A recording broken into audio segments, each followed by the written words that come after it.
Make sure if you're watching, you're over on Kick. The other programs will be cutting off. We're doing Phil's Mama's Deposition tonight. Phil's Mama's Deposition. I'll explain why I'm late in just a second, but we're good now, hopefully.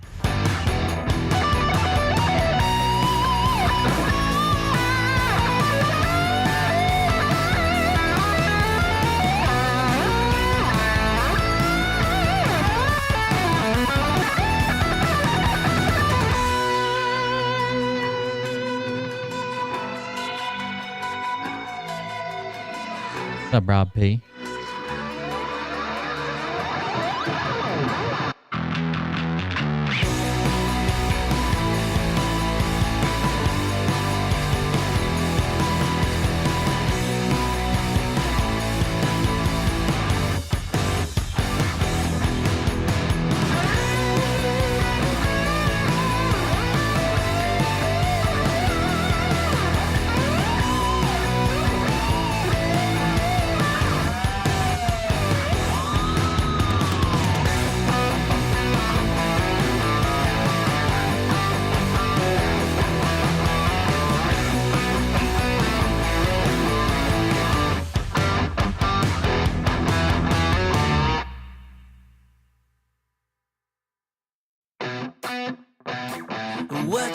What you think about when you're born into That is our second song. It'll be just a couple minutes, guys. This is going to be a Kick exclusive. Make sure you're over on Kick if you want to see the live stream. If not, you can watch the replay later. But for now, this is Kick only. So hop over there. I'm going to demonstrate to you. Oh, shit. Nope. Kill me. Chill. But yeah, come join us on Kick. Kick.com/CobraConfessional. I won't be like dragging it out. I'm gonna turn off the other streams pretty quick. We're running a little bit behind. listen up now, because we're never dropping out. Yeah, I didn't get to see it in person, but it was awesome, wasn't it, Bama? I got to see the video like you guys. I was moving a bunch of equipment at the time. So. This is bigger than ourselves. We won't let the world burn away. Burn away. We feel betrayed. We were raised to lose the race. Wake it through the back of the pack. Kill it anyway to play. I'm here for. Are you part of the gang or part of the bang, Austin? Got to clarify, please. Here's a good looking KLR 650, all blacked out. Look out. Well, Cal Ford KLR 650 for my father. Only has 6,175 miles on the odometer. Bike has been stored in the garage in excellent condition. He's only selling because he's unable to ride anymore due to his health. It includes various accessories to enhance your riding experience. Damn, it looks good. I don't like the green stripe on it, but everything else looks good. I like, I'm a big fan of flat black, but I like mostly flat black with a couple like gloss black accents. I think that looks good on just about a car, a bike, a fucking tricycle. It always looks good. Maybe like a dark, like a gunmetal gray.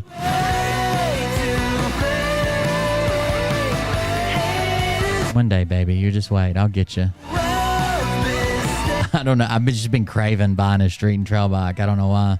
But now Facebook knows that, so that's all they suggest to me when I go to Facebook Marketplace. Suggested like 300 of them to me. That one's $5,000, which isn't a bad deal.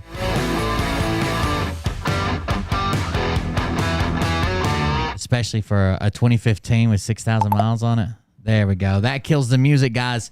We're going to let Linda Benda run her intro, little skit here, and then we're going to cut off the other stream. So if you're not on Kick, you're not going to be able to see the live stream. If you're preparing to just watch it tomorrow, that's fine. But don't be surprised when it cuts off. Kick only. If you're on Twitch, Facebook, or YouTube, it will be cutting off right after this intro. Hey Daddies, it's me, the Linda Binda from TikTok. I wanted to make this video because I wanted to thank you for watching Cold Beer Confessionals with Will Bird. I think that's just incredible. I've watched a few episodes and I'm just like very intrigued. But you know what I'm most intrigued in is Big Daddy's meat stick. I heard that it's very thick, like a good old German sausage. You know, Linda and her coochie loves that. Oh, never mind. Let's not go there. Anyways, I hope you have a good show and enjoy it as you can. There's a lot of weird things that go on, especially when it comes from the realm of Linda Bindaland. So, enjoy the show. Thanks for watching. Peace out. Welcome, everybody. I am Will Bird, and this is the Cold Beer Confessional. Oh. Got the wrong thing on. This is the Cold Beer Confessional. Thank you for joining us. We got a big show tonight, okay? We have, if you don't know, some more copies of Depositions came out last night. So we did Dory's last night. That was at the very end of the show. I didn't know that all that was coming out. I thought it was going to be much shorter. We did Dory's towards the end of the show. We skipped over Phil because I've already done Phil's in 2 parts. That was the 8 hours of Depositions or whatever. And the one we've got tonight for sure, beyond a shadow of a doubt, is Phil's mom's deposition. Phildo's mom's deposition's really long. That's the title of the show. Get it? So thank you guys for joining us. This is a Kick only exclusive. Kick only. That would be on the mods will be posting this. That is coldbeer.com. I'm sorry, kick.com/coldbeerconfessional. Kick.com/coldbeerconfessional. I was pinning a link and wasn't paying attention. Kick.com/coldbeerconfessional. Come join us. I'm going to pin this link. I'm going to post it here on, you're going to have a little bit of time because I'm going to be pinning this, but I'm going to post it there and pin it. I'm going to post it over here and pin it. So move on over to Kick or you're not going to be able to see the live stream. Friday, Saturday, and Sunday, we are Kick exclusive. And honestly, we've enjoyed it. Clearly, they need to make some more improvements with the app, but they've made a bunch just in the last couple of weeks that we've been doing this. They've made quite a few, more than I thought they would. I'm also gonna. It's already on my Facebook page, but I'm gonna put it in the Facebook chat. Give me just a second to do that, and then I'm cutting all those loose. We're not gonna do like an outro. I'm not gonna show a couple videos to give you time. It's just going straight to Kick because we're already running behind. I'll tell you about that in just a second. That's the old. If I've never given you a clear example of what the bird curse looks like, I got an example for you tonight as soon as we cut the other streams loose. So there's that. I shared it there. I've shared it there. Kick.com/coldbeerconfessional. That's all good. All right, that's it. If you're watching anywhere else, you're going to lose the signal because as soon as I get back over here where I was at, okay, I'm cutting them off, okay? So everybody say bye to Facebook. Bye, Facebook. We love you. And your blue hairs. Love you. Bye. Facebook's gone. Everybody say goodbye to Rumble. Rumble, come over to Kick.com. I know Rumble viewers love this Phil shit. That's the only time I have a bunch of viewers on Rumble. Come to Kick.com/coldbeerconfessional. That's somewhere where I didn't pin it, though. I can pin Miss Pris's, I think. Do they have a pin? No, but I can close this and put it in the comments, can I? And pin it. Okay. Live now, everybody. Yeah, there you go. Okay, so it's in the comments under the video, not the live chat, but it's in the live chat from Miss Priss, but it's in the comments under the video as well. So everybody say goodbye to Rumble. Come join us. We're talking about Phil and his mom's deposition. And then YouTube. It looks, according to this thing, or Twitch and YouTube, according to this thing, it looks like only one person's watching on YouTube, which is good. I don't want anybody watching there because I'm making it private right now. But usually there's like 10 or 12 holdouts that won't move. Looks like they're all on Twitch tonight. All right, bye YouTube. I'm making this private. The replay will be reposted tomorrow around lunchtime. Be looking for it. I said you put it in the comments. Okay, so that is private. Boom. So that's YouTube gone. And the last one is honestly my favorite most of the time, Twitch. If you're still watching on Twitch, it says there's 13 of you guys watching on Twitch. Come over to Kick. It's the exact same platform. They literally bought the platform to make Kick. So it's not like you're not going to know how to use it. You're not going to know how it works. There isn't even ads over there, guys. Kick.com/ColdBreakConfessional. It is literally a green copy of the purple Twitch. It's just green. So go check that out. Kick.com/ColdBreakConfessional. I have it pinned. Let's see. I'm going to pin it for an hour. That way while we're live, people will see it. Must be between... Oh, it only goes up to 30 minutes. Okay. That was weird.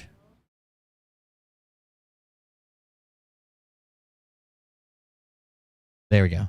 I'll just leave it up till it's manually unpinned or the end of the stream. All right, it's the pinned comment over on Twitch. Come join us. Kick.com/ColdBreakConfessional. KICK. Kick.com/ColdBreak. Somebody told me the other day, they're like, I went to click.com and I didn't see you there. It's not click, it's kick, as in kick a soccer ball. Kick.com/ColdBreakConfessional. See you guys on Twitch. Hopefully you move over and join us. Then we'll be on Kick exclusively. Boom, that was it. I got a small dick, but wait till it get home. She gonna be like, damn, shit, my God. Thank you. TXL Hughes bought you 6 packs. Love the show. Thanks for the shits and giggles. I appreciate it. Thank you for that. Let me move the camera around. Yeah, I don't have my glasses on. I know a lot of people are going to see that, but I'm wearing these blue screen glasses. Work really good.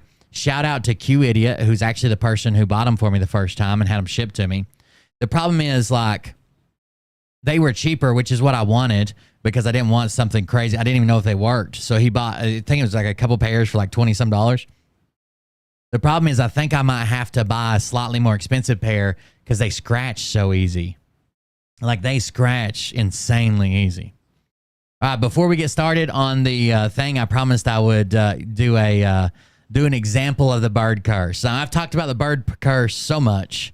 You guys should know it by heart. But here, if I've never given you an example where you're like, oh, wow, that is a curse, here's one. You ready? The most reliable vehicle I own, my Jeep. The most reliable vehicle I've ever owned, my Jeep. Never broke down, never left me stranded, never not started, never nothing, right? It always runs. Suddenly quit running without warning. The part I need...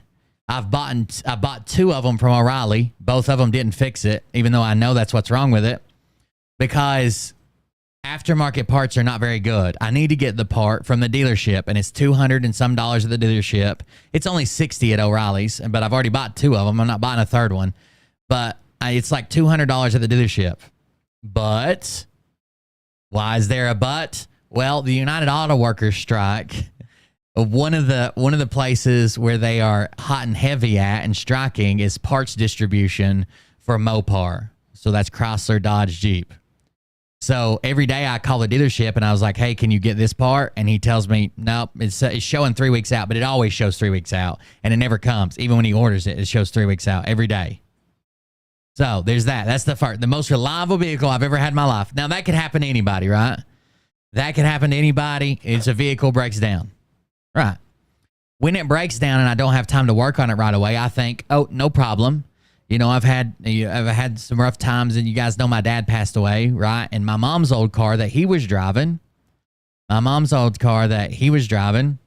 was available. So I went and got it, right? That's a car I can drive, and I just parked the Jeep till I can get parts for it or fix it or troubleshoot it or what. I didn't know what it was at the time, but I just parked the Jeep till I can fix it, right? Wrong. I drive my dad's car for like, I don't know, 2 weeks or a week, probably about a week. Brake line ruptures. I actually have the parts on hand to fix the brake line. I fixed the leak in the brake line. It breaks in another place. I fixed that brake. It breaks in another place.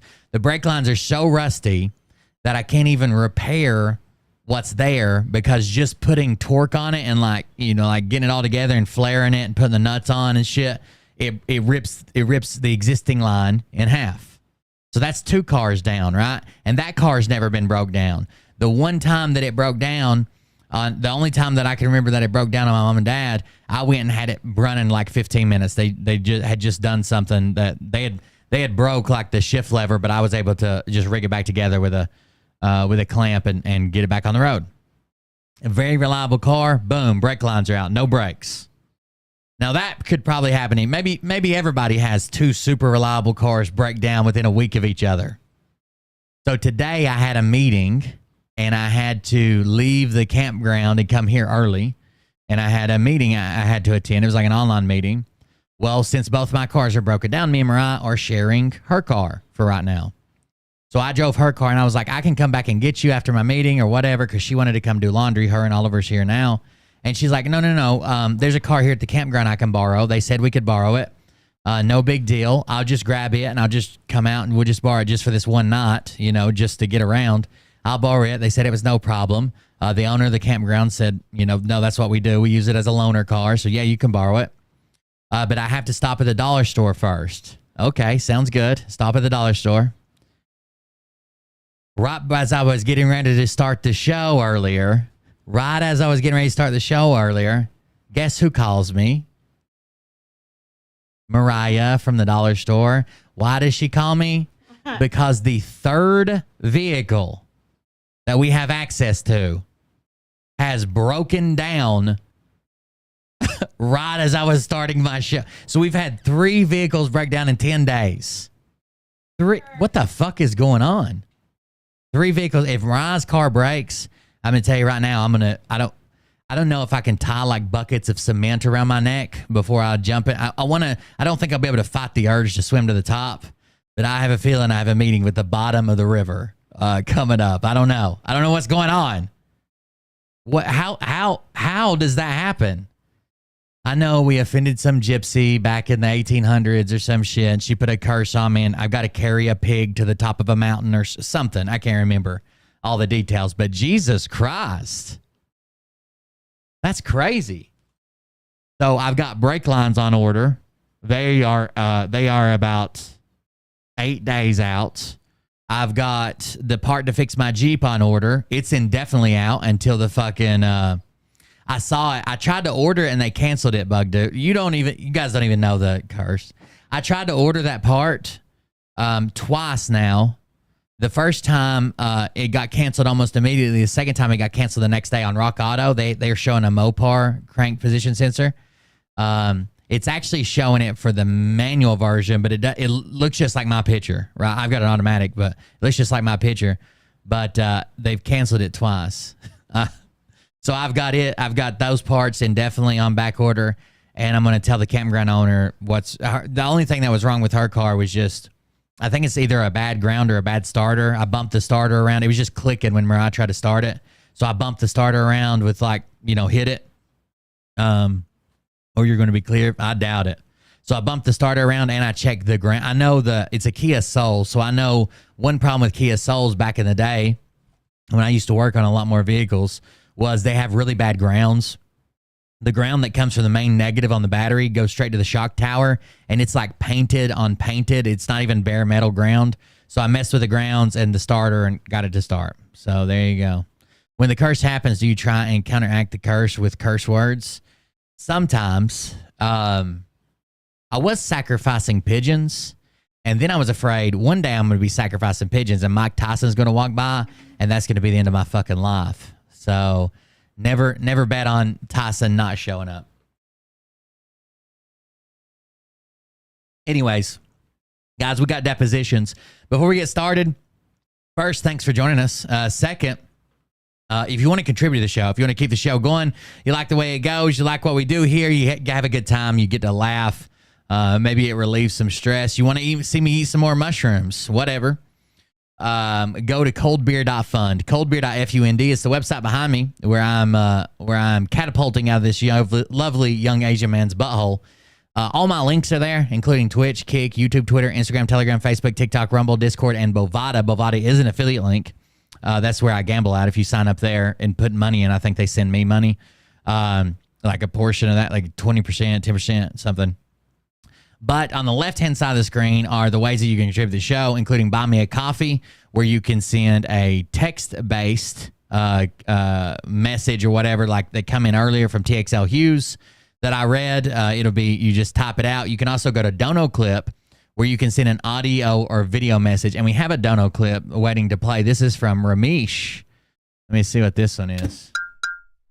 Well, bird, soy Ramesh, estoy de vacaciones en Sri Lanka, donde el olor a vagina con curry está por todas partes. Coño, curry sabe fantastic. I agree. That was Ramesh. I don't know if he's got a cold or he had his larynx removed. His voice has changed a lot. Okay? A lot. One more time. I heard every word he said, okay?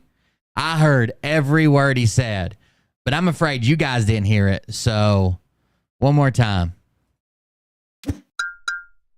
Well, bird, soy Ramesh, estoy de vacaciones en Sri Lanka, donde el olor a vagina con curry está por todas partes. Coño, curry sabe fantastic.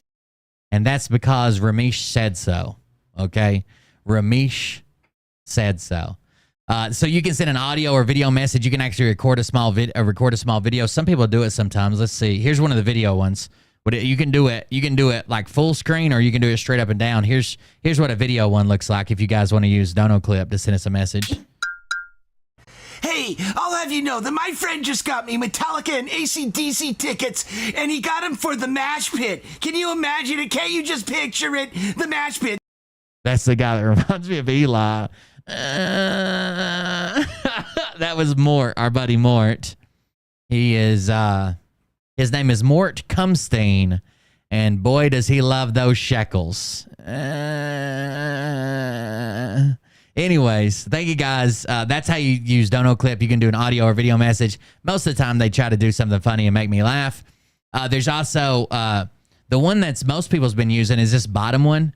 This yellow button right here at the very bottom that just says donate. If you click that, it just opens up PayPal, and it does not send an alert. I'll know, and I'll probably, respond and thank you or whatever without mentioning your name. But if you want to remain anonymous or you don't want an alert to pop up on screen when you donate, it's this yellow button. Other than that, we have Dono Clip.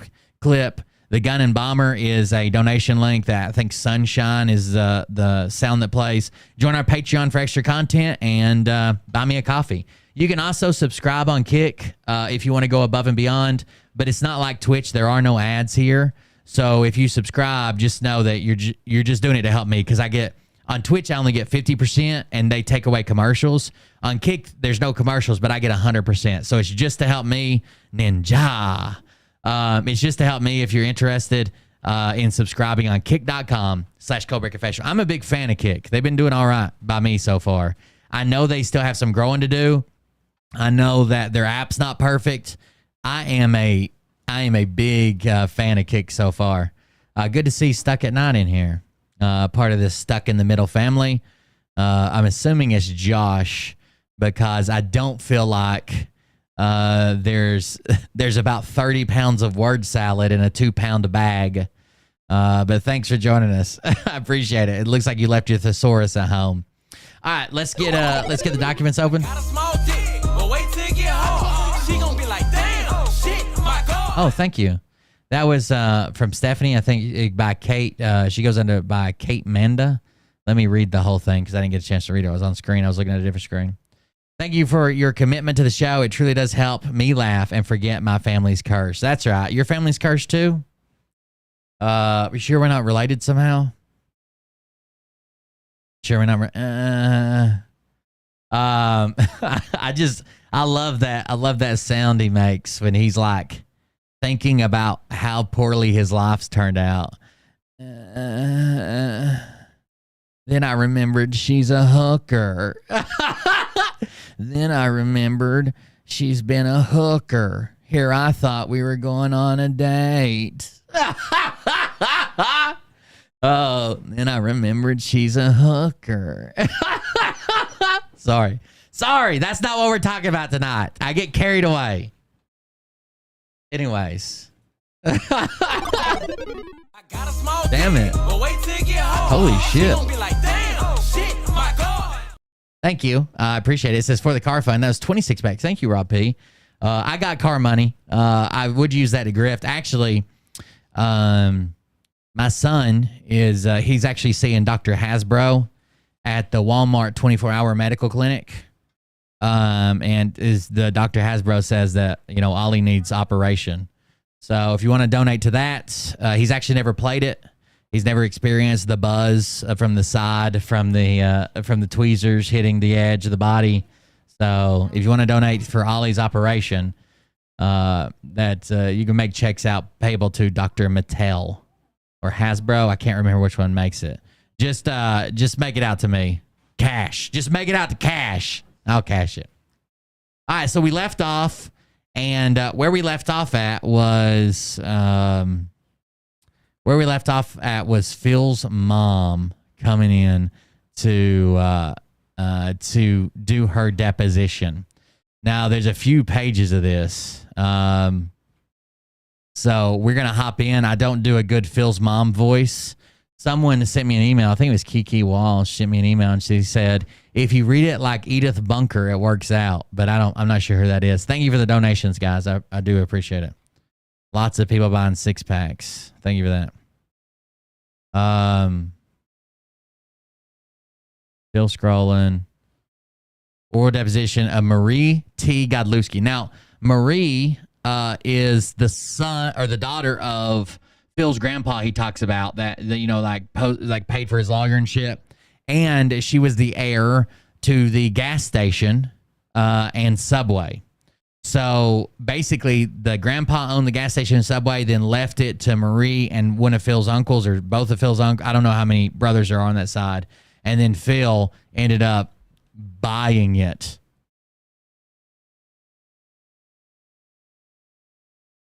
Phil ended up buying it from them. Is that true? I don't know. I don't know if he bought anything. Hell, he told us he bought all these houses, and it turns out that I'm not familiar with Edith Bunker. I used to know an Edith Bunker who was married to Archie, but I don't think that's the same one. I think that's it's got to be something else. So there you go.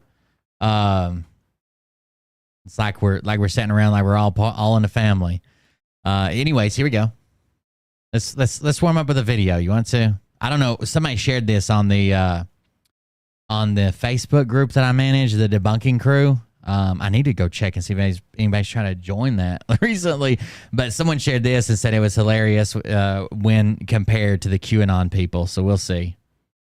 And I remembered she's a hooker. I'm going to demonstrate to you what the left would sound like if they were the right.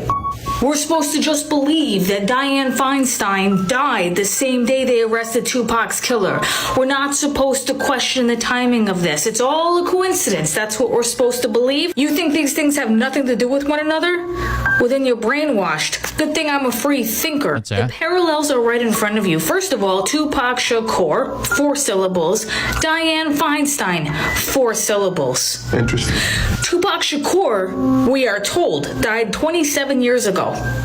What is 2 plus 7? Oh, 9. shit. That just happens to be the amount of There you go. 10 6-packs from Shauna Lee Jones. A little more for Ollie's operation. Ollie, we're going to buy that operation game. You hear me? Yeah, where his nose lights up and it buzzes. I told him you need an operation, buddy.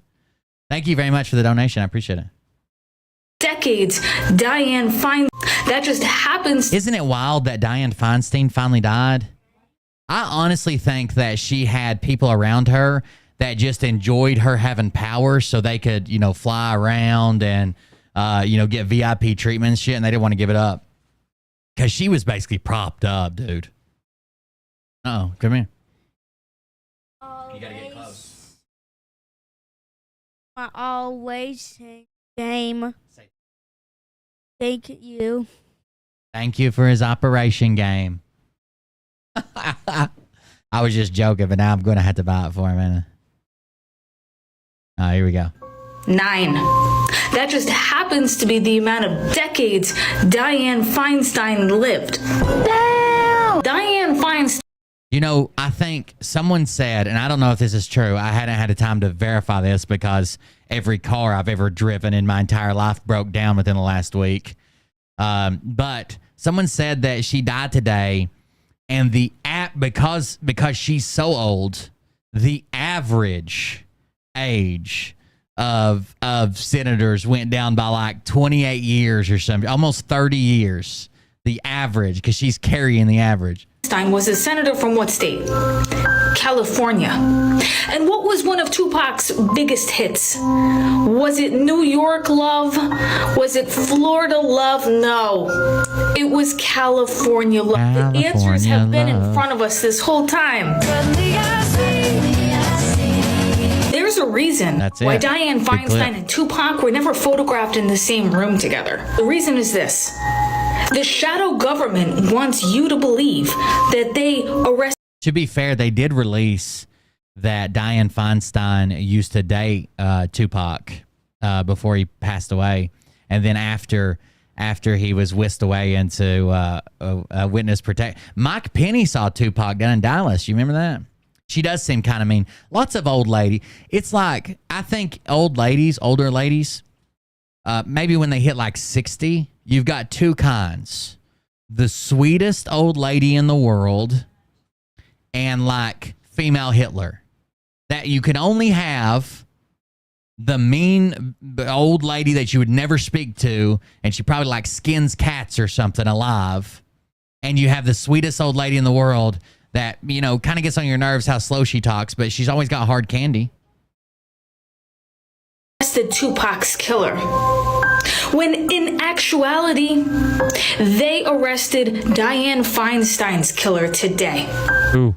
Because Tupac and Dianne... You guys know that, Will Smith is kind of like... Jada Pinkett Smith is Will Smith's husband, because clearly she's in charge there. She used to date Tupac. Isn't that weird? They had like a weird relationship where she like dealt drugs and they were friends or something. Feinstein are the same person. And that's the way it is. It's the New World Order. Okay, folks. Bargy. Sign up for my newsletter. Get 50% off with boner pills with So this is if the left sounded like the Q-tards on the right. the code word Cabal 2023. This is Dianne Feinstein having a town hall meeting, everybody. Sounds legitimate. I'd believe it.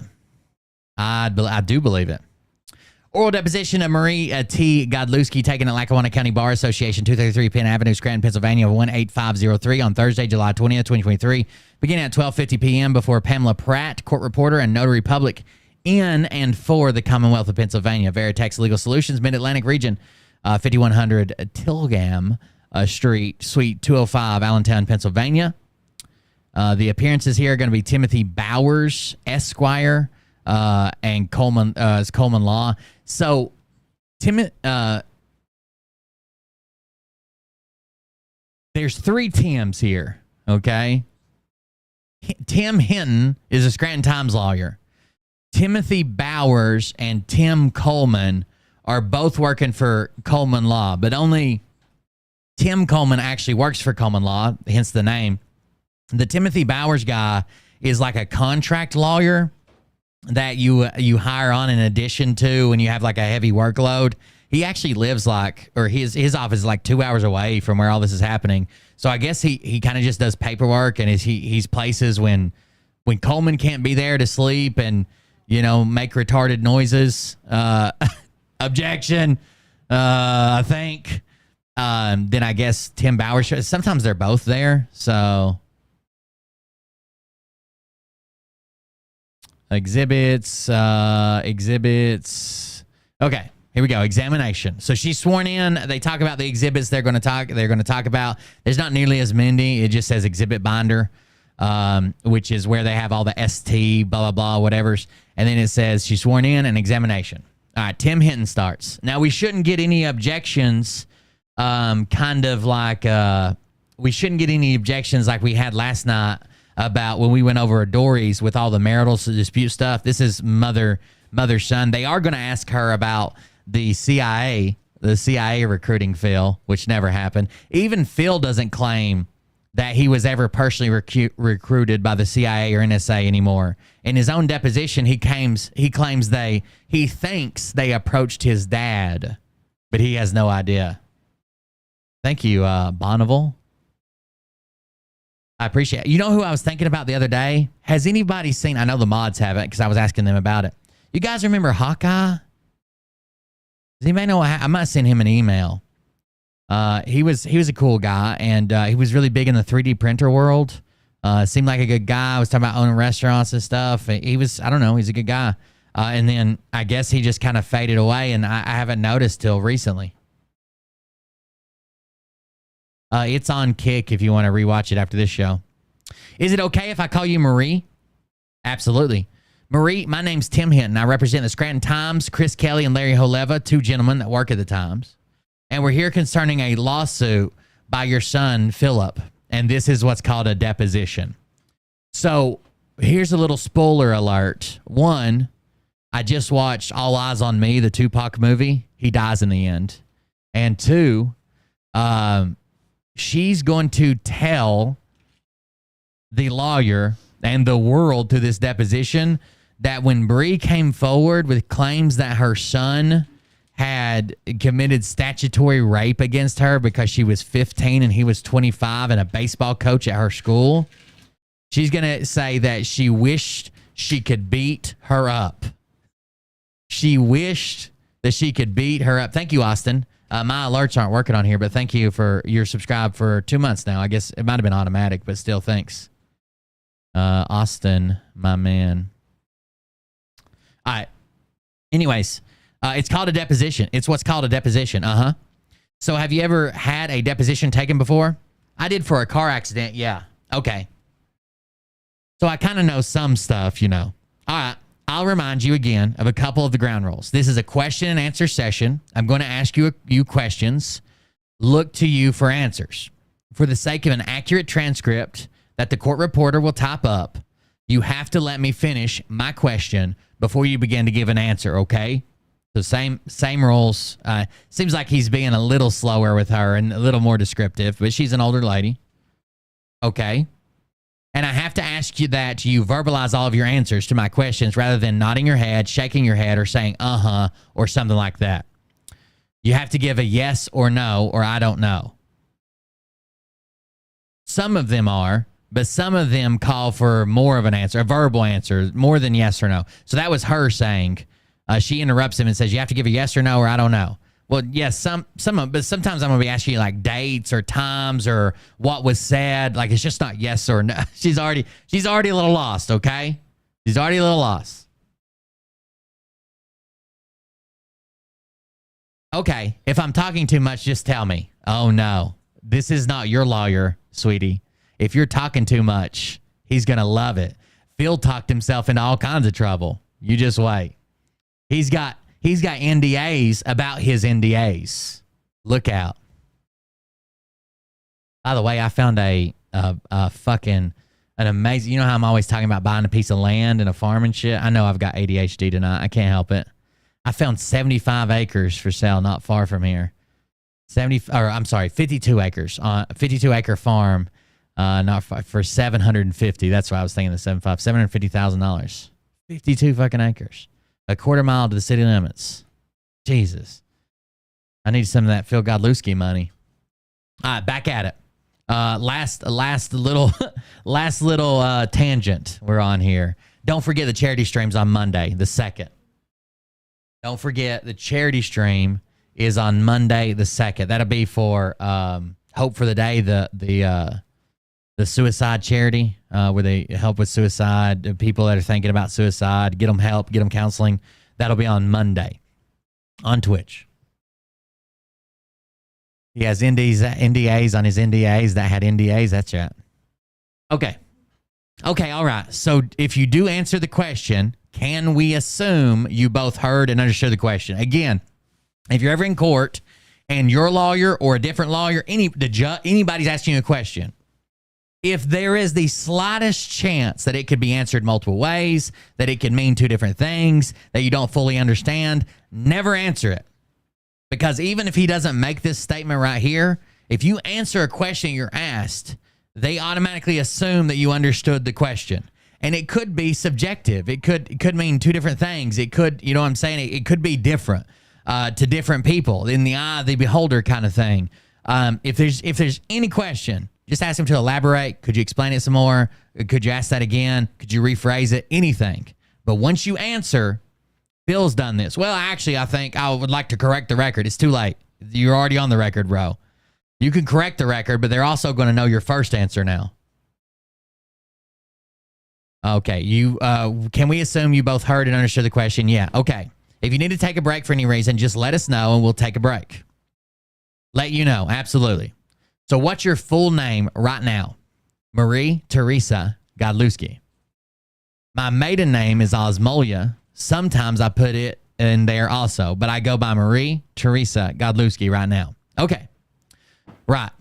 And you were married at one point in time to John Godlewski. Now, John Godlewski is Phil's dad, who abused steroids apparently for most of his life, according to his own forum posts and messages, and his dick doesn't work, which is something he has in common with Phil, who at 25 years old was already on Viagra. Got it? Yes, I was. Okay. And give me the years that you were married to John. Oh my goodness. What year did you get married? I got married in 1982, close to it. Uh-oh. And what year did you get divorced? I think Phil was 18. Yeah, he graduated. So if you can help me with my math, he graduated in 2002. Yeah, it was around then. Actually, I filed for my divorce in 2002. Took 2 years to get it. So actually, okay. So the divorce went through in 2004. Yeah, probably around then. Did you separate before you filed for divorce? Yes, I did. What year did you separate? Oh my goodness. That would have been before Phil graduated. So how about what year in high school he was? How about what year in high school he was? He was a senior, I believe. So that's 2001 or 2002. Or a little after, yeah. It could have been a little after. Well, it can't be after if he was still in school, lady. You said it was when Phil was still in school. And he graduated in 2002, so it can't be after 2002. I just don't remember the exact date, she says. Okay, all right. And did you always have custody of Phil when you and John separated? Well, you know what it is? He was of age. Well, no, not really, because I think when you decide when you want to do your own thing or what, so what happened? This is an answer. This is the question.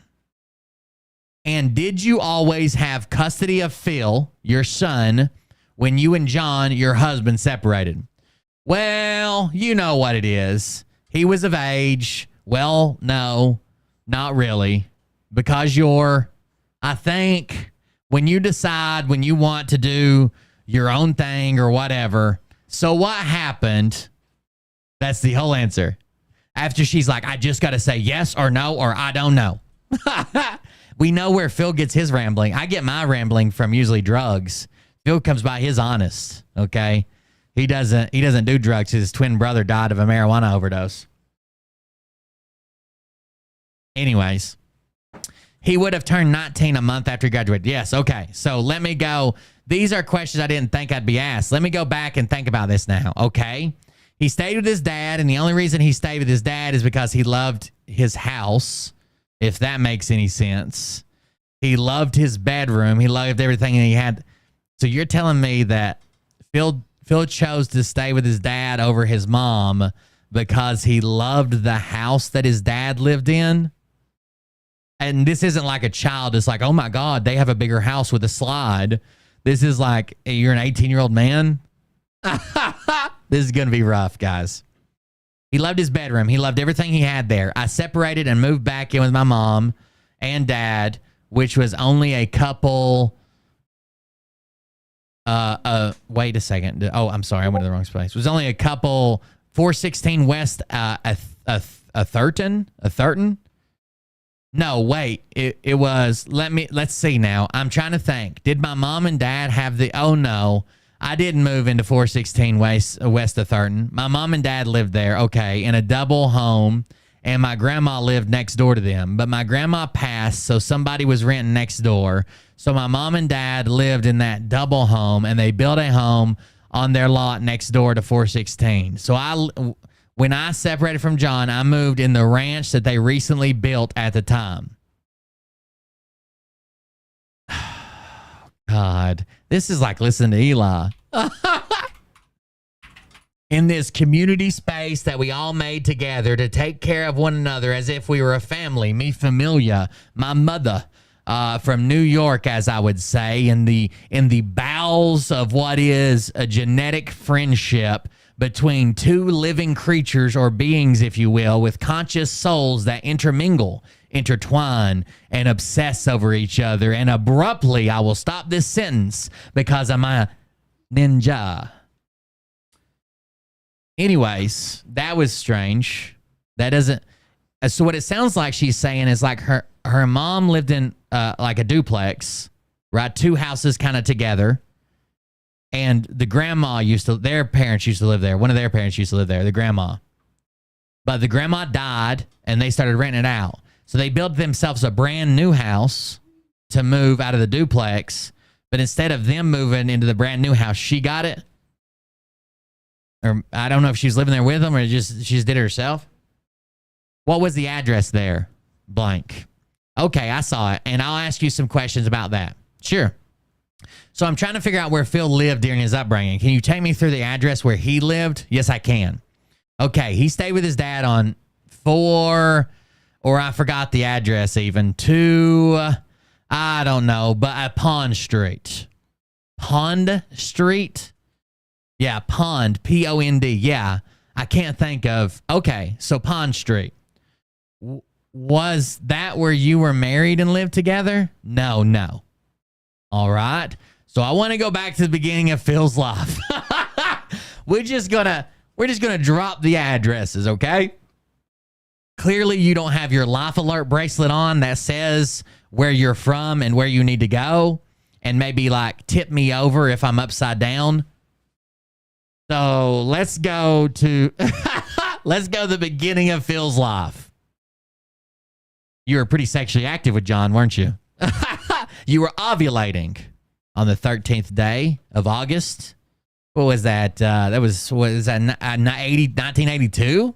Yeah, you were ovulating. You were ovulating big that day. You know, there's some idiots that'll still leave. Like, I think I make this bearable, right? I know I have ADHD. I know I do too many drugs. I know I bounce around and talk about shit that has nothing to do with this. But I think I make this bearable. There's still idiots that are like, I wish you just read it the way it's written and not interject. Then you go fucking read it. Why do I even need to be here if that's what we're going to do?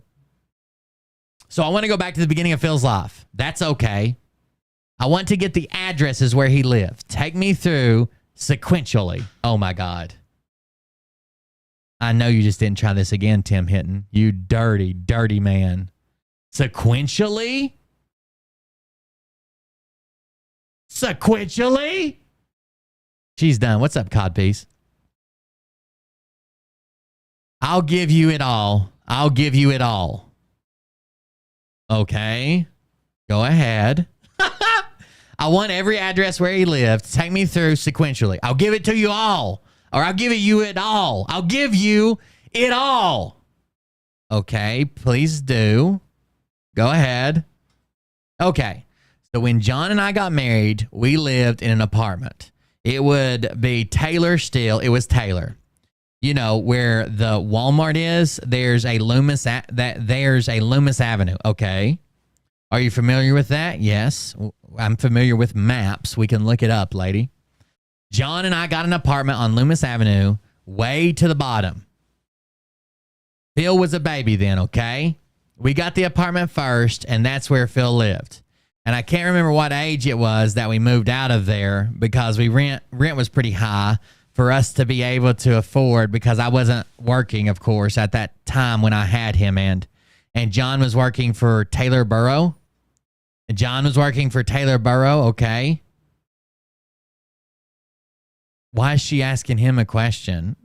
He's saying John was working for Taylor Burrow at that time, and she says, John was working for, okay.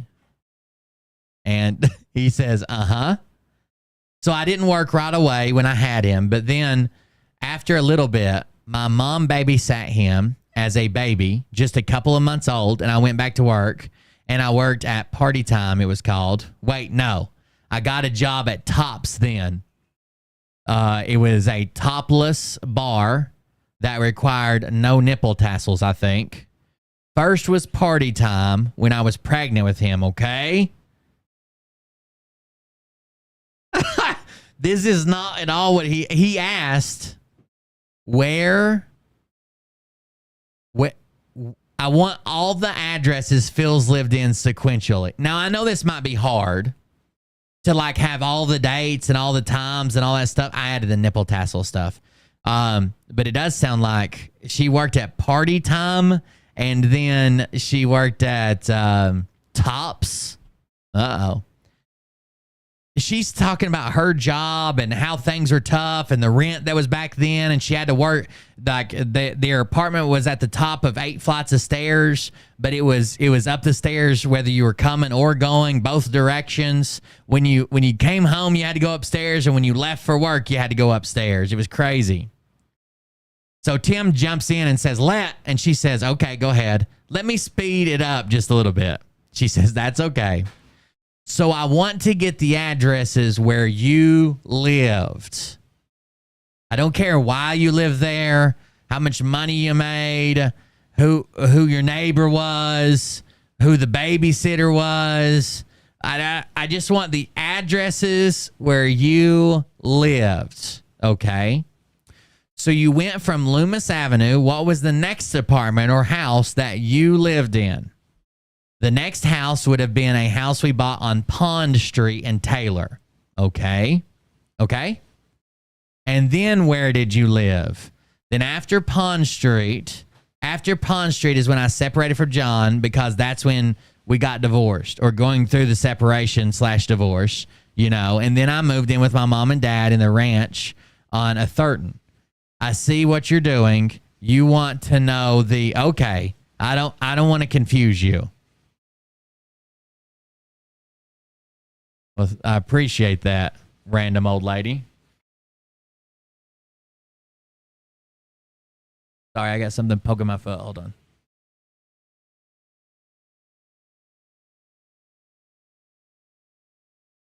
I don't want to confuse you. I just want to know where he lived. That's very curt now. It seems like that didn't take long for Tim to lose like his whole, it's an old lady, I'll be super nice. She says, then after Pond Street, after Pond Street is when I separated from John, because that's when we got divorced, or going through the separation divorce, you know. And then I moved in with my mom and dad in the ranch on a Thurton. I see what you're doing. You want to know okay, I don't want to confuse you. I just want to know where he lived.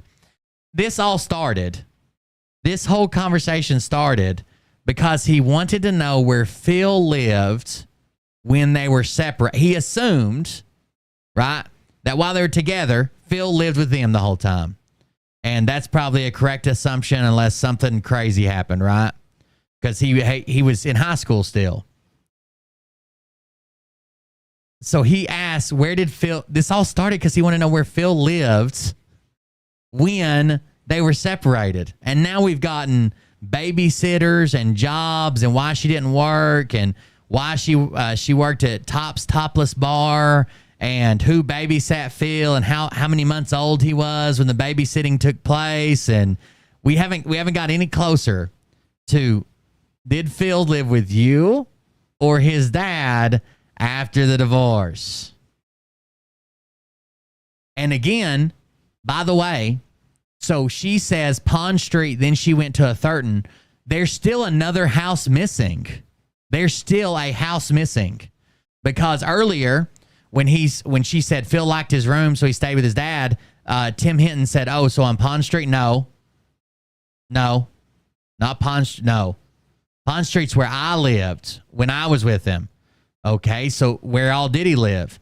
Well, you see, when Phil was 3 months old, I went back to work at Party Time's Topless All-Male Review. And this is very good. How hard do you think it's going to be to keep your wits about yourself?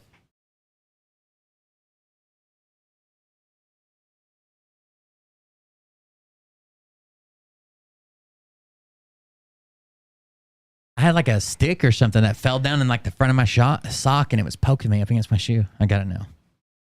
I just want to know where he lived. Yep. Uh-huh. Wait a second. He's saying, I just want to know where he lived. Where did Phil live? Yep. Uh-huh.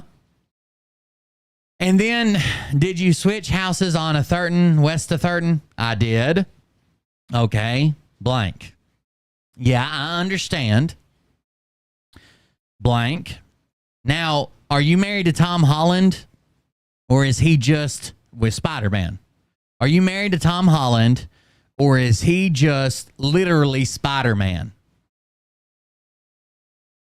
Weird. Or is he just, we've been together, Tim, for 18 years, and we are getting married in September, finally. I wonder who's paying for that wedding. You know, Phil's mom was estranged from him because what he put Dory through and the cheating and affairs and allegations, according to these depositions, until Phil paid off her house. Now she's getting married. I wonder who's paying for that wedding.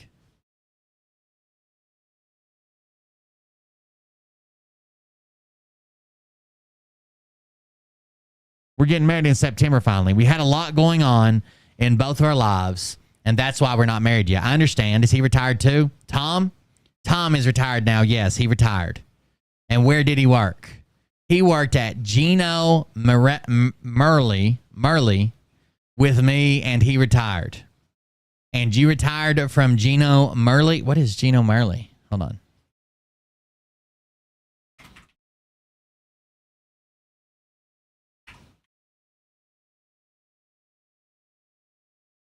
Gino Murley Veteran Center.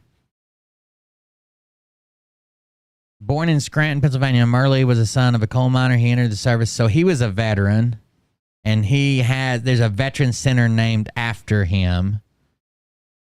All-female wing. So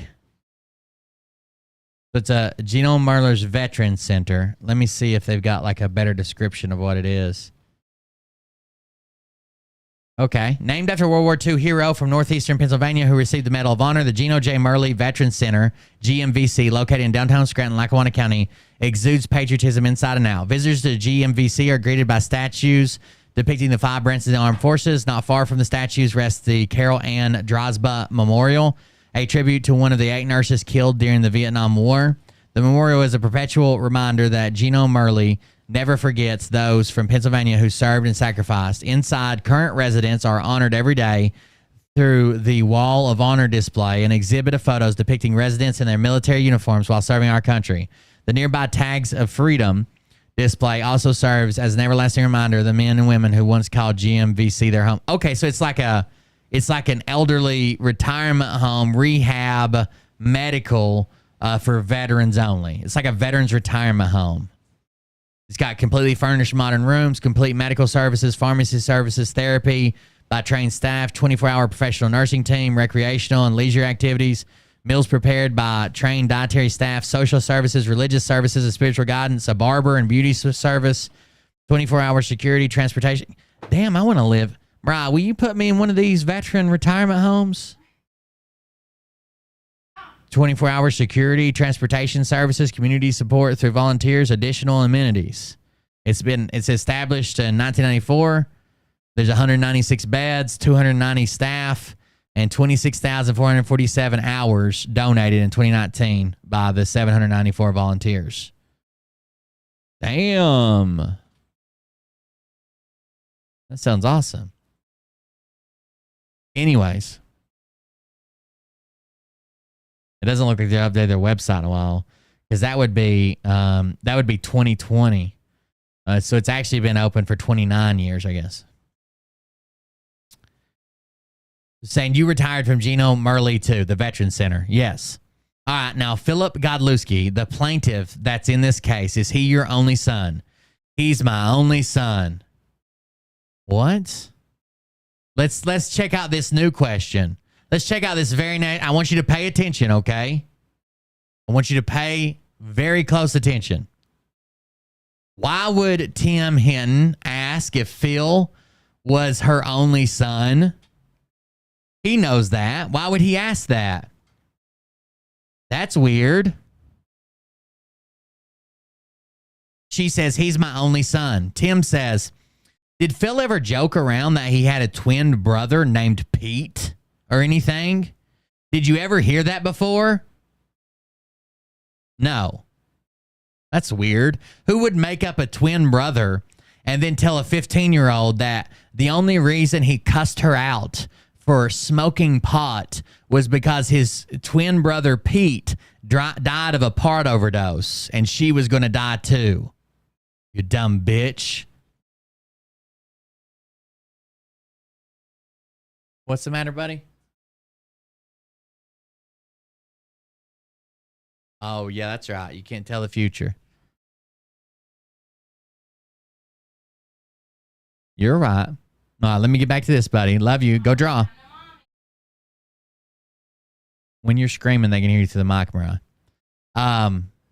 Never heard of that. Never heard that? He's your only child? Yeah. I saw something in some documents, that, no. Maybe it was just a joke. Yeah. Nothing I know of, she says. Okay, all right. What was Phil's childhood like up through graduation from high school? Kind of a normal childhood? Sports? Yeah, a normal childhood. A decent student? Oh my God, he was an honor student. I bought him a Mensa certificate. He was an honor student. He was valedictorian, wasn't he? Except that he wasn't, and those are things that are fucking published. Those are things that you can't just lose. You can't be duped into accidentally thinking and getting scammed that you were the valedictorian when it was really someone else. An honor student. He was also into sports, very good basketball player, very good baseball player. Right. This is definitely a mom, right? He was always in the papers. He's been in the papers. We've seen those articles. Scranton baseball coach. It's usually how they start. 10 years her senior. Something like that. He was always in the papers. I've seen them. He's a good pitcher. He's a very good pitcher. Proud mother. I was a proud mother. Oh my gosh. That's why I'm known as Phil's mom. Because you're proud? Wait. You're known as Phil's mom because you are Phil's mom. It would be different if you were just some random lady who befriended him and was always bragging about how good he was at baseball and people called you Phil's mom and you weren't.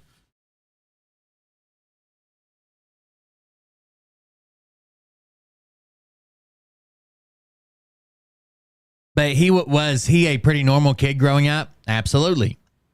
Did he excel in specific skills or anything like that in high school? Like there was anything he was exceptional in? Computers, for instance. Was he great at computers or math? Yeah, he was very good. Very good in math. Was he? Very good. Like I said, an honor student. That's correct. Has Phil lived in Lackawanna County his whole life up until the time he met Carrie? And now I know he's got houses all over, but he met her in October of 2021 in person. She came here to see him for a week. Did he always live in Lackawanna County until he met Carrie? Oh, yeah. When she came for a week in October of 21, did you meet her that week, or were you and Phil estranged at the time? No, we were estranged. Yeah, I've read that. For 2 years. For 2 years. And it was hurtful. She can't stop. And it hurt my heart. Okay, and so up until he met Carrie, he's always lived in Lackawanna County? That's the question I was asking. Yeah. Did he ever have any jobs or work outside of Lackawanna County? Not that I know of. Okay. So the estrangement period, the 2 years, was it? When did you guys make up? Let's see now. I remember it was the same day he paid off my house. So that has to, no, that's not what she said. Let's see now. We made up. Well, I was always texting him and trying to get him to talk with me. And basically, I was very upset when all of this came about because I love my daughter-in-law. You know, me and Dory are very close, and we always will be. And basically, I was upset with him, and I was mad at him because I didn't want to see anything happen to his marriage.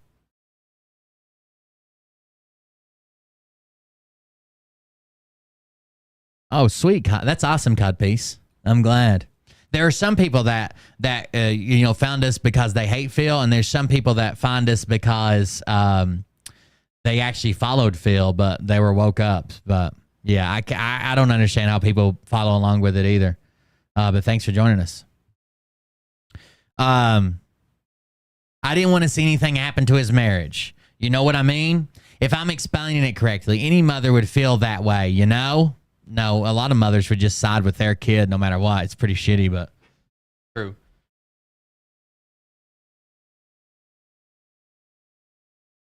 Yep, Dory testified here this morning that there were problems in the marriage that were long-standing. Were you aware of that? That they had problems for many years before she filed for divorce? Before she filed for divorce? Yeah. Me and Dory talked, yeah. Did she tell you that there were problems getting along or had problems? Yeah, they were like, but like, the way I thought it was just, problems that were normal marriage problems, You come from a different time, lady, a different breed. Where when your husband comes in and smacks you the fuck around after he comes home from the bar, maybe you shouldn't have been standing quietly so aggressively. You know what I'm saying? You probably deserved it.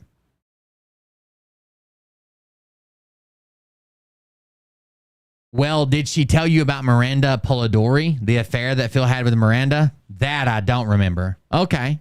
I love how Tim just gets to tell Phil's mom about this affair. This is awesome. I would love to do this. That I don't remember. Okay. Yeah, that I don't remember. You don't remember? No. Did she tell you that she asked Phil to stop the QAnon videos and he wouldn't stop? I don't know anything about the QAnon. I'm being truthful. I understand.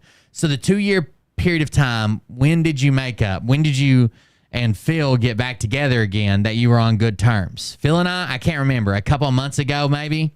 We were texting back and forth, but for the longest time, every time I texted him, he wouldn't text me back because, like I said, I was very upset over the whole thing. Wait a second. Phil and I can't remember. A couple of months ago, maybe. We were texting back and forth, but for the longest time, every time I text him, he wouldn't text me back because, like I said, I was upset over the whole thing. I want you to listen to the beauty in this next answer. So she says, because, like I said, I was very upset over the whole thing. Now the lawyer says, what whole thing? I'm not really sure. Then the mom responds, you didn't get to that part yet. You brought it up. I'm not talking to you because I'm mad about the thing. What thing? We haven't got there yet. Okay.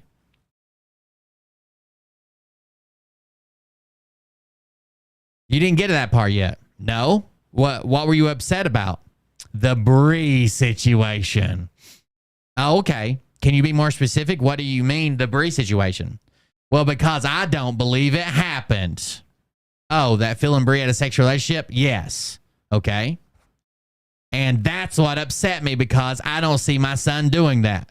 So you weren't talking to Phil for 2 years because you thought he was innocent.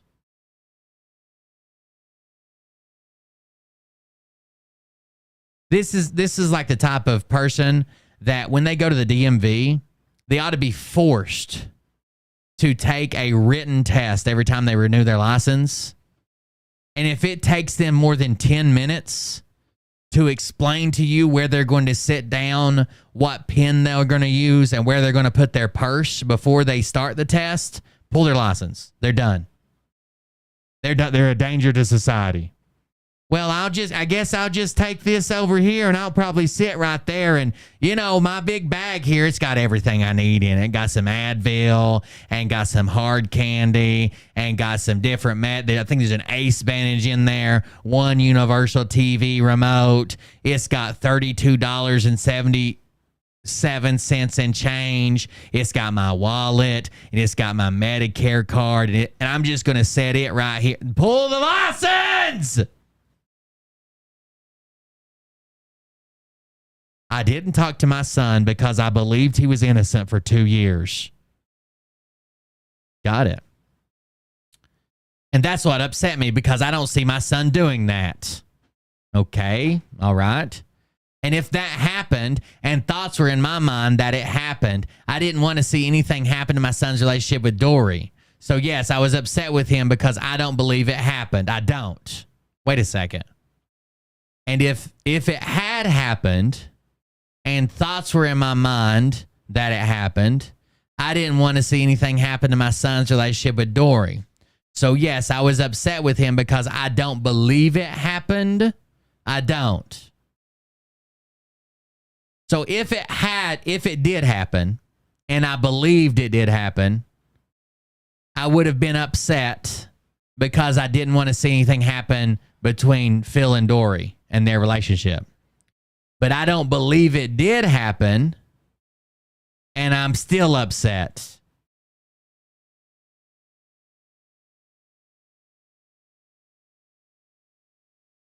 Got it. That Phil and Bree were together. Yes. Do you remember Bree came to your house to talk with you? Yes, she came to my house. And this is a long time ago, right? Yeah. Before Phil pled guilty to corrupting her morals?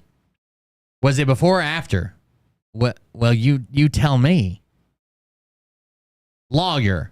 Before Phil pled guilty to corrupting her morals? Question mark. Mother. Was it before or after? Lawyer. Well, you're supposed to tell me. That's why I'm the lawyer and you're answering my questions. I'm trying to think now. Okay, let me think about this now. Okay, because it was a while ago. I believe that was after. She came to my house after. But when she came to my house after he was arrested, she said it didn't happen. And that's what I was upset about. Because in the beginning, she said it happened. And then she comes to my house and said it didn't happen. The question was, before he pled guilty or after? I'm trying to think now. Okay, let me think about this now. Okay, because it was a while ago. I believe that was after. She came to my house after, but when she came to my house after, he was arrested. She said it didn't happen, and that's what I was upset about, because in the beginning she said it happened, and then she comes to my house and said it didn't happen. So now again, in her own testimony, when she came to my house after he was arrested. But the question is, before he pled or after he, not when he's arrested. Before, after, then on before. That's right. Okay, okay, just forget, strike that, pull her license. Well, what did Phil say happened between him and Bree? They were just, they just talked. They were just friends. Yeah, that's it. Phil never touched her. Nope. Okay. Had you asked Phil a number of times through the years, did anything happen between you and Bree? We spoke about it a number of times, yes. And he just told me, no, Mom, they're trying to ruin me. No.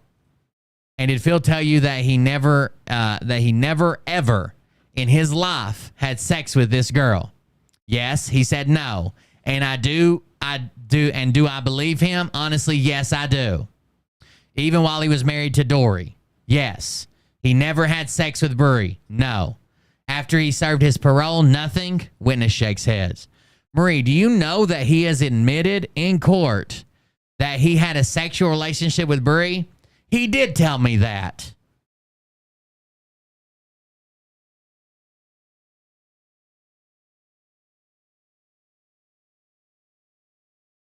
We're starting over. Pull the license. We're starting over. He even set this up and said, even while he was married to Dory, so this is obviously not when he was charged. When he was charged, they were engaged. When he went to court, they were engaged. They didn't get married until after all this was done. Then he says, even after he served his parole, he means probation, but parole, if he went to prison and got out to be parole, probation is instead in lieu of. Even when he served his probation, nothing. And she shook her head no. Then he says, do you know that he has admitted in court that he had a sexual relationship with Brie? He did tell me that. When he was married to Dory, he told me that. Yeah, he did tell me that. What? You just said that it never happened. He always told you it never happened, even after probation, even after his marriage, even after everything. When did he tell you that? I can't remember. Okay, did that shock you? Yeah. Somebody that went to the police and said she was having sex with Phil, and Phil had numerous charges against him, and he served his time, served his probation, and that he would not then go on to have a sexual relationship with her. Didn't that shock you? Yeah. But Tim, I was like, oh my God, this is starting to really like get to me only because I don't believe it happened. No. It's just starting to get to me because I don't believe it ever happened. Never. Name another, unless.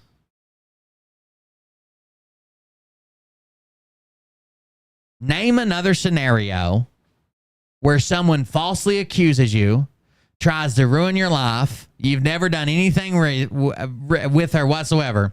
Name another reason why, not long after you get off probation for this false accusation, you start sleeping with the person who accused you falsely. I would want to unalive someone who falsely accused me. Someone who made this stuff up. Someone who tried to destroy my life. Someone who successfully destroyed a lot of pieces of my life. Fucked with my marriage. Fucked with my, the kids and what they're going to know about me, the newspapers, everything. That you're like, nah, let's just fuck. Obviously, he had a sexual relationship with her before, and that's why he has one with her now. That's why, in front of his audience, he always says, I never had a sexual... Oh, I was just drunk.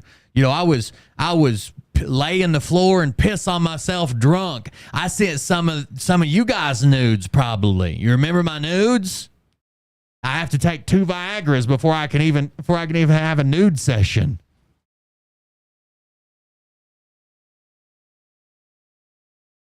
What don't you believe happened? That he had sex with her. He's admitted he's had sex with her. So you think he's lying about that? I know he's not lying.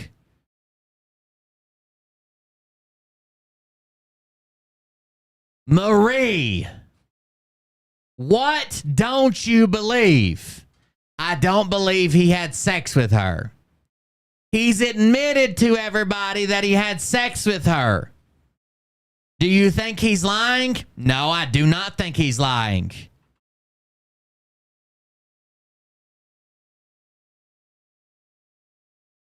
How many gallons do you think it took for her to meticulously, about every third or fourth answer, paint herself into a brand new corner? A bitch must have a sprayer, so it's too much for a roller. She gotta be spraying that shit. Well, I know he's not lying. Well, I know he's not lying. Okay. That's just how I feel. I know he wouldn't do that. He told everybody he did. Even now he's admitting it to his audience finally because he knew this was going to come out. So she doesn't think he's lying but in her heart of hearts, she knows that he's never had sex with Bree, even though he's admitted it on his show. He's admitted it in front of court. He's admitted it in text messages. I think we had sex on their bed, though. That's my way. That's my way of cheering someone up when their grandpa dies. Just yesterday, I was scrolling through Facebook, and this girl that I went to middle school with, she was all irate because she had bought a Labradoodle and it had died. And I decided to send her a message. I'm like, hey, sorry about your Labradoodle. Jonesy was his name, Jonesy. Sorry about your Labradoodle, Jonesy. And she's like, yeah, I'm really upset about it. And I said, didn't we have sex in his kennel? And we both laughed. It was a good time, honestly. So, Marie, how's Phil doing now? New career. He's a social media influencer and sells silver, and I think he's doing wonderful. She loves it now that he paid off her house. He's doing good, and you went to his wedding in the Dominican Republic in early June, right? Yep. You and Tom went. Yep. Did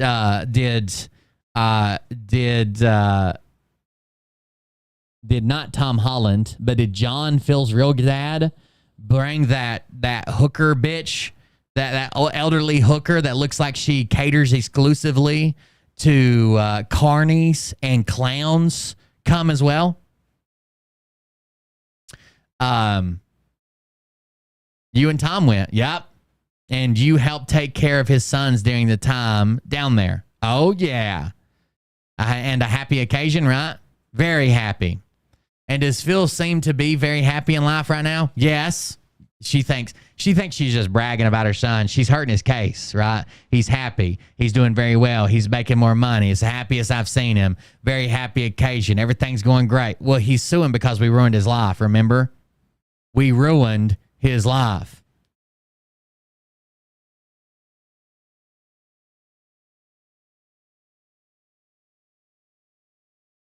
I just found her on Facebook. She's kind of a MILF. You should have seen her when she was 15.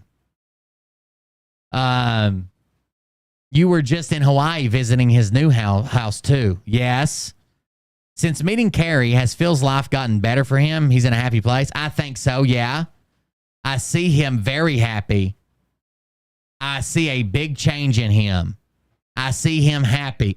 I don't know why we went to caveman speak. I think so. I see him very happy. I see big change in him. I see him happy. And not because of what he gets. He seem happy with Carrie. I think so, yeah. I see him very happy. I see a big change in him. I see him happy. And not because of what he gets. He just seems very happy with Carrie.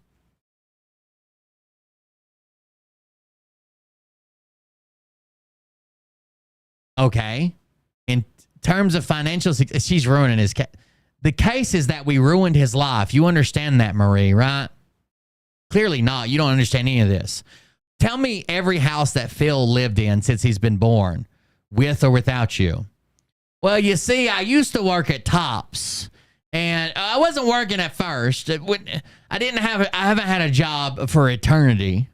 There was a point in time before I was born, and then a point in time before I was of age to work. Then there was a point in time, where I just didn't work. And then when I did work at Tops, rent was too damn high. And then that's when I went to live with my parents. Okay. Okay, in terms of financial success, it's been a drastic change from where he was selling real estate to what he's doing now. Phil did very well in real estate. He did very well. Anything like he's doing now? Better now? Well, that was my question, you dumb bitch. God, I hate this shit. The question was, in terms of financial success, it's a drastic change from where he was to where he is now. He did very well where he was.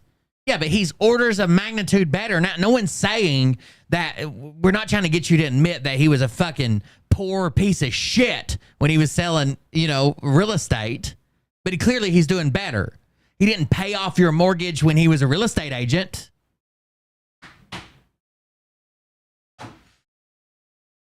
I can already tell she's playing defense. She's not good at it. She's fucking up a lot, but she's trying her best to play defense. Phil's coached her, talked to her or something. I would assume. That's my assumption. He's doing better. Better now. He's doing better now. But that's how Phil is. Phil is very successful, very smart. That's how I feel. Your granddaughter should meet him sometime. Do you know any eligible 8th graders? He's a very good catch. And by catch, I mean to catch a predator.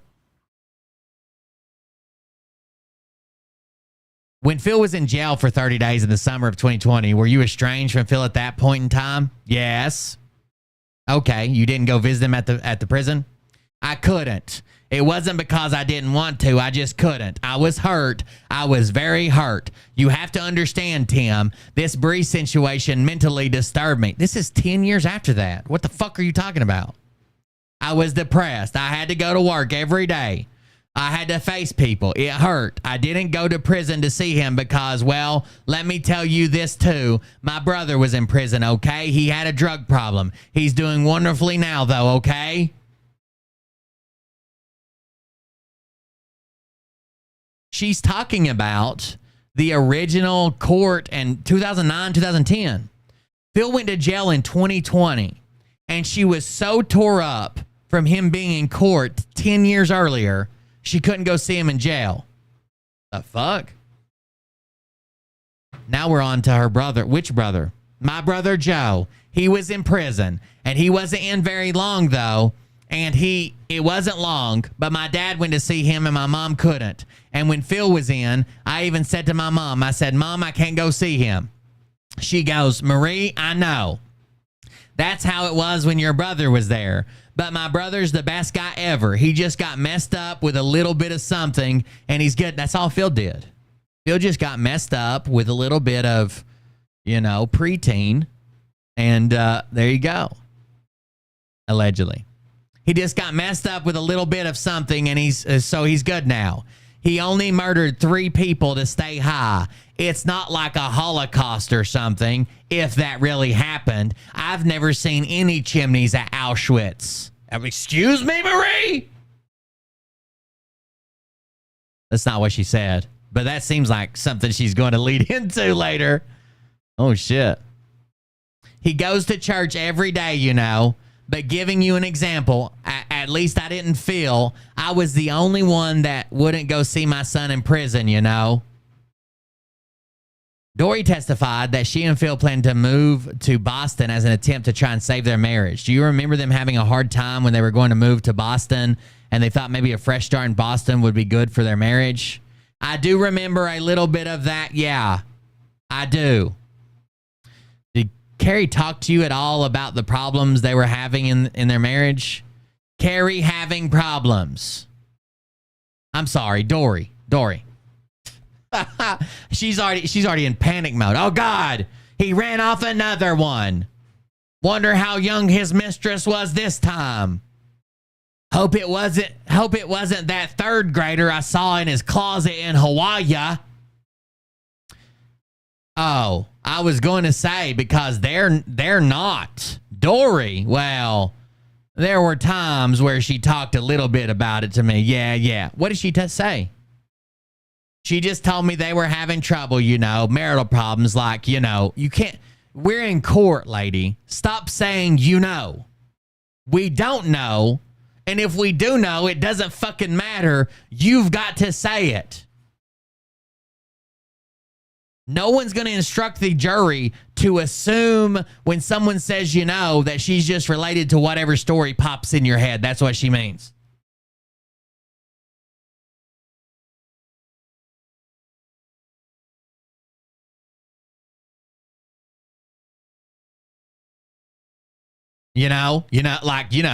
She just told me they were having trouble, marital problems, like, Do you know whether Phil suffered from anxiety or depression before Dory filed for divorce? Before he took medication or anything like that? Not that I know of. I don't know. Then why'd you ask before? Does he seem to you to be anxious or depressed at all? Now? Yeah. No. He's very happy? Yeah. And again, ruining this case while trying to play defense. And so in terms of when you and Phil got back together on good terms, I'm trying to put some context to it. You took out a mortgage in 2022 for the house you fixed up and bought from your family, $172,000. You and Tom took out a mortgage, and then Phil paid that off 6 months later. It looks like in January of 2022. Is that accurate? That's accurate.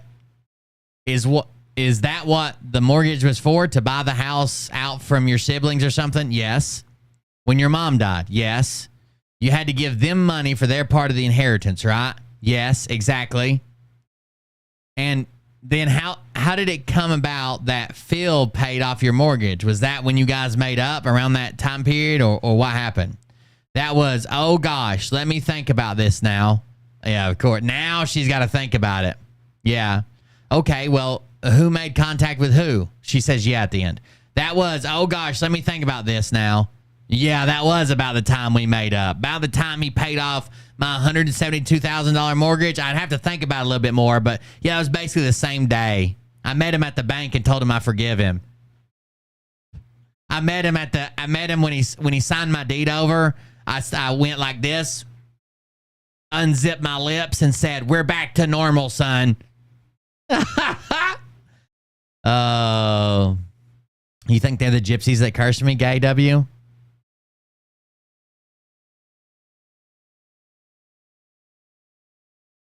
Okay, well, who made contact with who? I've got to think about it now. Hold on, give me some time. Oh, Phil text. I've got to think now. Did he text me? Oh, Phil gave me a letter for Christmas. Okay, for Christmas morning, right? And the letter was to me saying he's going to pay off my house. Yes, that's when it was. So it was Christmas. So they haven't talked in 2 years. And, they haven't talked in 2 years. And she receives a letter because she's mad at Phil because she thinks Phil's innocent. But if Phil would have been guilty, she would have been mad too. But this is because she's innocent. Then, after 2 years of not speaking a word at all to each other, on Christmas morning, there's a letter under her tree from her estranged son that says, "I'm going to pay off your mortgage." And suddenly, they're back to best friend. How weird.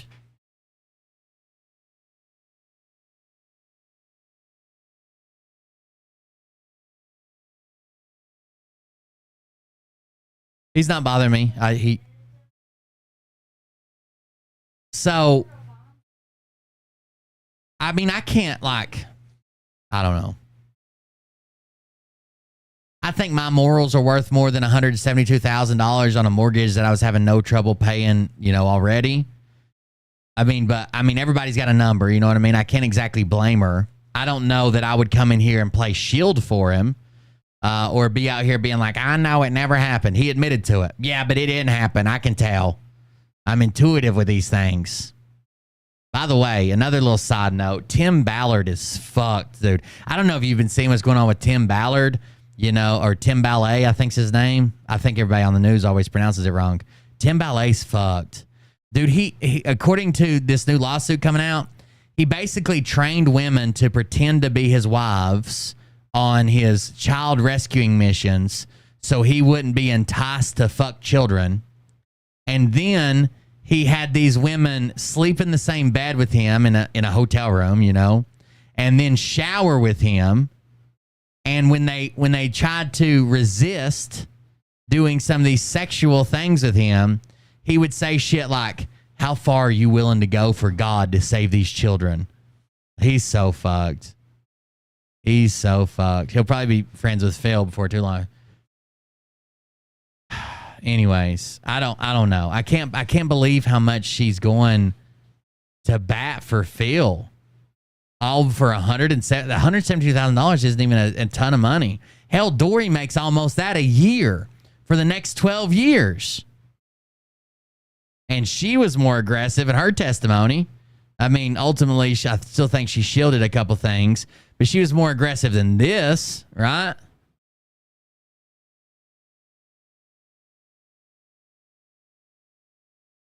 I don't know. I hope it was worth it. Y'all can have paid off mortgages in hell together, I guess. I don't know. I have no idea.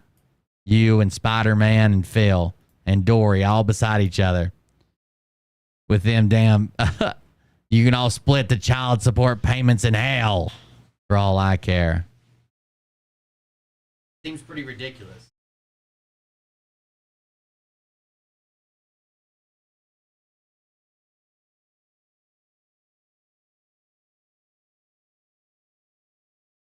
Exactly. She again says that she's not speaking to him because she thinks it didn't. The stuff with Bree didn't happen. That would be reason to speak to him. I don't even get that.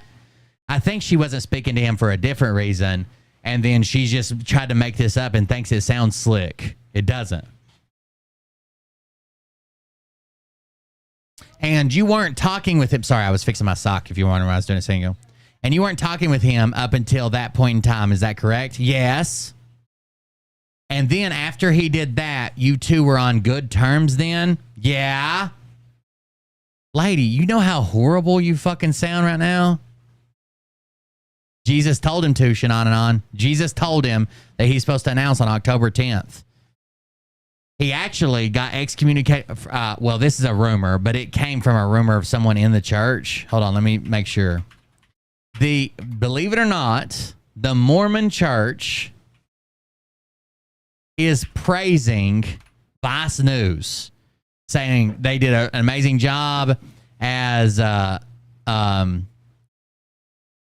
did an amazing job journalistically, letting us see it and respond to it without just trying to write a hit piece and letting us make decisions, letting us make a statement, blah, blah, blah. They did a really good job in this expose, and we're glad that we, it's, I don't know, it's wild. Has reportedly been excommunicated. Yeah, so it was right. He's been excommunicated from the LDS church. So he had like this, basically like a trial on like a Friday, and on Monday he got a letter at his door that he was excommunicated. So Marie's making herself look real bad. So she didn't talk to him for 2 years, literally up until he paid off her mortgage. Then they were best friends again. And then after he did that, you two were on good terms then? Yeah. And now you're spending a lot of time with him. You were at their wedding? Yes. The Dominican Republic, and you've been to Hawaii, to his new house in Hawaii? Yes. Are you in constant contact with him now? Yeah, we talk. Yeah. Talk like every day, every other day? Every other day, I text a lot and he texts a lot. And how is his mood now? Very good. He's in a good mood? Yes. He's in good spirits? Yes. Have you... She's ruining Phil's case. Thank God that... Not that she's a good witness or that she's doing the right thing, but that she's so fucking inept. She doesn't even know what shielding Phil would look like. My son's always been in the greatest spirits of the world because he's the greatest person in the world. And he never experiences any sadness. Okay. He's claiming we ruined his life, but oh, thanks. Have you met or talked to anyone that told you they don't like Phil because they read an article in the Scranton Times? Have I talked to anyone? Yeah, anybody told you, like, I don't like your son, Phil? No. I think he's a jerk. Anybody say that? No. But I know a lot of people probably are thinking that. Well, that's called useless in court. I know a lot of people probably are. Really. That's nothing. I know a lot of people probably really agree with Phil's analogy about a fucking watermelon that's blue on the inside. Fucking retard. I know a lot of people probably are thinking like that. Like for me to go to work, it was kind of tough. Well, that's what. Wondering what people would think because they saw everything? Okay, you're wondering what people would think? Yeah. But did anybody tell you what they were thinking about Phil? No, not that I know of. I'm trying to think of. No. How does he get along with your boyfriend, Tom Holland? Oh, really good. They're good friends? Yeah, like Tommy loves him, Uh-huh. Has Phil gotten you or Tommy involved in any of his businesses? No. Weird. You want to save the world. save people's retirement accounts, make sure that they're locked in for the 10 Days of Darkness on Q streaming, and you haven't signed up your mom for any of these bits. That's weird. Can you, if you would, I would like to give you, 3 or 4 minutes to speculate about pure fucking nonsense for the court. I think that would, go over really well. Okay, so you're not a business associate of him? No. And you're not selling silver coins or anything like that? No. All right, let's go in that booklet there. You're going to open it up. There's page numbers in the lower right-hand corner. Gotcha. ST numbers. I want you to go to ST 540. Oh, 540? 540. Okay, it's the baseball. You have that page. Let's hold that open. Okay. So this is Phil's resume that was produced by Riverside School District when Phil applied for the baseball coaching position. Okay. And so you look and you see his name in the upper right-hand portion and 416 West 3rd Street. He gave that address. Okay. This is around 2007. Okay. Okay. And was that where you lived? 416 West 3rd? Yeah. So he's living with you at this point in time? Yes. And this is after you've divorced from John? Yeah, he was with me. So the two of you live together. I'm hoping that date is correct, but yeah, it's around 2007, right? Okay, yeah. He put his head on the pillow at your house up until he moved in with Dory, right? Let me think now. You just gave 30 fucking yet. Let me run this back. What did Phil tell me to say? I can't remember where he went after that when he was with me. Must have been. I'm just going to say it must have been. Did he get his own apartment? I can't remember. All right. Phil's never had his own apartment. He literally went from living with his mom and dad to living with just his dad after they separated for a little bit, to living with just his mom, to moving in with Dory, and then Phil's parents gave them a house, and then they bought it for like pennies on the dollar of what it was worth. Well, about a third of what it was worth, maybe a quarter of what it was worth 2 years later. All right, so let's go through this. In terms of his education, he said he graduated from Riverside High in 2002. That's correct, right? Right, yep. And then he went to Duquesne University, right? Right. And being the proud mother, did you drive him out to Pittsburgh to go to Duquesne? I did. Did you help him move into the dorm? I did. Yes, I did. Did you meet his roommate? Yep. Corey Bugno? Yes, I did. He's a good kid. He's a sweetheart. My mom and dad actually took us out. Oh, did they? Yeah, my dad drove. And he stayed there for a year. Is that correct? I can't remember. He was only there for 1 year.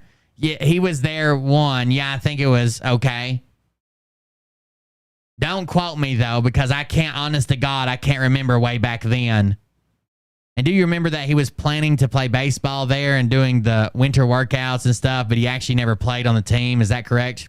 Yeah, I don't think he played. He didn't make the team. He got cut. I don't think he played on the team. Yeah, he didn't go to any of the games like in the official season. I don't know. Okay, all right. So he came home. He spent 1 year down at Duquesne, right? Right. I never saw him play baseball out there. That's all I could, Okay, all right. But it was also a far ride. So sure, I've made it many times. Yeah. And then when he came, I'm sorry, I was reading that backwards. Question. Okay, all right. And then she says, but it was a far ride. So then Tim Hinton says, so I've made it many times. She says, yeah. And then when he came home, did he apply to the University of Scranton? Yeah, I believe so. Okay. And did you help him with his tuition or and maybe his rent? Yeah. Paid for his rent maybe? Yeah. Did he live down by the University of Scranton at one point in time? That's when he was with me. Oh, he lived at home and went to the U. I believe so. Again, I can't remember. Do you know what I mean? But you're pretty clear that he went to the University of Scranton, right? Yeah. And he went to Duquesne. Yeah. How were his grades? That I don't know. Okay. He was always smart, though. Like, I can't imagine him having bad grades. We didn't keep we weren't real close back then either. He's going to college. He's doing his own thing. I work 2 jobs. Yeah, the only time you're close is when he pays off your fucking mortgage. Yeah. And that's the truth. I work 2 jobs. I shouldn't be saying that's the truth. I have to tell you the truth. I worked 2 jobs at that time. Oh my God. I shouldn't be saying that's the truth, but I just did. But I'm supposed to be telling the truth the whole time, not just when I say that's the truth. You understand what I'm saying? Truthfully? Oh, of course his roommate wasn't Ezra Cohen Watnick. When we found out that they weren't even close to going to college at the same time, that's when Phil changed his story to, I said he was my roommate, but I never said college, which he did. He said old college roommate.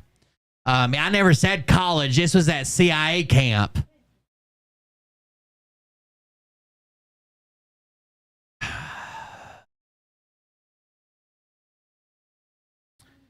That's how I furnished my apartment. So, Marie, he attended the University of Scranton for some period of time. Yes. And then he went to Johnson College for some period of time. I'm asking for your memory. I know you have a resume in front of you. You're looking at it. But do you remember him going to Johnson College for a period of time? I can't remember. Honestly, I can't. And again, he was on his own then. You know what I mean? Uh-huh. He was on his own then. Do you remember him going to any other colleges or universities that other than the ones listed on his resume? Not that, no. I'm sure she had to say, not that I know. Like, do you have any memory of him telling you he's attending Harvard University or an online course at Harvard? I don't know about that. Do you remember Phil ever talking to you about attending Harvard University or an online course at home? Don't know about that. Do you remember Phil ever talking to you about attending some online program at Regent University? Don't know about that either. But again, I wasn't talking to him back then because he was on his own. Once he moved out, I didn't talk to him that much. It was a phone call here and there. Hey, you think it's a pretty big deal if you're attending fucking Harvard, right? One of the most well-known Ivy League schools in the world.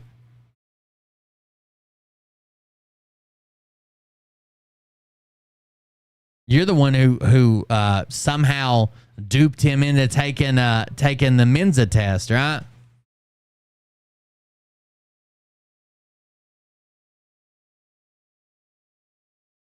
Do you know where he lived other than moving into a place with Dory? I think it's Cayuga Street with Dory. Cayuga, he was on, yes, he was at that place. Yeah, he lived there with Dory, right? Yeah. Do you know where else he lived in Lackawanna County besides Atherton and Cayuga?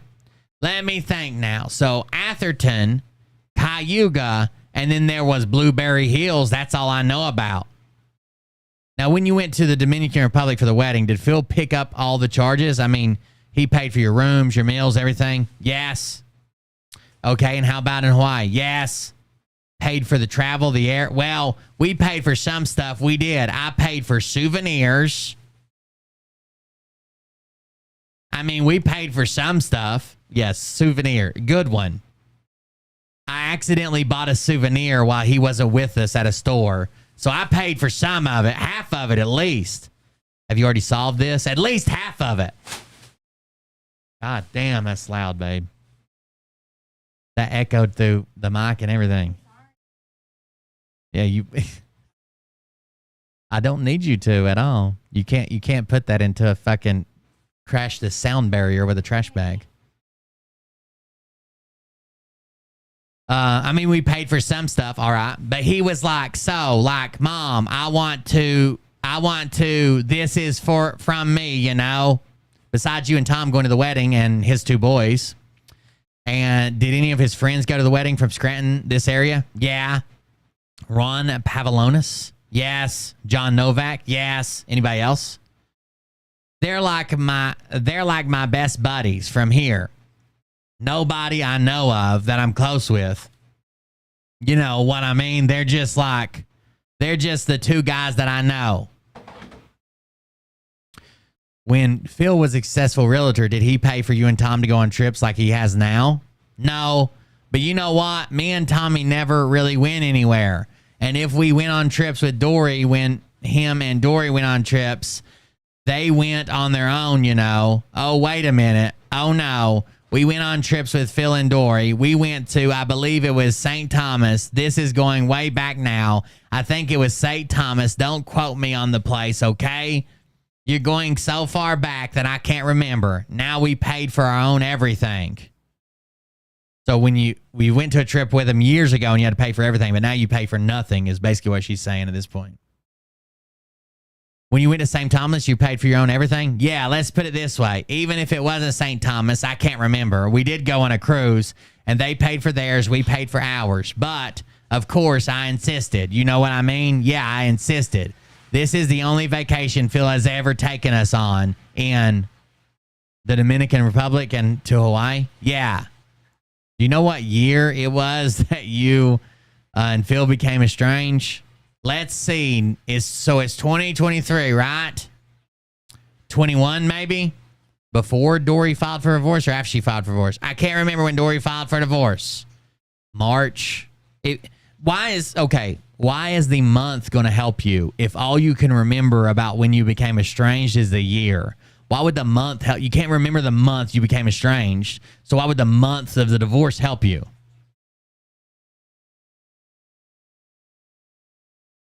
March of 2021. 2021. Yeah, it was pretty close to that time. Yeah. But I can't be certain. I want to tell the truth. I can't be certain. Did Dory filing for divorce lead you to become estranged from Phil? Yep. I'm telling you, I was depressed. So now it's because Dory filed for divorce that she quit talking to Phil. When before it was because she didn't believe that Phil did anything with Bree. And did Dory tell you why she filed for divorce? Not specifically, no. You were depressed because you hated to see their marriage end? Yes, I told you. I love my daughter-in-law. Now she's not anymore, but she still will be very close with me. But I love Carrie too. So, playing both sides of the fence, you dumb old bag. You like my little voice I've got for her? I've worked it out. It's basically just my voice, but a little more nasally. And as far as everything you knew, Phil had been faithful to Dory during the marriage. He didn't cheat on her? No. Or did you learn that he did cheat on her? No, I don't. I never wanted to get involved in that. Do you know whether Phil and Dory had a little brief separation during their marriage where somebody had to leave the house for a couple days? Yeah, Dory did tell me that, but yeah. Did that happen a number of times through the years? I don't know about all of it, but it may have. Did Phil ever come stay with you when he and Dory had a fight? I don't think so, no. Oh, I forgot to ask you. Your birthday's what? She says her birthday, I guess.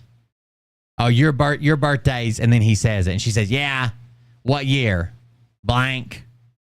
That came up in one of the records, you know. Bree was still in high school when she came to try to talk to you. What? I don't remember that. Well, tell me exactly what she said to you. She knocked on my door, and I think she had another girl with her. Do you know who? Was it Amanda? Because you know Amanda, right, Tarini? Oh, yeah, I know Amanda.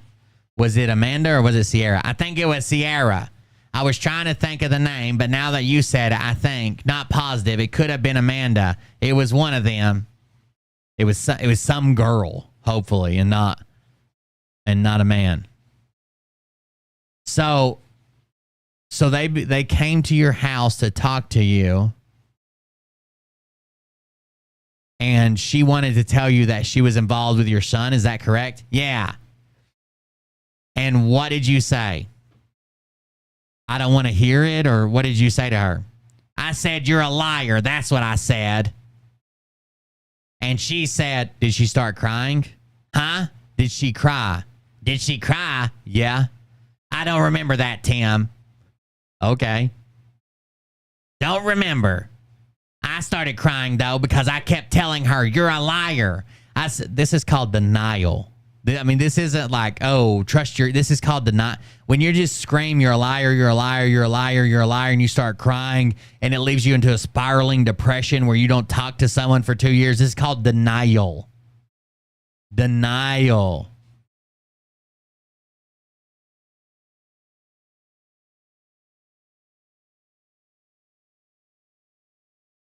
Don't remember. I started crying, though, because I kept telling her, you're a liar. I said, all you want to do is get my son in trouble. And she kept saying, I forget what she kept saying. This is going back. And I asked her to leave my house, and she wouldn't leave.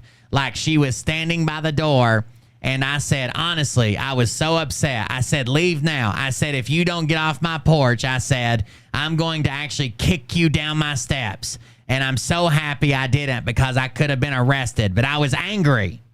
I was very upset that she came there. And as she's walking down my steps, all the neighbors are outside, and she's yelling in my neighborhood, your son's a fucking pedophile. She was outraged. I mean, she was terrible. Walking down my steps, that's exactly what she said. So then I was crying. I mean, you're crying because you're facing reality, lady. I don't know what to tell you. Like, if the roles had been reversed, and you had Phil or a daughter, or let's say Dory, who you actually like, came to you at 14 and was like, there's a 30-year-old man sleeping with me, you would be like, I'm gonna Spartan kick you down these fucking steps, you cunt. Or you want the neighbors to hear you? Okay, did you ever talk with her on any other occasions other than this instant you told us? No. Did you ever see, not that I remember anyway, did you ever see her and Phil together in a car? Never, never. That would have made me even more madder. What? That would have made me even madder if I thought that had happened. Okay, did Phil, he's admitted to being in a car with her already. Okay, did Phil ever tell you that he bought her gifts when she was in high school? No, but I saw it in the paper. What did you see in the paper? If I'm not mistaken, I saw in the paper that he bought her jewelry or something, earrings or something. Yeah, but did she ever tell me that, or did he ever tell me that, though? No. No. These were the news articles back when the criminal case was going on about the earrings, correct? It must be because that's the time I seen it. And again, I was going back and forth to work for everybody reading this. Tell me about the relationship you had with Amanda Torini. I don't even know Amanda that well. She's like a doctor of nursing. Well, that I know because who's told me? I think Dory told me that. I'm pretty sure Dory told me that. Okay, do you have a memory of Amanda Torini coming to you to talk to you about Bree and Phil at any point in time? Never.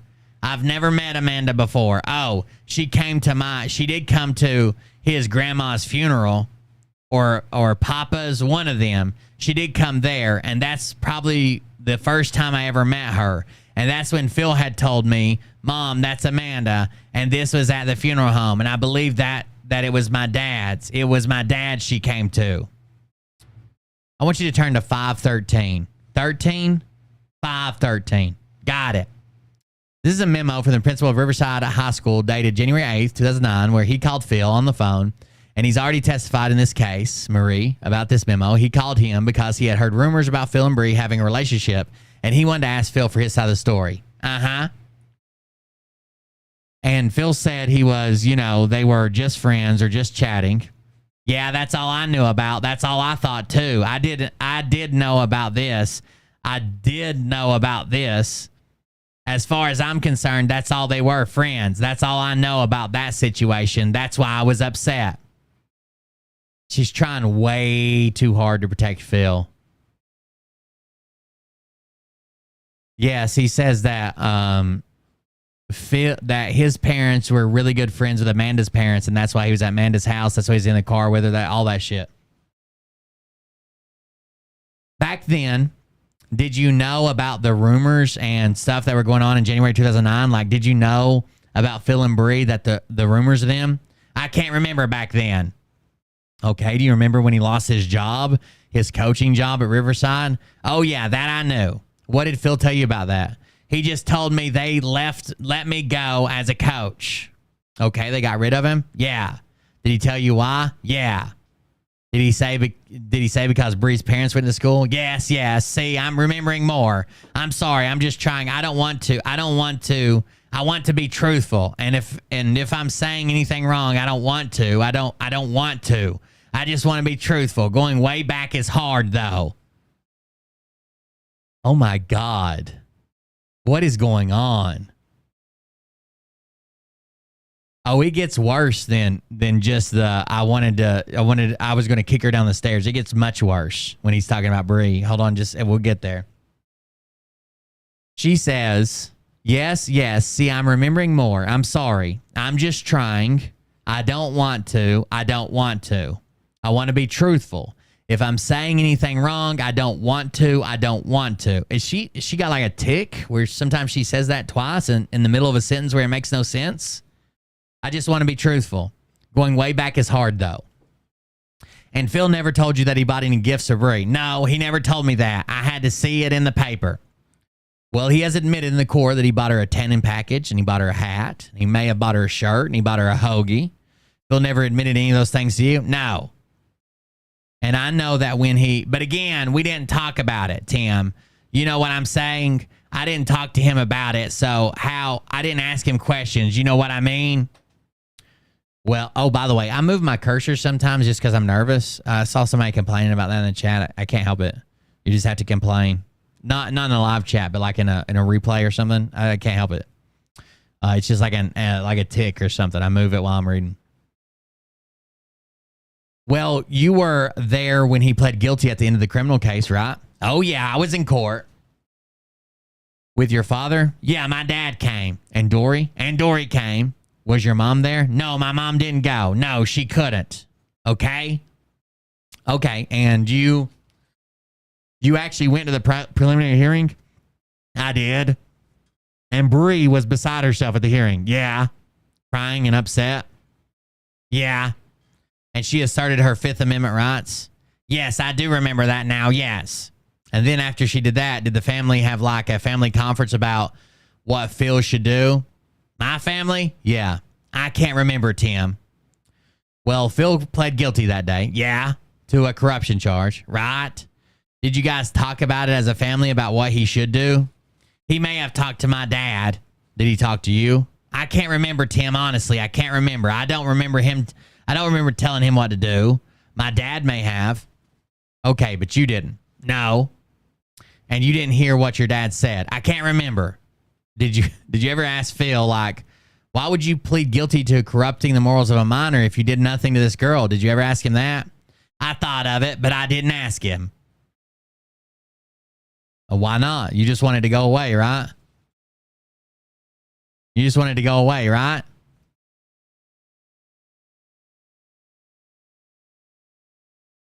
It seems like everybody just wanted Phil to be propped up, be found innocent, and everything to go away. And that's what they wanted. They wanted their lives to go back to normal, regardless of whose lives he destroyed. And still to this day, doesn't matter whose lives Phil destroys. We just want our child support, and we just want our house paid off, and we just want everything to be great. I want to go to Hawaii.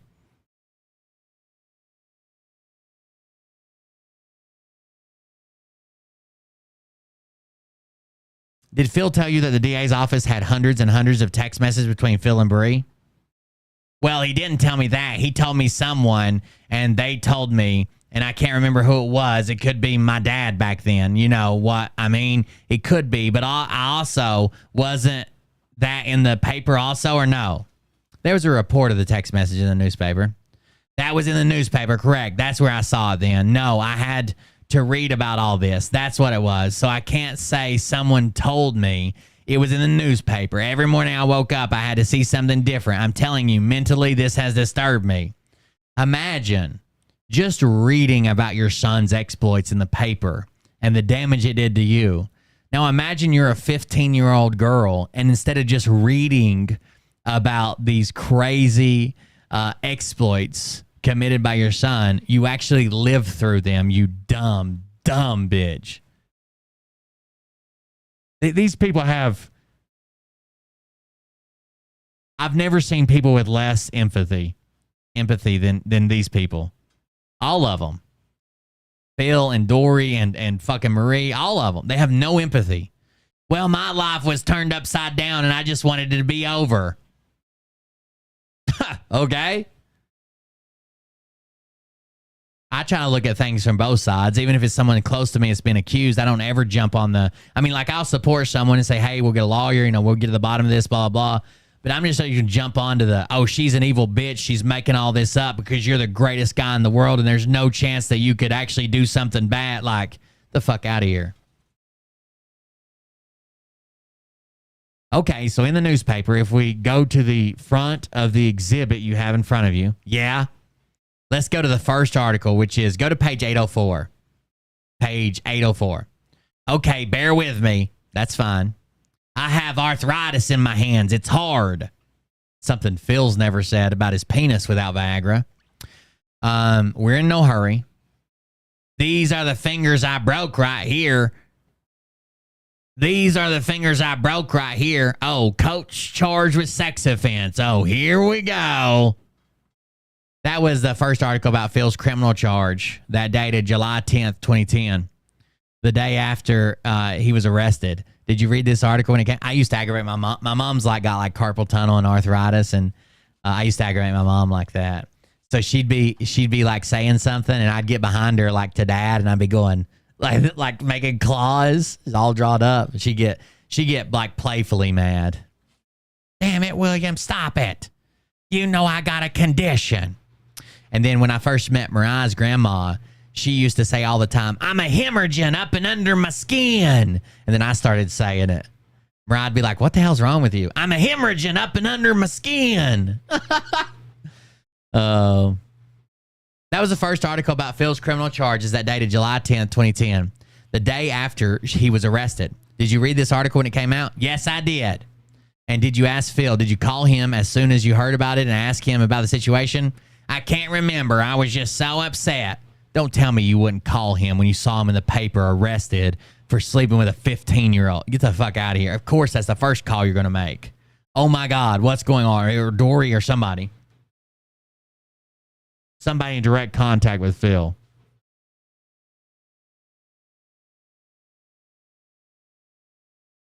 Was Phil on the TV news, too, because of the charges? Oh, yeah, he was on the news. Finally, more than he was on the news for baseball. He was on television too. Witness nods head. All right.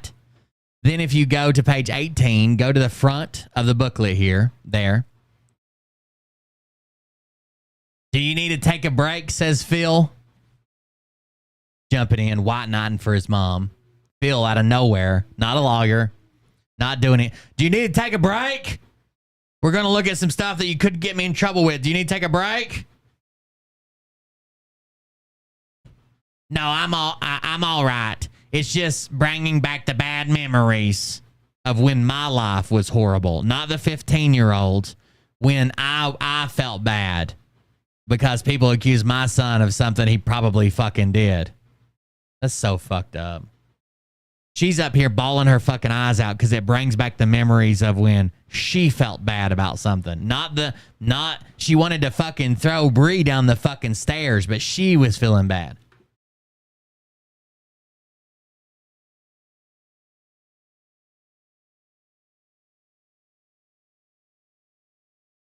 Do you need a tissue?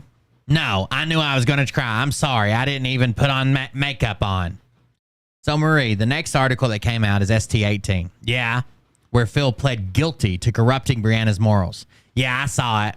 And then the next article is ST19. This was another news article in the paper. This is shortly after he was arrested. Yeah. And then this last article, the next page, ST20, okay, where Phil was sentenced. Yeah. And the headline reads, ex-baseball coach sends for sex with girl 15. And that's concerning the hearing that I think you attended, right?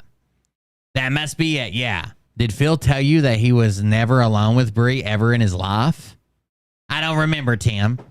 Did he tell you he never touched that girl at all? Yeah, he swears it never happened, and I believe him. The article said that Phil's waived his right to a preliminary hearing. He waived his right to the preliminary hearing. He waived his right to the preliminary hearing. The preliminary hearing never finished. They stopped it, and he pled guilty. He waived that.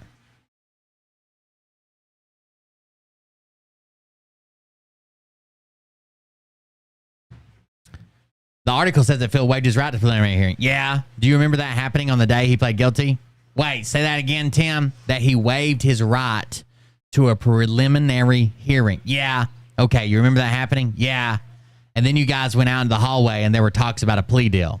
Yeah, I just can't remember, Tim. Honestly, I can't remember. I do remember there being a plea deal. I do remember that, but I didn't give any advice, and I don't know what to do. I didn't know what to do. I don't know too much about this court stuff. Did Phil give you did you give Phil any money for bail or his lawyer fees or anything like that? Yeah, I did take some money out to help him. We all did. How much did you give him approximately?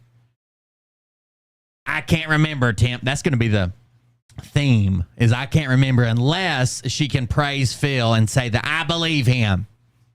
Then suddenly she remembers everything. Was it more than $10,000? My mom gave a pretty big amount. No one's asking about your mom. My mom gave a pretty big amount, but I gave him whatever I had in the checking account and wasn't really big. It might have been, no, I say it was less than $10,000, but I can't remember. Do you know how much your mom gave Phil? She gave, I can't remember, Tim. Everybody tried to help him, though. Okay. You said a big amount. What's big to you? Between 5 and 10, 10 to 15, 15 to 20? We're just estimating here. Not like we had a lot of money, you know. You did or did not? Didn't. It's not like we were, you know, we all tried to help him. Okay, but let's look at ST779. Now, this is the collateral mortgage that Thomas Holland Jr. and Marie Godlewski took out on their house. Yes? For $250,000 to serve as collateral for a bond. Do you see that? This is to get Phil out of jail. You posted your house. Do you remember doing that? Yes, we did. The double, yeah. See, it's coming back to me now. Yeah, when you're presented with the evidence and you can't. I don't remember my house ever being up for bond. Okay, all right. So, Marie, and that's your signature here, right? Marie Godlewski? Yes. And this was the Cutting Edge Bail Bonds, LLC. Yes, I forgot about this. You put your house up. Yes, for him. You didn't put up money, did you? I can't remember what the money for bond. Oh, no, not for bond. No, this was it. I believe. And Dory and Phil put up their house too. Yes. Okay, so am I correct that there was no cash bond paid? It was the real estate. Tim, I can't remember, but I think so. Yes. All right. I don't want to say there was no money that was helped with his situation, but I can't remember. But at least you and Tom signed a collateral mortgage to receive as bail for Phil. Yes, we did. All right. Do you know a person named Joe Strock? Joe Strock. Strock sounds familiar. Yeah, from Taylor, I believe. Yeah, I just know of him. I'll show you a picture of him. Go to ST1538. So this is a young man who was 4 years younger than Phil in school. He graduated Riverside High in 2006. I just know of him. You can see him. What do you know about him? Nothing. I just know he's from Riverside. He went to Riverside. That's all I know about him. I never met him. And if I did, it wasn't like I knew who he was. You know what I mean? Did Phil ever hang out with Joe Strock? I don't know. Did Phil ever talk to you about Joe Strock? I don't know. I don't think so. You didn't go to his funeral or anything when he died, did you? This Joe Strock? No, I don't know him. I wouldn't have went. I was just wondering whether he was one of Phil's friends growing up or not. No. All right. Ronnie and Paul Novak, John Novak, all of them were his buddies. They're the only ones he hung around the most. Did Phil, who were his friends growing up? You said Ronnie Pavlonis. Well, through high school, yeah. Who were his best friends in high school? High school, John Novak, the lawyer. Yeah, Paul Novak. They were always down at the house. Is that John's brother? Yeah, they were always at my house growing up. And who else? He was friends with Ronnie through school. Who else? Who else? Oh, that's her saying it. Damn. He was friends with Ronnie through school. Who else? Not him, though. I don't remember him ever in my company, even. You're pointing at the picture of Joe Strzok? Yes. So there it is again. So when Phil was with Savage Dog, we'll read part of that transcript. It's just above this. He said that they were best friends from the same small town, had the same teachers, same class, graduated together. And now he's trying to change his story to, oh, well, it's such a small town that, yeah, we were 4 years apart, but he had the same teacher. Unless they retired, he had most of the same teachers I did, because we went to the same school. And that's what we bonded over. We would say, you remember Miss Johnson in kindergarten? I was there 4 years earlier, but then wasn't that a good time? Fucking retard. He tried to lie like he was there to catch Bree when she fell. He was talking to Bree before Joe even killed himself and trying to move in on that fucking underage pussy.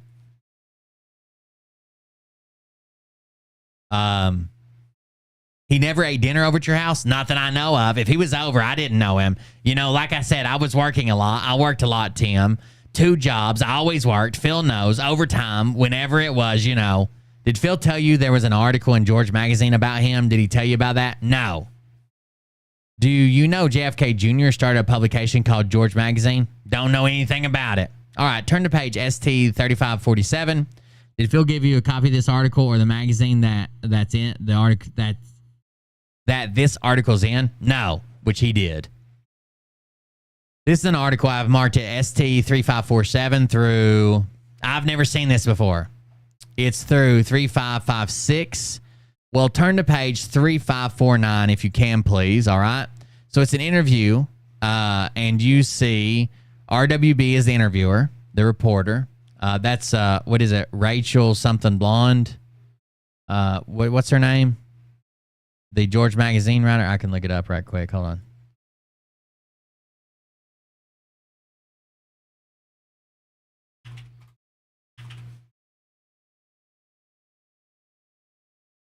They need to be printing a right. I say really.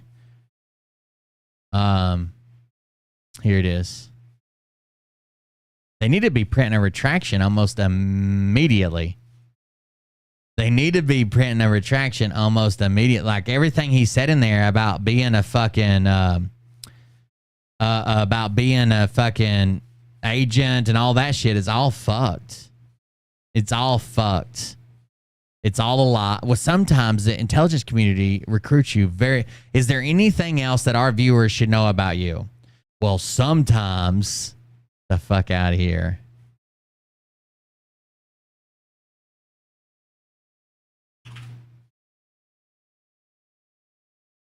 Right side blonde is what it is. Right side blonde.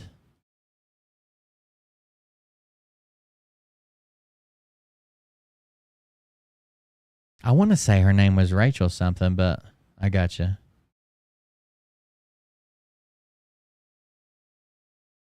I don't know why I want to say that. It's clearly probably wrong. Or clearly wrong. Oh, well. She asked him in the article, it's in here too, or I pulled it up the other day, whatever. Is there anything else that our viewers should know about you? And he said, sometimes the intelligence agencies, our community, they look for the best and the brightest, and they recruit people at a very, very young age. And then Tim Hinton is like, are you trying to tell people that you're recruited by a 3-letter agency? Which is, her name is Rachel. Rachel Right Side Blonde is her name on Twitter. That must be where I know the Rachel from. Are you trying to tell the people who read this that you were in the 3-letter agency? And she's like, no. It feels like, no, I wasn't. No. But then why were you telling them this at all? I just thought, how does this fit into you? I just thought it was something they should know. Imagine if someone came to me and they're like, can you tell me about your life? And I'm like, look, sometimes when you have your first sexual experience, it awakens the serial killer gene and you strangle your partner to death while you climax. And someone's like, holy shit, what? No, I didn't do it. I'm just saying that it has nothing to do with me. You should just know that. But I asked you about your life. Well, you should just know that in general. What's this have to do with me? Why are you trying to pretend like I was trying to say it was me? Jesus, dude. It was It was just a fun fact that I put in there.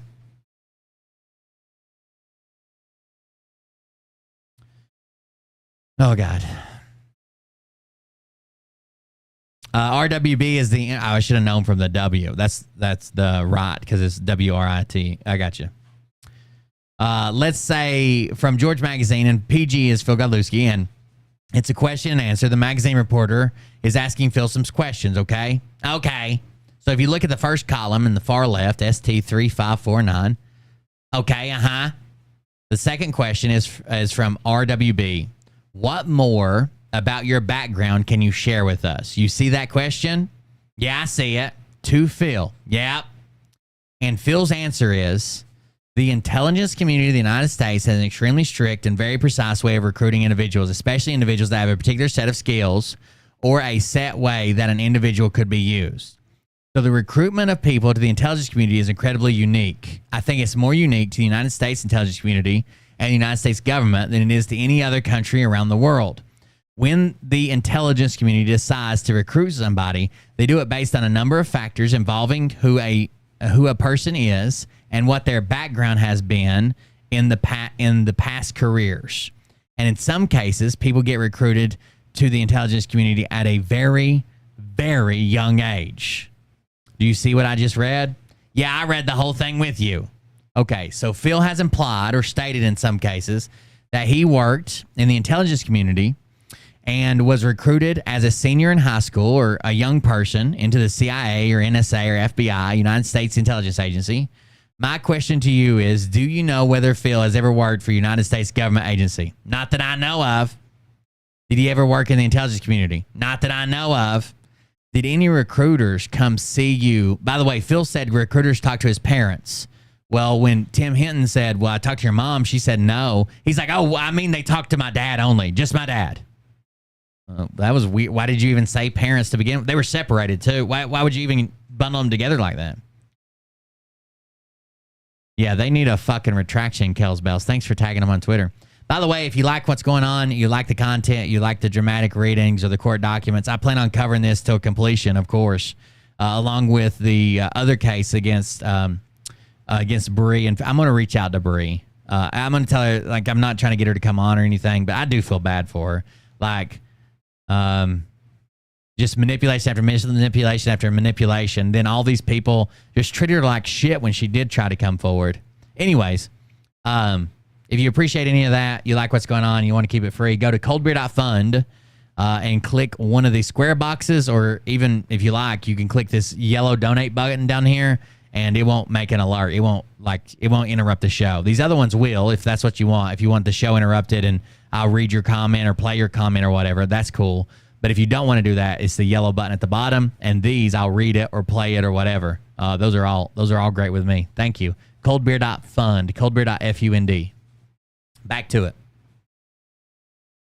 Did any recruiters come see you when Phil was in high school and make a pitch to you to recruit Phil to work in the intelligence community? No, never happened. Never. True. Do you know of any work Phil did before Dory filed for divorce other than working at Osmolia's gas station, maybe the Subway shop there, and as a realtor broker? Do you know of any other jobs he held? No, he had the agency. And in fairness, Phil has represented that he was involved in a mortgage company and a real estate academy, maybe a title company, but real estate associated business. Do you know anything about that? No. Outside of those real estate jobs, working at Osmolia's gas stations, maybe bartending while he's at Duquesne, has he held any other jobs? No, just the agency. Stop saying the agency. That's real estate. That's real estate related. That's a real estate job. No, just the agency, and that's, everything that. The agency, meaning the real estate agency. Yes, with George Plisco. Yeah. Okay, if you can turn the page... God, you gotta fucking walk this lady right down the fucking aisle. If you give her the chance to wander, that bitch will be 30 miles down the road in a field at grazing. Well, I have a most beautiful son. He is so handsome. And yes, he will date your daughter. When was her quinceañera again? Okay, if you can turn to page 1569, Marie, this is a post that Phil put out on the internet on one of his channels that indicates the second paragraph Of late, I have been summoned and called upon to lead a very complex, very covert operation to restore the Republic of America to its people. I have been summoned and called upon to conduct clandestine type operations and use my expertise of a former life to infiltrate the enemy where it hurts them the most. Some of the things that I'm able to do cannot be done by any other person on this planet. You see what I read? Yeah. Do you know anything about that? No. Does it sound true to you? I don't know. I mean, do you have any you're Phil's mother. I mean, do you have any information or knowledge that Phil has ever been a covert operative? No. Do you, with Eli's mom? Oh no. Thank you for the donation, Atsuko. You're a really sick bitch. Loving the frog voice, mom. Loving the frog voice, mom. Frog voice, mom. That's it. No more voices. Atsuko ruined it. She said I sound like a frog. We're done. No more voices ever again. Thank you for your money. It better not be in fucking yen again, okay? You understand me? If I get one more donation and some type of tiny Japanese money that's too small for my giant American hands, I'm going to lose my shit. I thought it was a fucking postage stamp the last time you donated. What the fuck am I supposed to do with this?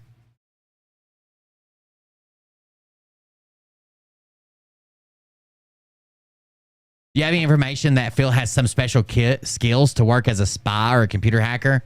No, I don't know any of this. Nothing? No, and again, we don't talk a lot, me and my son. Maybe he became a super secret computer hacker in you know, the 2 months that I was working a lot of overtime. We don't like, you know, we're not on the phone all the time. He doesn't tell me what's going on in his life a lot. I mean, it's the truth. Okay, I thought just an hour ago you said you talked to him like every other day. We text, but he doesn't tell me stuff, you know. We text back and forth. How's it going? If he's on a clandestine secret operation that only he can do, hitting the enemy behind enemy lines where it hurts them the most, do you think he's got time to text his mom?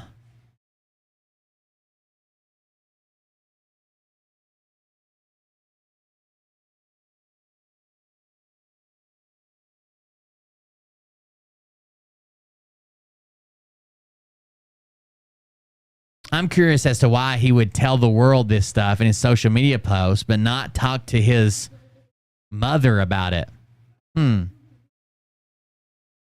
No, truthfully, no. Do you know whether Phil has some special skills that would make him a great covert operative? Do I think he does? Yeah, do you think he has some special skills? I just think my son is very smart. I hate you. Like, I went into this like trying to give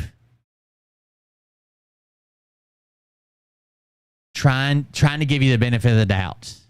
I hate you so much.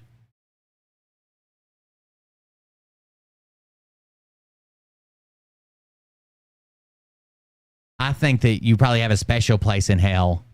And I think your own personal hell is going to be Eli not reading directly to you from a thesaurus, but reading a word from the thesaurus and then making up his own definition while also referencing the word and referencing the word and about 42 synonyms in each sentence. I think that's what's going to happen.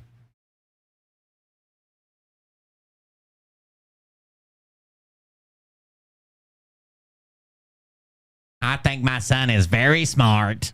Okay. But does he have skills to do that? I just know he's very smart. Okay, but does he have skills to do that? I just know he's very smart. Okay. What is it about him that makes you think he's very smart? I don't know. I just think he's very smart. I don't know how to even answer that. I will give you an example. I remember my dad saying before he passed, you're not going to have to worry about Phil. He's a very smart boy and he's going to do good in life. And that's the truth. I just told him that a couple days ago. What the fuck is this?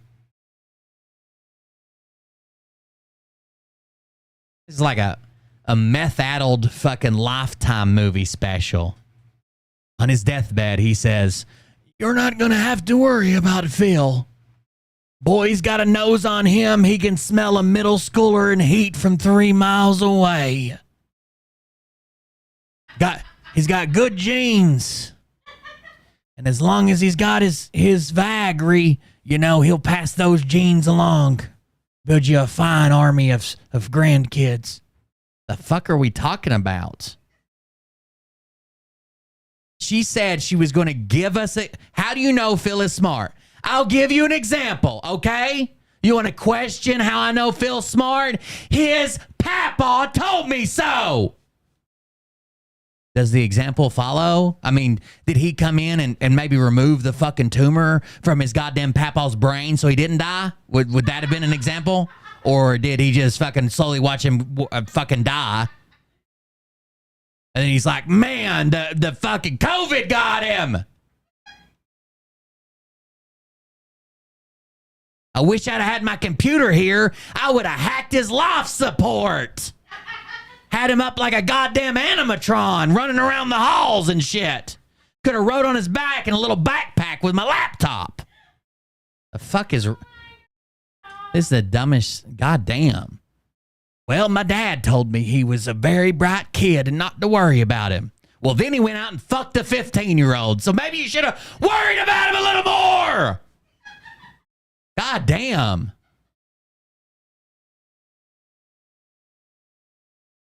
Charles Manson's fucking grandpa told his mom not to worry about him. You see what happened, Marie?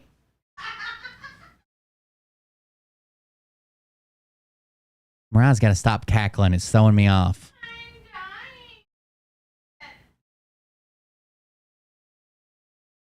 I don't understand this. You think Phil's really smart? Yeah. Why? Let me give you an example. His papa said he was smart. And then I told you he was smart. So that's 2 examples right there, Tim. Are you keeping up with me?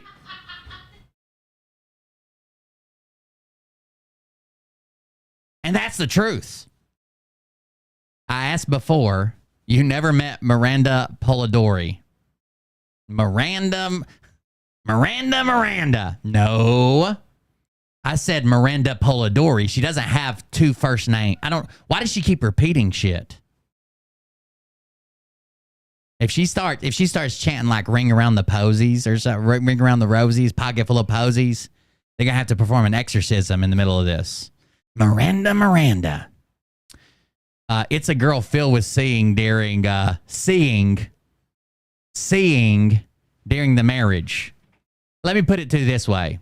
It's a girl that Phil would see after he picked up his Viagra during his marriage to another woman who you claim you love so much. Dory, I believe you referred to her as.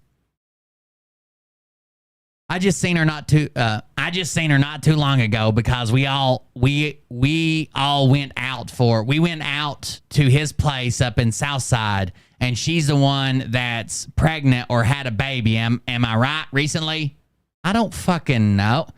God damn. I know that Phil fucked her while he was married 3 goddamn years ago. And you're like, isn't she the one that used to have braces, then her hair was a little frizzy, and her mom was a lady that we would see walking around picking up tin cans? And I'm pretty sure that the rumor has it that she's with that new guy, Paul, and they've got something going on, and lo and behold, bun in the oven, right, Tim? She's pregnant, right? The fuck? What do you mean? What the fuck do you mean? How is this how you describe someone? She's asking as if like Tim said, you remember my wife, right? Someone I have intimate knowledge of. Yeah, she's on her period today, right? Yeah, I know her. What the fuck?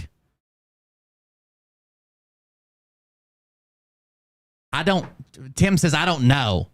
See, I'm getting mixed up again. It's easy. It's okay, Gams. We'll get you something to calm you down here. Maybe strap you to the fucking bench. You crazy bitch.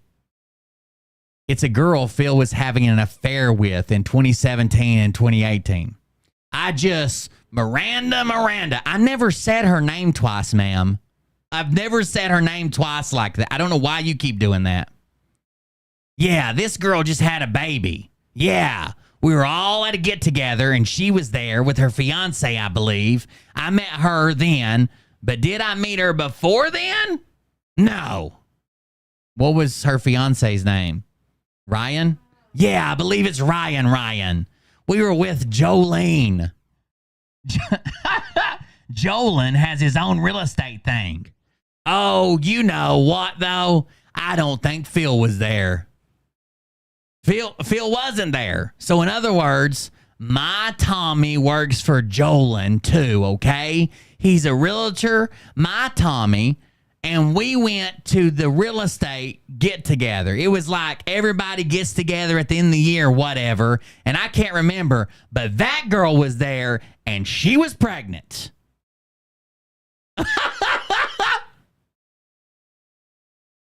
Oh. 100%.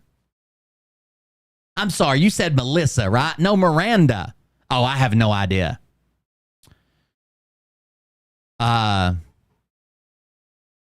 Tim says, but did you know her to be the girl Phil was having an affair with when she worked at the agency? I don't think I have the right girl then.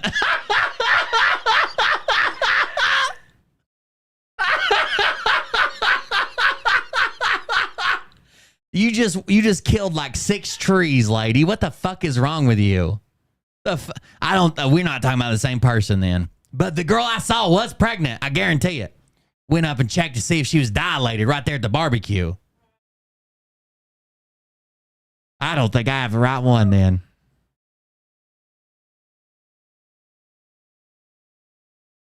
Okay. No, Tim's trying to get through to her. Okay, we're trying to push through. Or her meds wearing off, who knows? Coming at him like a rabid, senile dog. Okay. But did you know that fact? That Phil had an affair with a girl, pregnant or not, named Miranda.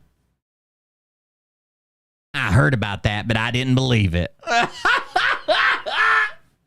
Well, Phil's admitted it. Okay, well. You gotta stop. You gotta stop, Maria. Jesus fucking Christ. I don't believe that. Phil said he did. Well.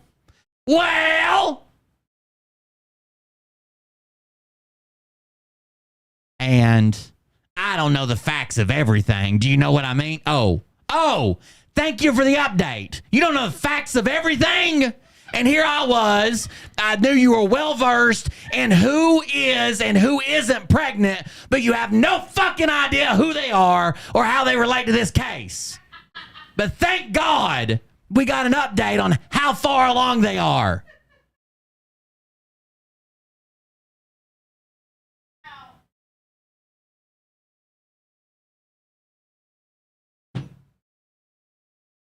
I don't know everything, Tim.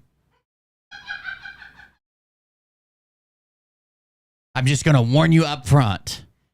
I don't know everything. There's no way that I would ever try to... Now, Phil, he's very smart. He may even know everything. My grandpa told me that one time. He may know everything in the world, but I don't, Tim. I'm sorry. I don't know everything.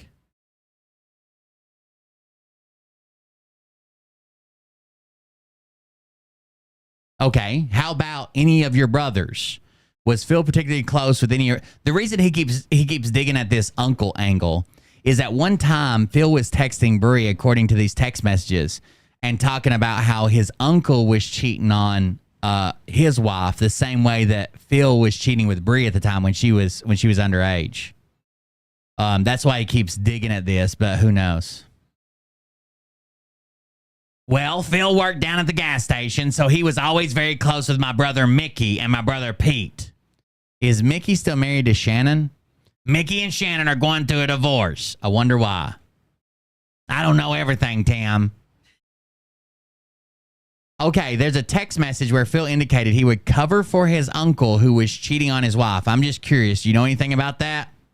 What do you mean cover for her? That's not what he said. It says, Phil indicated he would cover for his uncle, clearly a he, who was cheating on his wife. Do you, Marie, know anything about that? What do you mean cover for her? Like telling Shannon he's not here right now. He's out on a run. Blah, blah, blah. I don't know anything about that. All right. What do you know about Phil's reputation now in the community? I don't know anything. Like, I don't know what people think. I don't like what they're probably thinking. A lot of my friends are on my side, I should say. When I say my side, I mean they don't believe he would do something like all that crap that was in the paper. Okay? God damn these liberal journalists picking on my fucking little Subway sandwich maker. I'll give you an example. He picked up the Subway sandwich toaster in under 3 weeks, okay? He was able to hit the 5-minute button, the 7-minute button, and he never put a single sandwich in the toaster when someone said they didn't want it toasted. So, smart enough for you, Tim? Tim the fucking genius over here, judging my whole family. I don't know everything.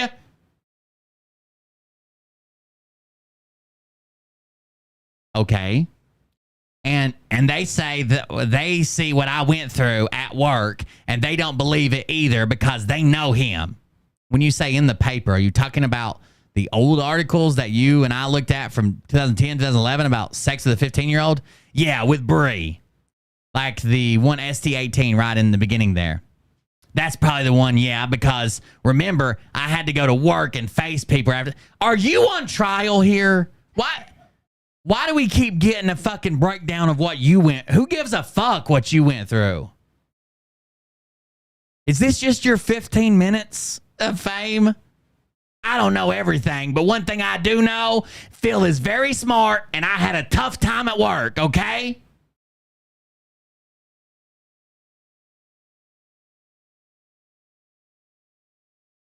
I had to go to work and face people after they read all this.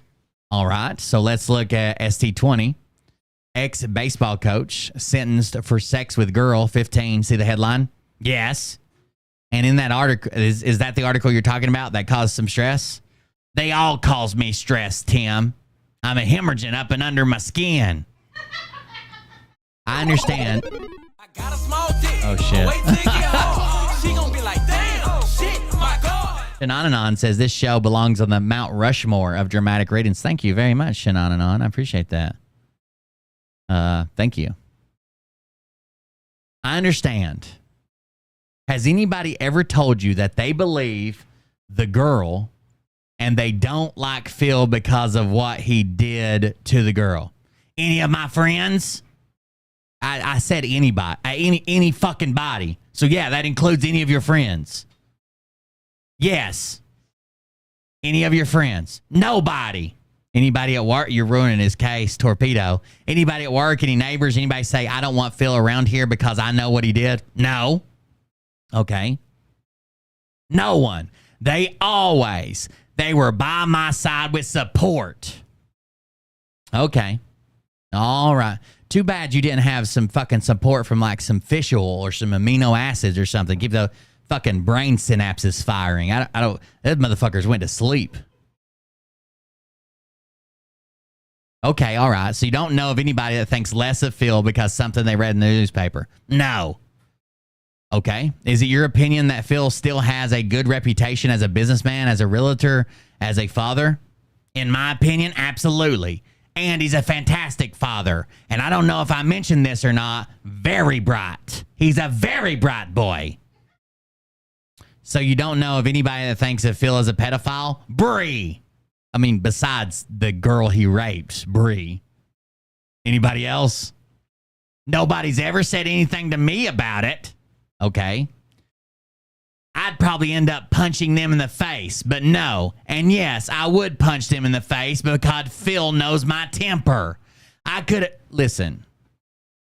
I'm pretty sure I read an excerpt before this interview started that you had to be helped onto a folding metal chair.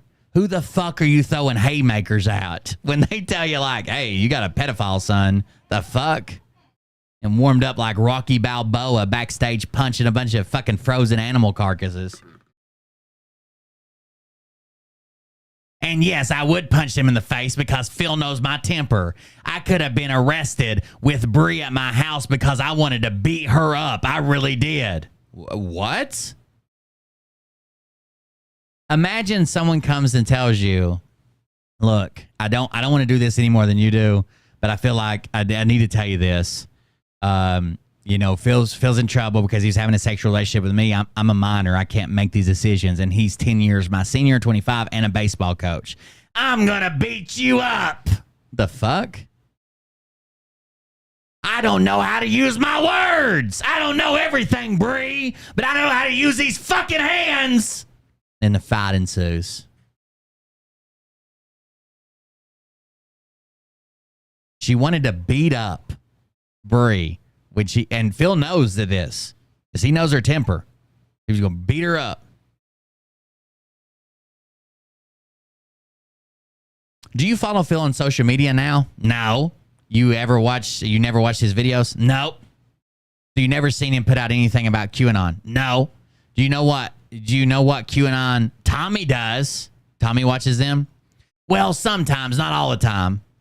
And maybe Tommy has told you this, okay? So I'm going to ask you a couple questions here. Did Tommy tell you that Phil put out a video that said that the real Joe Biden was executed for crimes against humanity in 2019 and that the Joe Biden who was elected as president in November 2020 is really a body double? No. Has Tommy told you any of the outlandish things that Phil has put out in videos? No, Tim. Honestly, I can't remember what Tommy has told me, some stuff, but give me an example of the stuff Tommy's told you. Actually, I can't. I don't even know. Did Tommy tell you that Phil did a video that said Hillary Clinton was executed after a military tribunal? I can't remember, Tim. Did he tell you that Phil put out a video that Michelle Obama is really a guy? I can't remember that either. Okay, did Tommy tell you that Phil put out a video that says Tom Hanks is a pedophile? Can't remember that either. I can't even tell you what he is. He just told me that he'd be on the couch and he'd be watching some things, videos or whatever, and I'd say, Tommy, what are you doing? He'd say, Phil's on, so I'm watching a little. I said, I don't want to see it. Why don't you want to see it? Because it's crazy? Well, because I was upset with him until he paid off my mortgage, so I didn't want to know anything. Did you know that on social media he puts up these videos on crazy stuff? Have people ever told you that? No. What do you think he's doing videos about? I don't know. You know anything about QAnon? Nothing. Don't know anything about it. Nothing. Actually, I really don't. I'm not interested in that. I'm not. Just not something I'm interested in. Some people are. Some people follow it because some people watch. That's what they like to do. Did you get vaccinated against COVID? Ooh. This is what the fucking retards show up in my chat and they're like, let me guess, you're a vax baby. What? Get another booster, you little piece of shit.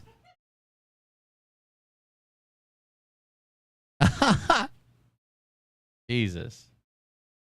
Oh, so you're gonna live longer than we are. What a dickhead.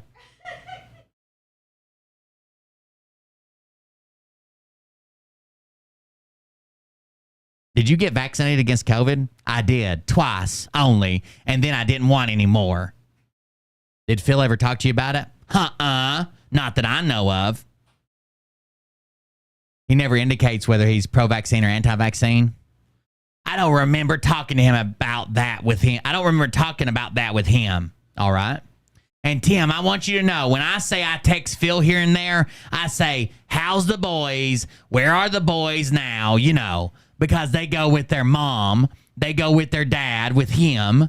And when I text him, that's the stuff we talk about, I don't talk about any of this with my son, so I can't answer those questions. And I go on Facebook. That's the only thing I ever go, who could have guessed? She's on Facebook every day. Not like we ever run into any people like that. These are the same motherfuckers that we fuck with on Facebook. I don't know everything, Will, but I will tell you this. We're in a state of devolution!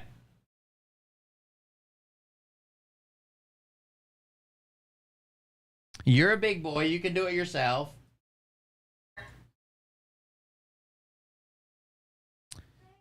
And I shop. I go on Facebook. That's the only thing I ever go on, and I shop. That's about it.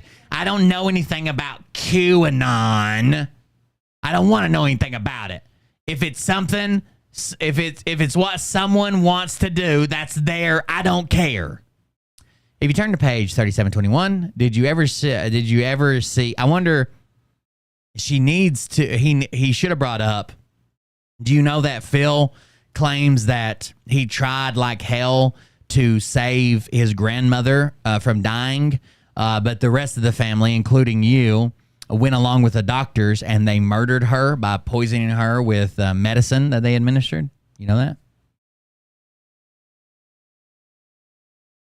If you turn to page 37 to 21, did you ever see the Scranton Times news article about Phil that is shown ST 3721 through 3723? I don't get that paper. Never did. All the other articles we read earlier today, were all from the Scranton Times as well.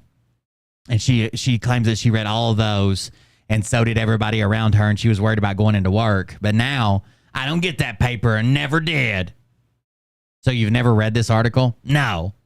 Did someone ever talk to you about this article? No. Tommy never even told me because we never get the paper. I watch the news. Okay, and Tommy never talked to you about this news article? No. Go to ST 3744, just a couple more pages. That's okay? That's okay. So, Marie, this is a text message that Phil has produced in this case of him having text messages with Bree about 7 months ago. And Phil wrote to Bree in the bottom over in the right-hand bubble, the bottom one. Bree, I'm going into the next Trump administration as a political advisor and intelligence figure. Do you see where I read from? Yeah, I see it. Has he ever made that statement to you that Phil's going to work in the next Trump administration? No. Or that he's going to work in a government as an intelligence figure? I don't remember that. Never said that to you? Not that I remember. I can't remember if that was ever mentioned. Did Phil ever tell you that even after his criminal case with Bree was over, he has remained in contact with her since that time to the present time? I can't remember that either. If I even knew that. It sounds to me, you feel pretty strongly about this. You hate what happened to your son as a result of that criminal charge, and you have strong feelings about that. Oh my God, yes. That was your son. Then that was your son. Then Phil objects and says, oh my gosh.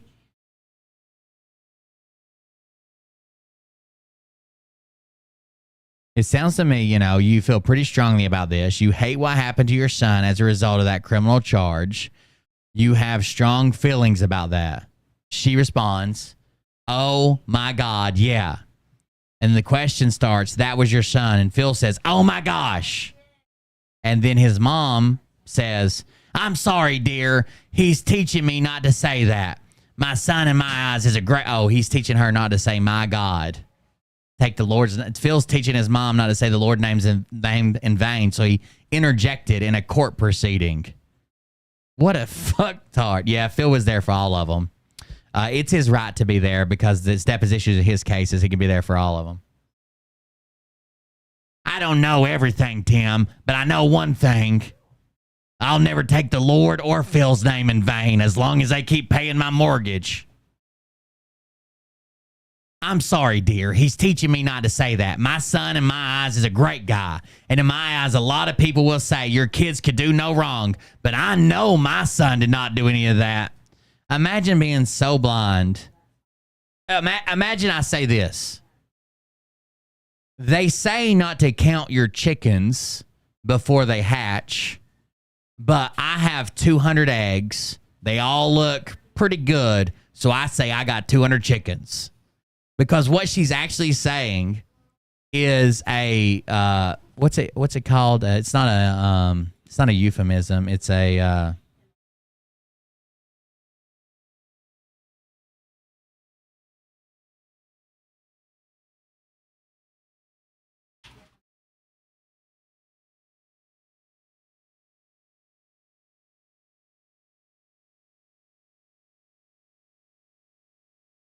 It's called something. It's not a euphemism. It's a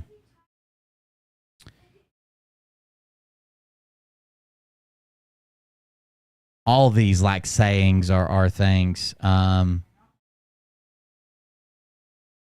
What are they called? It's not a euphemism. It's not an antidote. It's not a metaphor. It is a metaphor, but it's that's not what I'm looking for.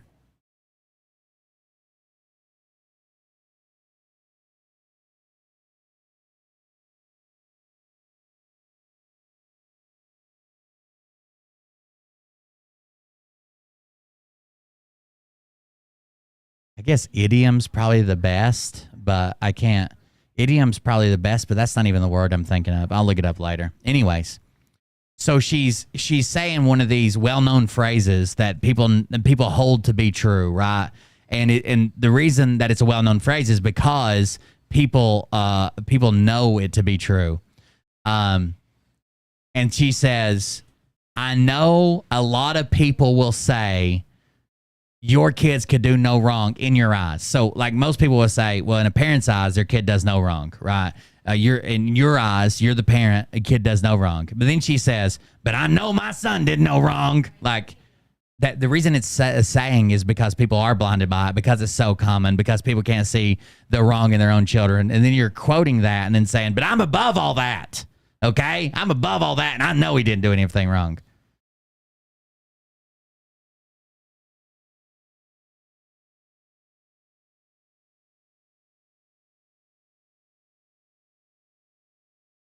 Colloquialism is a good one, but that wasn't what I was looking for. I can't remember. I can't think of what I was looking for.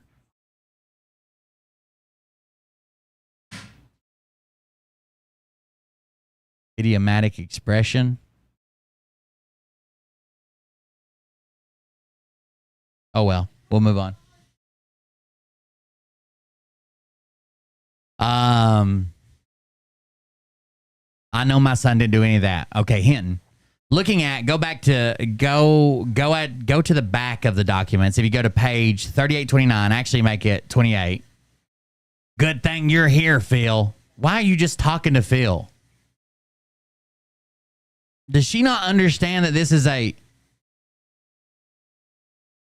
No, it's not a simile. Why is she talking? Why is she just talking to Phil? Good thing you're here, Phil. He helping her with a book? Because then he says, I know your hands. She's got the carpal tunnel and she's hemorrhaging up and under her skin.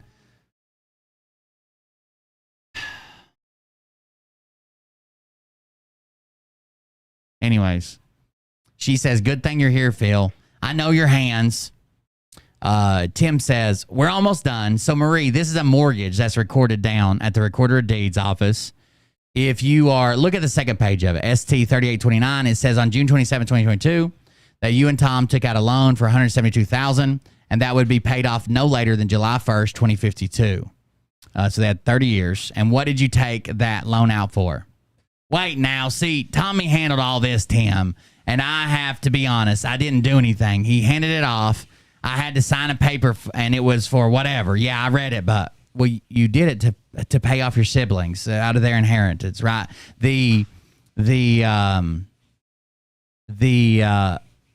So apparently this was her parents' house, and you know, after Phil's grandma died, it was left in thirds, right? So she has two siblings that it was left to all of them. So she wanted it and to live in it, so she had to buy them out of it to have it alone to herself and her husband. But she already said that in her statement. A platitude's a good word. It still wasn't what I was looking for, but it doesn't matter. It was... she had to buy them out, right? She had to buy them out of their third. So if it was $172,000,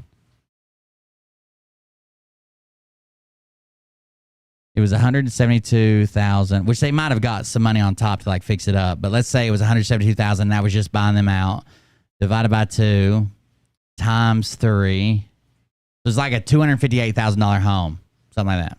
A trope. A platitude's good. A trope's good. I don't know what I was looking for. I've already lost it now. I felt like it was just like on the tip of my tongue, but it's gone now. It doesn't matter. You guys can keep guessing if you want, I guess. He says, "Well, go to page 3850. I just want to ask if that's your signature on it." Yeah, that's what I just said, too. I signed it because I knew what it was about. Yes, okay. Wait a second. Up here you said, and Tommy handled all this, and I have to be honest, I didn't do anything. He handed it off. I had to sign a paper, and it was for whatever. Then you say, yeah, I signed it because I knew what it was about. Yes, okay. Whatever. And that is your signature on that page. She's kind of getting an attitude where she's like, yeah, I said I signed it, but this has to be so specific. This has to be so specific that he has to say on this page, about 3/4 of the way down, you see your name there. Is that your signature right there? She can't just say, I signed this document 20 years ago or 6 months ago, whatever. It has to be very specific. He's getting her an admittance. Exactly. I didn't talk to my son because I knew he didn't have anything to do with Bree. That piece of shit. That's your signature on that page. Yes, Tim, it is. So you and Tom did take out a loan for that amount of money. Yes, right.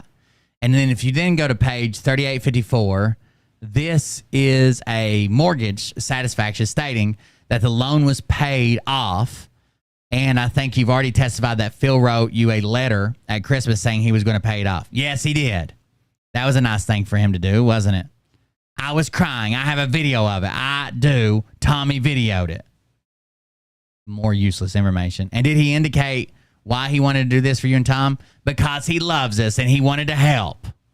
All right. Had you requested his help financially?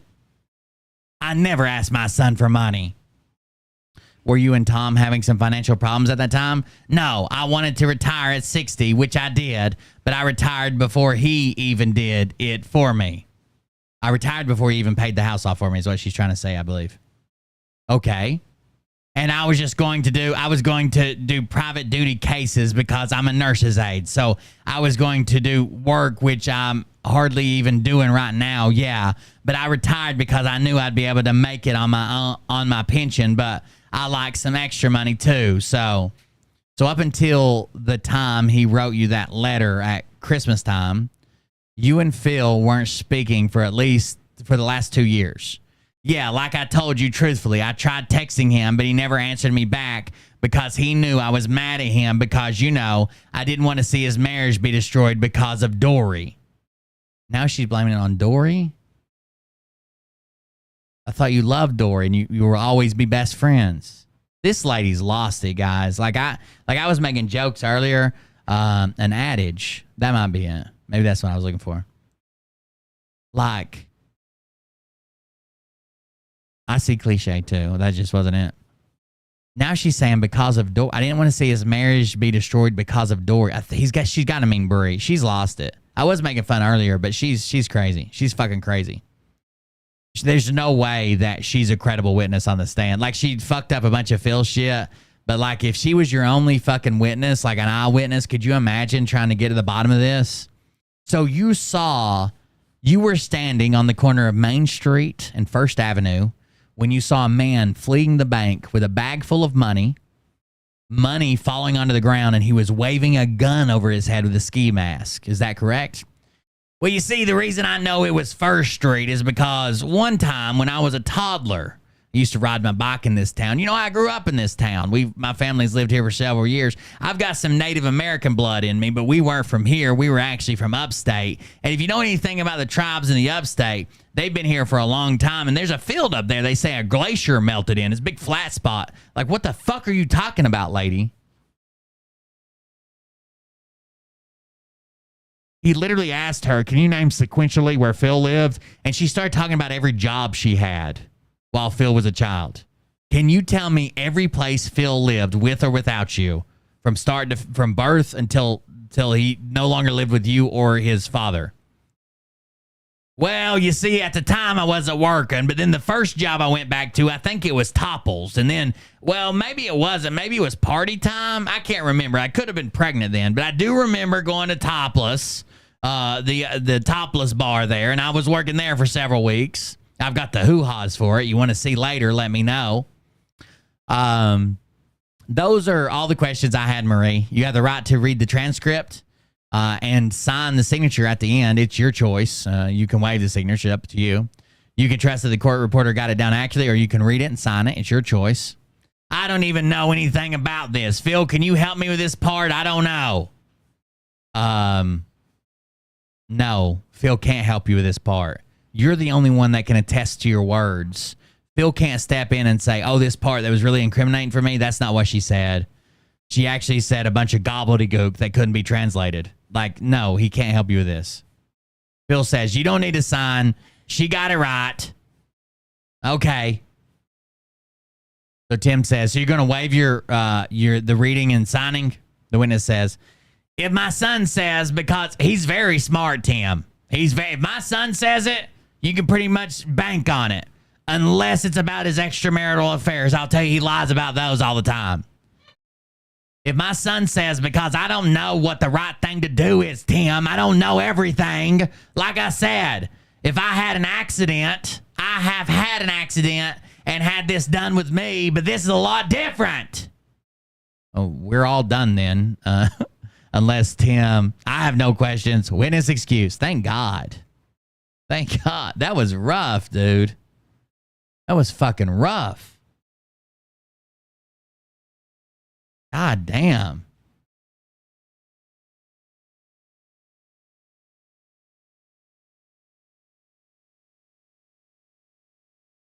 That was your dramatic reading for the night, boys.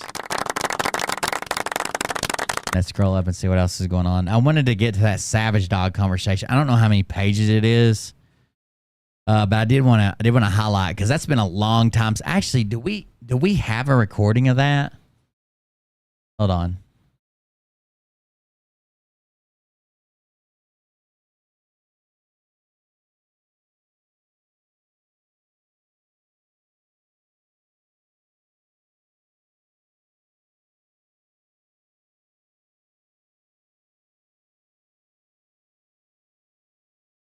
Photo, 2 photos. Savage Dog video. No. I know we had a recording of this at one time, but that doesn't mean we... oh, here it is. I got it. Never mind. I think this might be it. I know. Not a damn thing to say when I show the fuck up in person with my voice right here. You talk oh my shit God. behind the fucking keyboard. That's a powerful ass lisp that someone's attacking someone with there. You get all your little faggot ass cronies. Oh God! Talk shit behind. No, shut the fuck up. You get Easy all those now. people to talk shit behind their keyboards, and then here we are. I show up and you got nothing to fucking say. Look at you, bro. Look at you.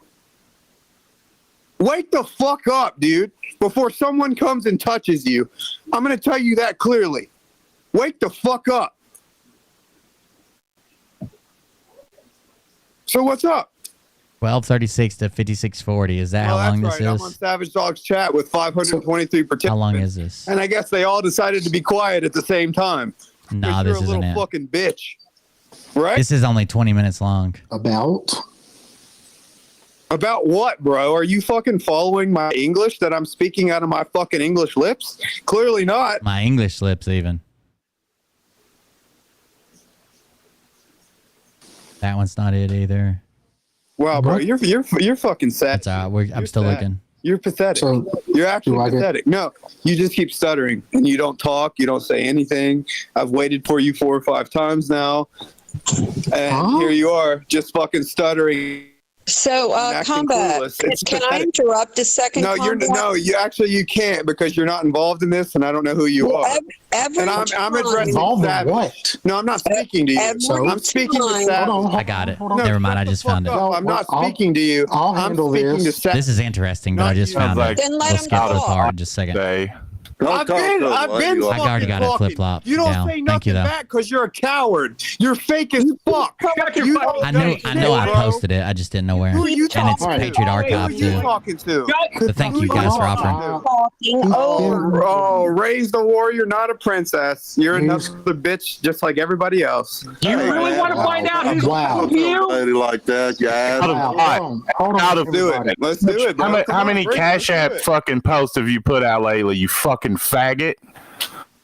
Who you Jesus. calling a fucking faggot? Team Anons, you QWO fucking queer. Post God cheat damn. codes all day and you don't know We're all gonna shit. get banned. You're a fucking clown like the rest of them, Hey, how much motherfucker. money you making, you Hold fucking on. pussy? How much money are you making off of All right, fucking I'm Whiplash shutting this and those down. Stellacorns, you Oh, fucking pussy? shows how stupid you are, you What's child wrong? of God. How many of them XLM Guys, I hate to interrupt, but I will tell you this. Phil is a very, very talented sandwich maker. coins you got from fucking Whiplash, huh? Tell the people that. Tell the people that, you fucking faggot. Who cares? He was another What's up? fucking cutard. So what? I'm All glad he you left. What is your goal motherfuckers in this here? chat. I hope he leaves again. I hope he comes back just to leave again. All right, here we go. That strikes me as odd. Because I was told, and I did a live on this a couple nights ago, I was told, based on the information that I could gather, This doesn't sound like he's there. It sounds like they're listening to him.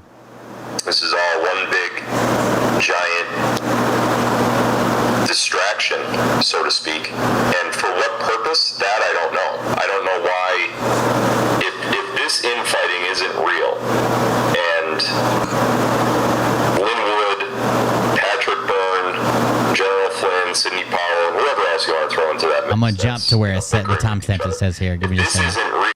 It's against individuals, LLCs, corporations, and the rest of them. Sounds like they're listening to his video on this. He comes in at 12:36. After them for defamation. I could have done that, and I could have shut down every single one of their accounts. But you know, as a guy, Oh, what's that? I don't mind it, but there's heat, you know, and they have for him to come out and actually do any of this. What does he get? What do any of them gain by having a public fight on Telegram? None of them gain anything. In fact, they just take steps backwards in terms of this entire movement. So again, that doesn't fit. One thing for me with all this is you can see who is dead set against Linwood. I mean, dead set. Yeah, and you know what? That could actually be the point of all of it. You know, let Rittenhouse We'll compare go his on lies to what he's Tucker testified Carlson, to, say some so. stuff, and then let's see who turns on who. Let's see who actually is the controlled opposition. And He's just talking about infighting and stuff. But someone comes in and brings this issue up. Thank you. That's why we need to come together on these things like that. Phil, didn't necessarily know that the deep state always get ahead of us at some point, and it's just all I hear is shit. I ain't looked. I don't care. You know what about that? Your past. This and Here we that. go. Feel free to speak on that. And anybody who wants to fucking say something, I'm gonna mute you. So this was Savage Dog saying nobody could say anything to him. You'd be muted. I'm just going to let Phil describe his past to us, basically. And he says, I don't care about your past. Who cares? You could fucking rape all the kids, sacrifice all the goats, whatever you want to do. All I care about is you telling me what I want to hear about Donald Trump. And then anybody who's going to stand up to him is going to be muted. But Phil, you just tell us your version of the story. So here we go. Week you out of here, okay? He does not have to come on here, but please speak on anything you can. Legal, I mean, just in general, because Linwood takes you back, General Flynn takes you back. I've always thought, I'm like, you know, I think there's more to this shit. I really do. about my arrest history. Yes. Okay, so back in, Here we go. We're on it. I could probably do this in under 10 minutes, so just I bear doubt with it. me here, maybe 5 minutes. Well, I was arrested like back when I was 19. Well, when I was 24 years old, Wrong. I had Lie. a really good friend. His name was Joe, Lie. and we grew up together. We grew up in the same street. Well, a Lie. street apart. I lived on a street that was immediately parallel to his, so kind of our backyards kind of connected. And because of geographic proximity and our age, you know, we were. I was probably about 6 or 7 when I first met him. We were in kindergarten So he would be 2. Phil was 6 or 7 when he first met Joe because their backyards connected. Joe would be 2. Out just running around with the neighborhood kids. Grade, second grade, we were in all the same, classes. We played outdoors, all that stuff. And We were in all the same classes. We played outdoors. That's a lie. They were 4 years apart. When Phil graduated his senior year, Joe was in 8th grade. Joe was in 8th grade. It wasn't even they didn't even go to high school together. It wasn't like my sister was a senior when I was a freshman. So that was nice. Like I had somebody older that knew what was going on and shit. Because, I don't know, moving to high school is always whatever. Stressful, I guess. But they didn't even have that. But they went to all the same classes. They had all the same classes. So Phil later testifies, I just meant like if we went to the same school district. Phil grew up in a town like mine where there's just one school district, same as mine, to where in middle school and high school, you probably have the same teachers unless somebody retires or quits or whatever, because there's only one set. You know what I'm saying? There's only one set of schools. It's not like there's this high school and that high school and this high school across town. There's just one. So we have 3 or 4 elementary schools, but just one middle school and one high school. So he later testifies, well, yeah, we were 4 years apart, but he probably had some of the same teachers I did. That's what we bonded over. And once we got to college, we kind of went our own ways. After high school, I had a whirlwind of well, I won't talk about that, but nonetheless. And once we got to college, which Phil could have been finished to college if he'd have went. He could have been finished with college before Joe graduated high school. But once we got to college, we kind of went our own ways. After high school, I had a whirlwind of it. Well, I won't talk about that, but nonetheless, you can follow along here if you need captions. But nonetheless, we went our own ways. And he stayed local, which Phil's never lived anywhere else, even though he claims this is what separated them. He was local, and Phil was a white hat traveler, I guess. We went our own ways. He stayed local. He played on a local collegiate football team, and we were always good friends, always up to that point. But as happens with college, and as you get older, you just kind of lose touch. So he wasn't in college. I went away for a while. I went, to. He wasn't in college. He was nowhere near college. Like he was still in high school while you would have been in college and lying about all this. Not to mention, Phil said he went to CIA summer camp instead of college. He started that before he even graduated. School and did some other stuff. And one day I heard that he hung himself.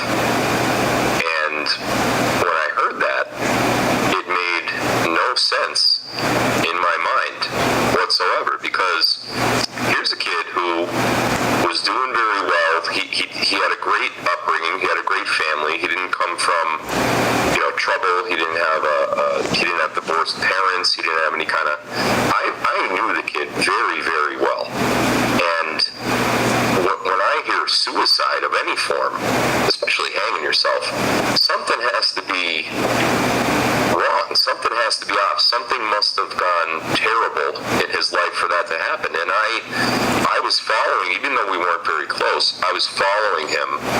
I'm talking about once we got to college. I was following him and seeing that he was doing well. You could read the paper and see, how he was doing in football and stuff. And now again, collegiate football. So when Phil was in college, he was reading about Joe playing college football. Impossible. Phil never went to any college for longer than a year, and that was at 2 of them. And then he was duped into taking online courses. But how was he reading about Joe going into college when Joe wouldn't even started college for 4 years after Phil started college? When I heard that he killed himself, I was just dumbfounded. So I ended up coming back in about probably 6 months later is when I decided to stay within the community that I grew up in, and then I started my life back up here again. While I was here, I tried to dig around a little bit and figure out what was happening, like what happened to one of my best friends growing up. We were inseparable for a while. Inseparable. But Phil's moms never met Joe, and Joe's moms, when interviewed, had never met Phil. The only reason they knew that Phil was there, like that baseball coach that got convicted with that girl. No. Well, not that girl, Bree, because Bree was girlfriends with Joe. That's the only way they knew him. Never been in his house, never had dinner together, never been out, but they were inseparable. Imagine a 6-year-old just fucking pushing a 2-year-old over and around in a stroller just while he's riding his bike. Me and my friend are going to the arcade. He would come over and have dinner at my house. I would go over and have dinner at his house. We'd share, Nope. Look, Christmas presents. And I'm going to be 100% telling you the truth right now. I'm not a smart man, and I don't know everything, but I do know Phil is brilliant, and I swear on my life I did not just eat a gram of mushrooms. Here we go. and gifts that we got with each other, like wiffle ball in the backyard, all that kind of stuff. So while I was here, I really wanted to figure out what the hell happened. So I'm not saying that Phil couldn't have been like 13 and, Joe could have been 9 and there was 10 kids out playing a game of baseball. Like that, I grew up like that, right? A lot of times because I had older cousins, I was like the youngest one that, was fucking just tagging along. Nobody wanted me to be there, but I was there anyways because they couldn't fucking run me out there to shit him up. But when we're talking about the first time I met him when I was 6 and he was 2 and somehow he was just left out in his backyard, maybe that's the issues he had with his life. His fucking parents let him be raised by fucking feral animals in a neighborhood backyard.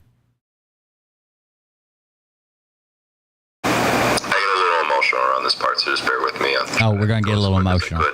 I find out that he was, well, let me get to that. They also debunked the one of the statements is like, we would have dinner at each other's house. That was a fucking lie.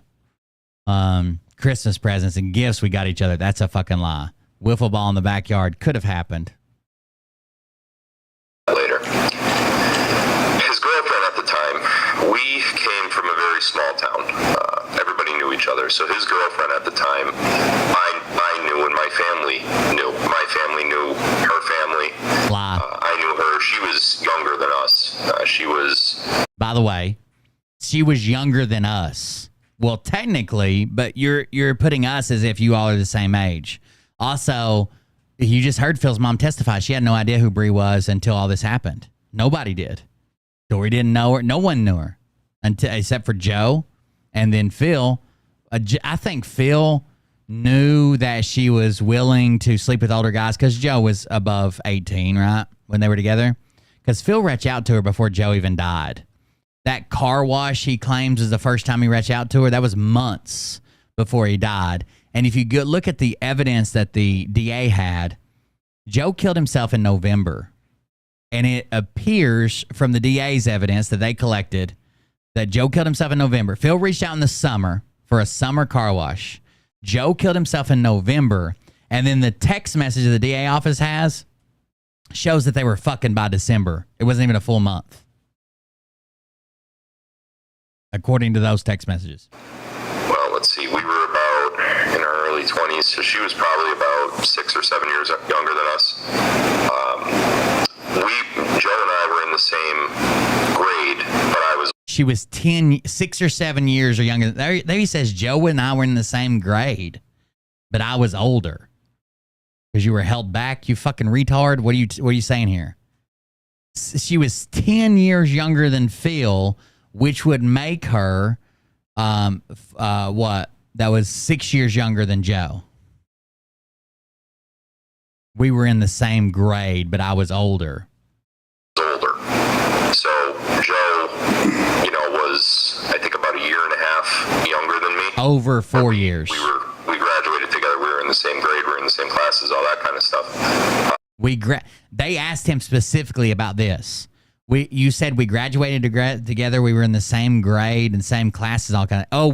I meant we went to the same high school. But over 4 years of age, 5 years grade difference. I actually ended up going, to school later, which caused the age difference, the age gap. So this girl that he was dating was. So Phil right there says that, like, you know how like some people have like an August birthday or whenever the cutoff is. So like some people would turn 16 when they're freshmen. Some people would turn 16, like most people would turn 16 when they're sophomores or whatever, and start driving. That's what he's trying to attest to. Like he started early, I started late, so there was like a year age difference, but we were in the exact same grade. Also a lie. Like he's lying through his fucking teeth to make this story make sense. And this isn't the only time he's changed it again and again and again and again and again. Far younger than us. I ended up kind of reaching out to her at one of the baseball games that I was coaching over the summer.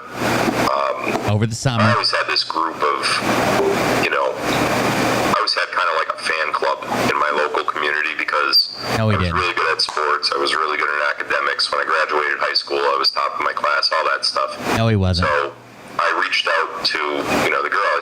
He was a low B, high C student. Like, he wasn't top of his class.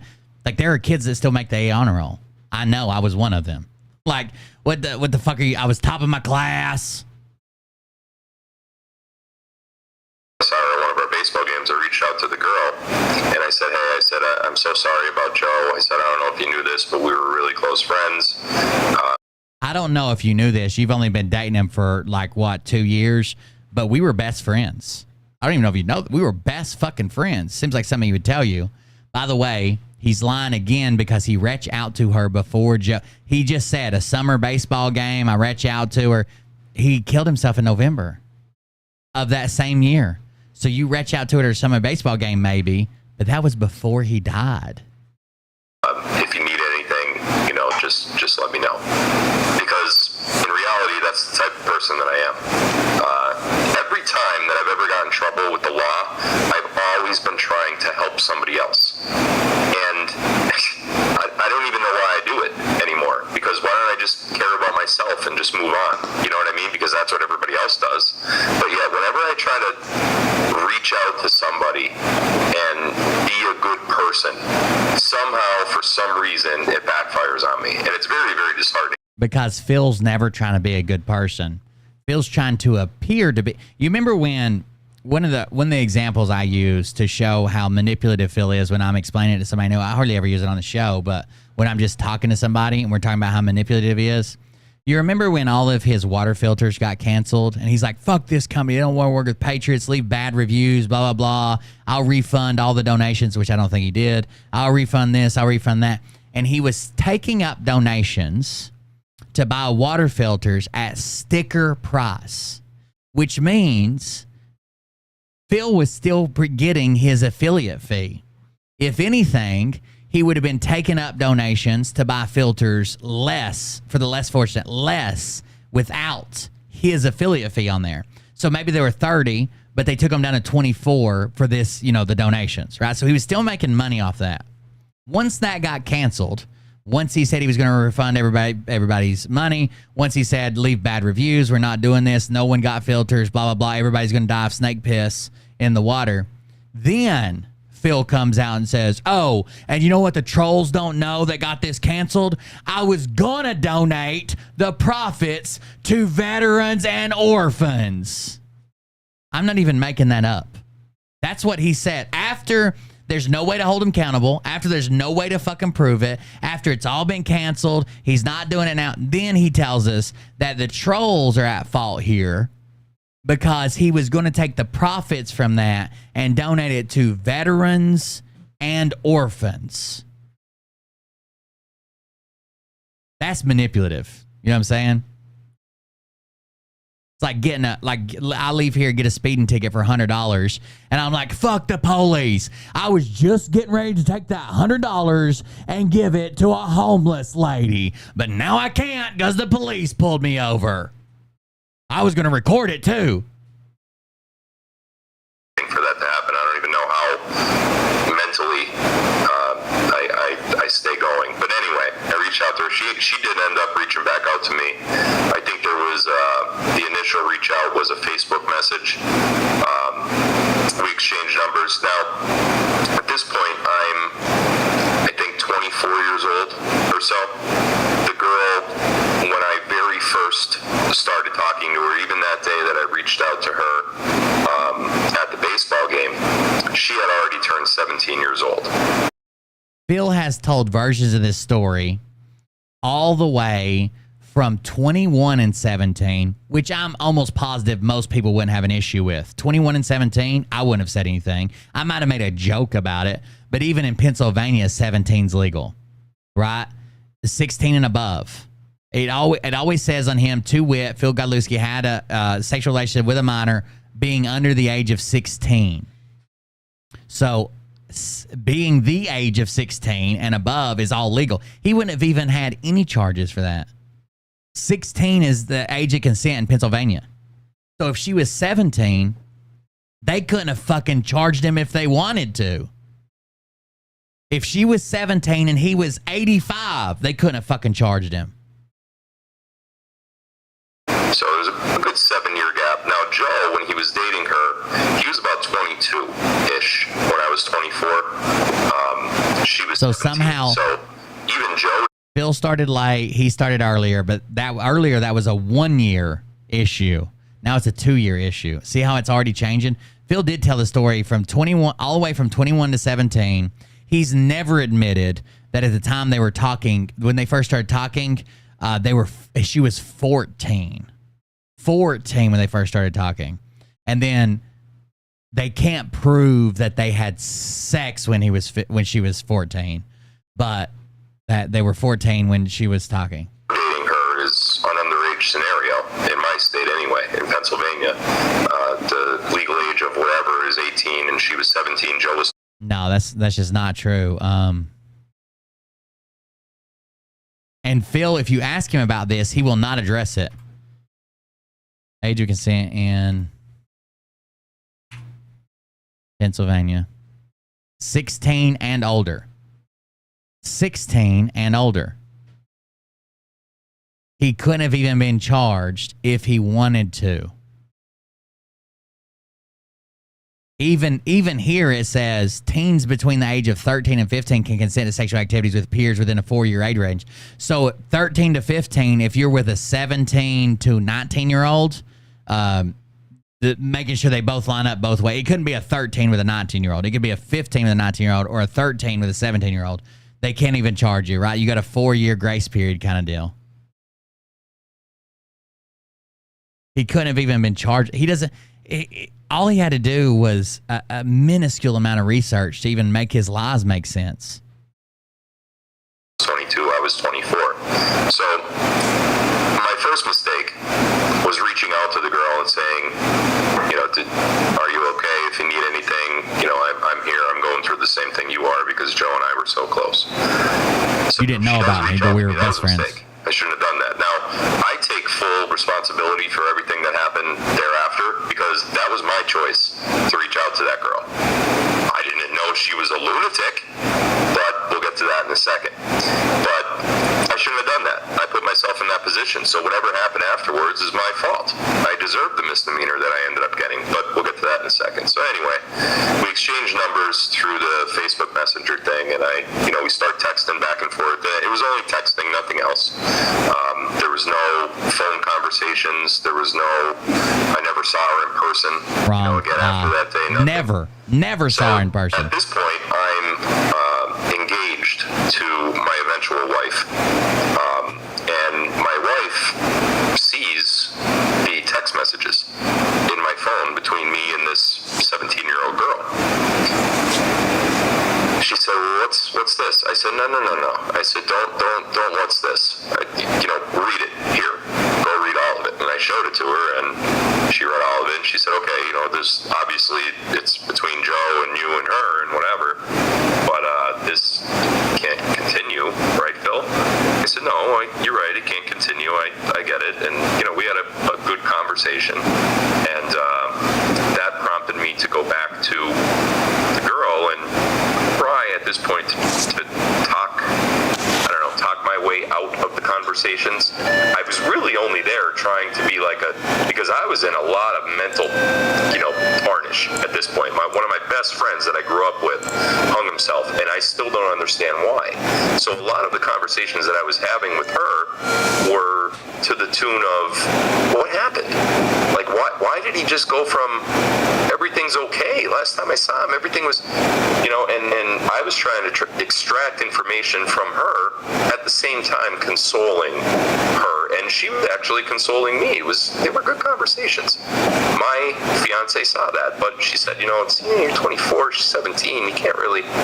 So I end up going to the girl, and it wasn't just like a very strong, hey, can't talk to you anymore because my fiance knows. It wasn't that. It was more of, I really got to get back to my life now. I hope you're going to be okay. All right, I'm back. What did I miss? Sorry, I had to go pee, and then I always drink the first urine that comes off when I eat mushrooms, because that's where all the active ingredients are. So I had to pee, then I had to strain it, then I had to chug it, and I'm back. What did we miss? I heard him when I left. He said, so that's the point I'm engaged with my wife. My wife sees this text message. She said, it's nothing like that, but I had a good conversation, prompted. I had the girl at this point talk. I don't know the way out of the conversation. I was really trying to be out there because in a lot of mental, tarnish. My one grew up, hung himself. Why did we just go from? My fiance saw that, but she said, it's 24. So I ended up going to the girl and just wasn't like a very strong, hey, can't tell you because my fiance, it wasn't that, okay, I think we're right here somewhere. You guys don't drink your urine when you're doing mushrooms? I mean, you're pissing away probably like if you take like 2 grams, you're probably pissing away 1.5 grams.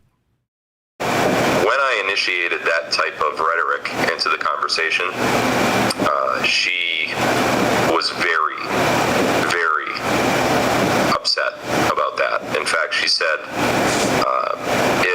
I get them all, Trey. If I have to stop talking to you now, I know it hasn't had time to process yet, but I'll drink the next that one. I'm going to only want me to, forget about the whole thing and like it never happened. And all my friends want me to move on. They just want me to go out and go to this party and drink with them. Listen, I'm not saying Bree was a teenage girl, and Bree right now has a very, very, very, very good relationship with her mother. As a teenage girl, and sometimes either teenage boys, it's a lot of times more with your father, teenage girls a lot of times more with your mother. So she probably told Phil that, she hated him, blah, blah, blah. That's stuff that teenagers say. But I believe her parents were trying to do the best for her. Even when they, approached her about Phil and tried to make it stop and try to get him fired. I believe they had, if they didn't, they would have let all that slide. They wouldn't have been there for her. They wouldn't have tried to get her to do that. They wouldn't went through all these steps. So I very seriously doubt they took a 15-year-old girl who had what she believed was maybe her first serious and probably sexual relationship and was like, he's dead, just move on. It's been like 2 weeks already. Jesus, you didn't see him go in the ground? I mean, I've still not fully dealt with either of my parents passing, and one of them died back in December. It was delayed because I spent so much time helping my dad and taking care of him and stuff. I didn't really grieve on my mother, and now it's like they both happen at the same time. But still, it takes a lot of time to grieve. I'm gonna drink it all, boys. I catch it in a shot glass, so I don't even have to transfer it. Whatever, and I feel like I don't have closure yet. And she's saying all these things. I'm like, I know, I get it. I said, I am engaged. I do have a lot of things going on in my life, and that's when she threatened suicide. And to be honest with you guys, I totally 100% believed that if I had stopped talking to her at that point in time, she would have killed herself. And that, I felt, as a 24-year-old kid, would have been on my conscience forever.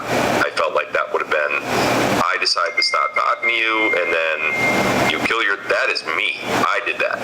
So, if I didn't believe her, maybe I would have had a different path, but I did believe her. And I continued to text her back and forth, and the text messages started amounting, and you guys could probably guess what happened after that. A couple weeks later, my wife found out that I was still talking to her. So, and I never told my wife that I was still talking to her. There's another mistake that I made. I should have just been like, hey, she's threatening to kill herself. But I knew.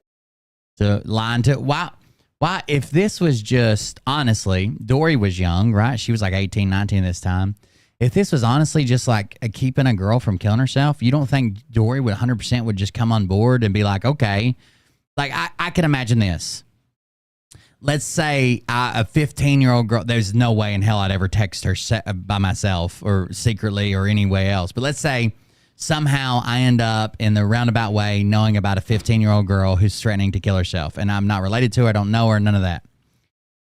I can almost guarantee you that I could go to Mariah and be like, hey, somehow I found out about this girl. I think either maybe I say she's comfortable talking to me for some reason. We should do this together, right? We shouldn't let anybody fucking die.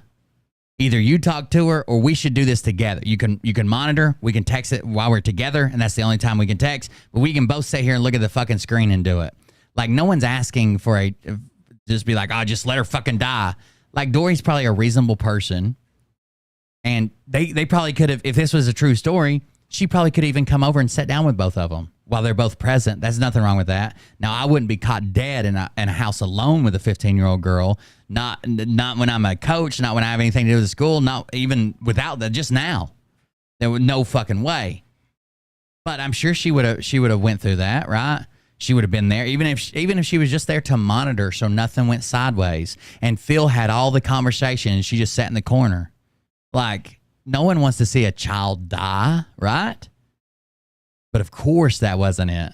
That wasn't all of it. That would be too easy. You could get people to go along with that. No one's going to be like, who gives a fuck if she lives or dies? You're not allowed to text her because it's weird.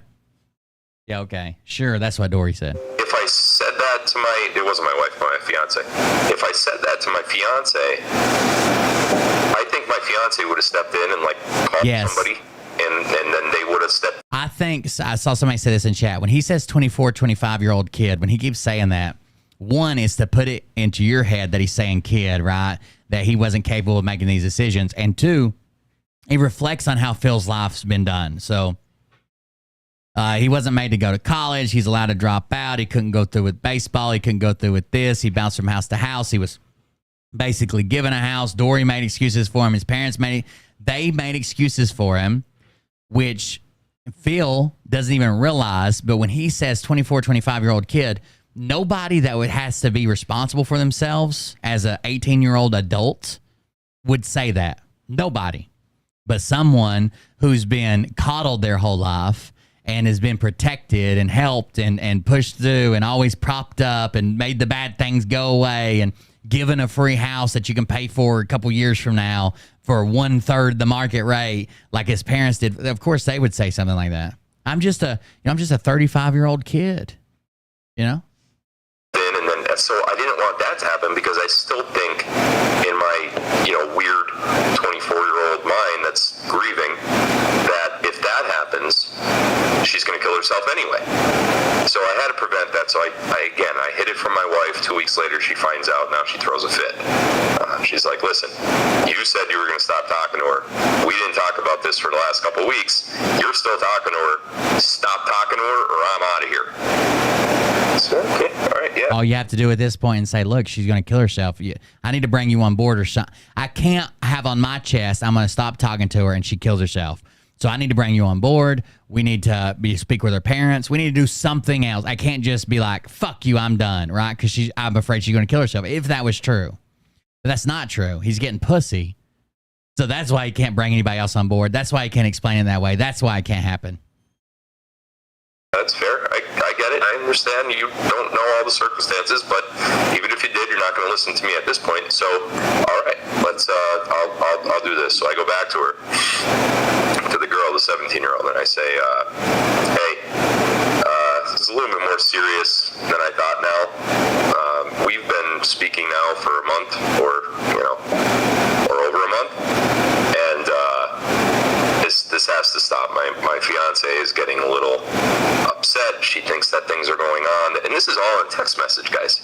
This isn't like, I still have the text, in fact. I have every one of them from my trial. But anyway.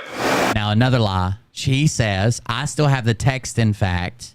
I have every one of them from my trial.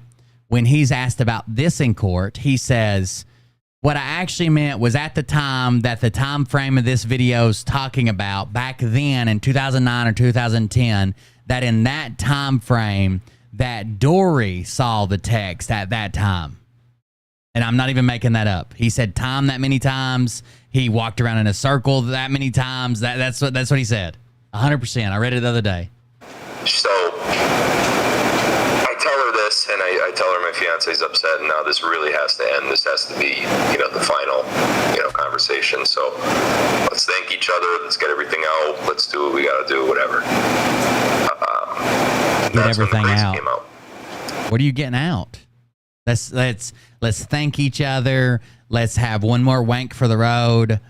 Maybe some type of sexting spree.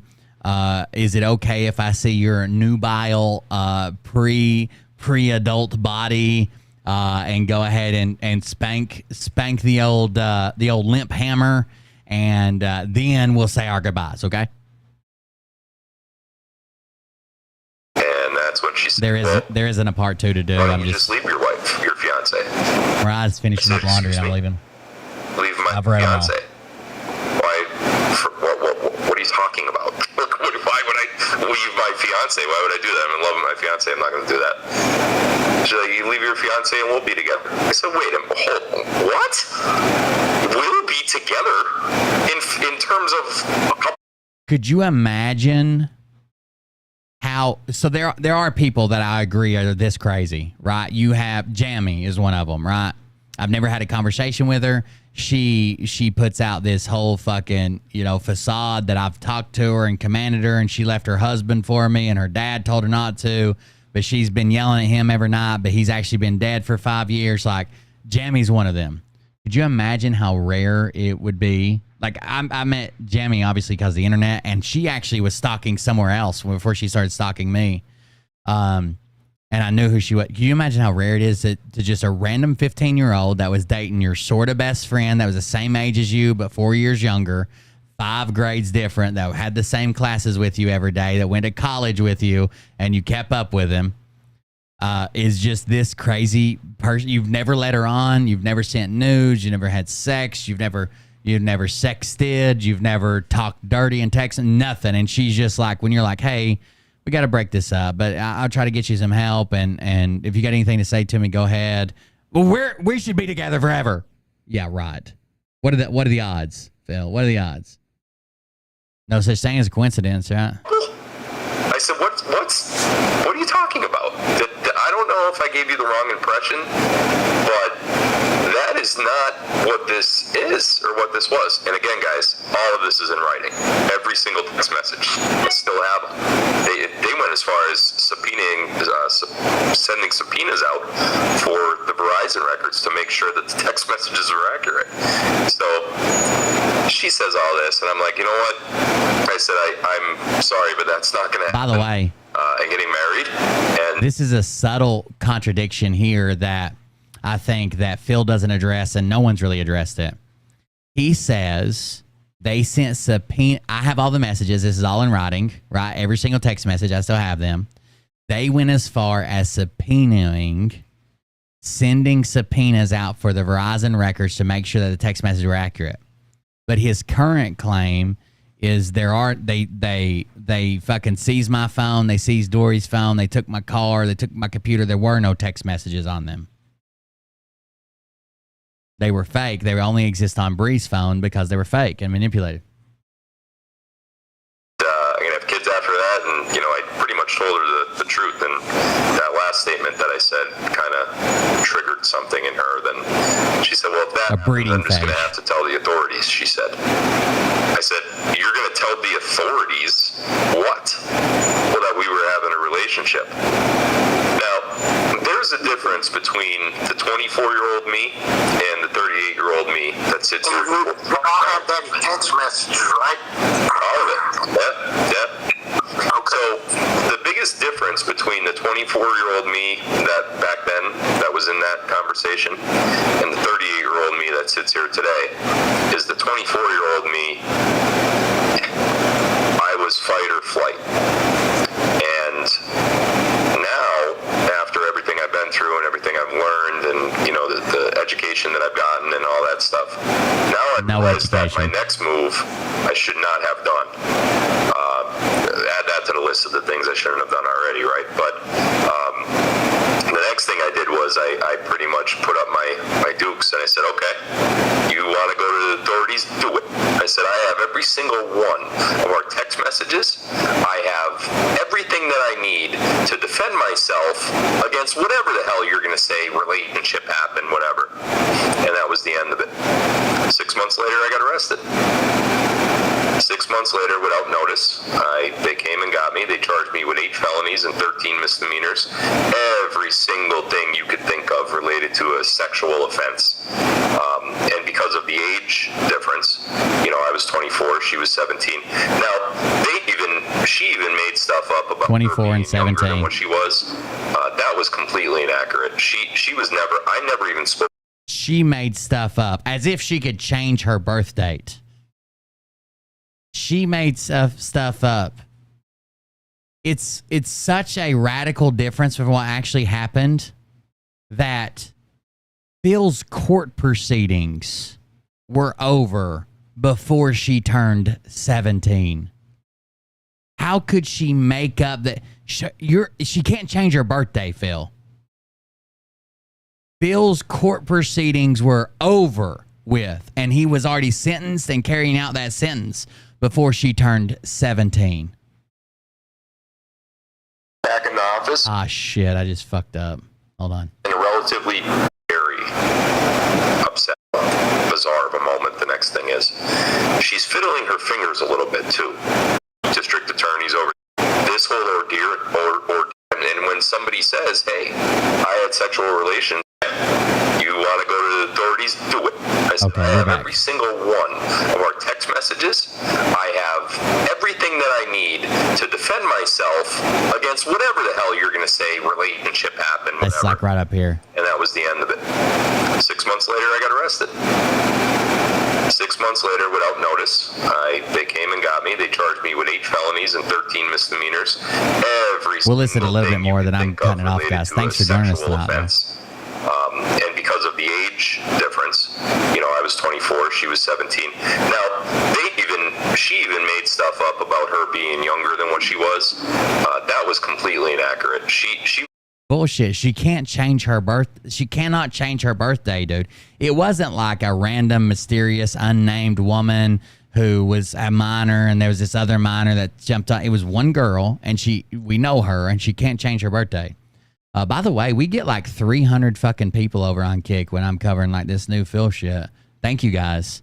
By the way, I'll probably be doing some extra Kick streams this week. Because I'm going to get my number of streams for the month way above 12. Because last time I applied for partnership, I applied for it. They didn't answer to the next day. The next day, one of the streams had fallen off, and I only had 11. They're like, "You're not qualified." I was like, "I could do a stream right now," and they never answered. So I never even spoke to her when she was 16, let alone 15. Like the papers reported and all that shit. That just simply never happened.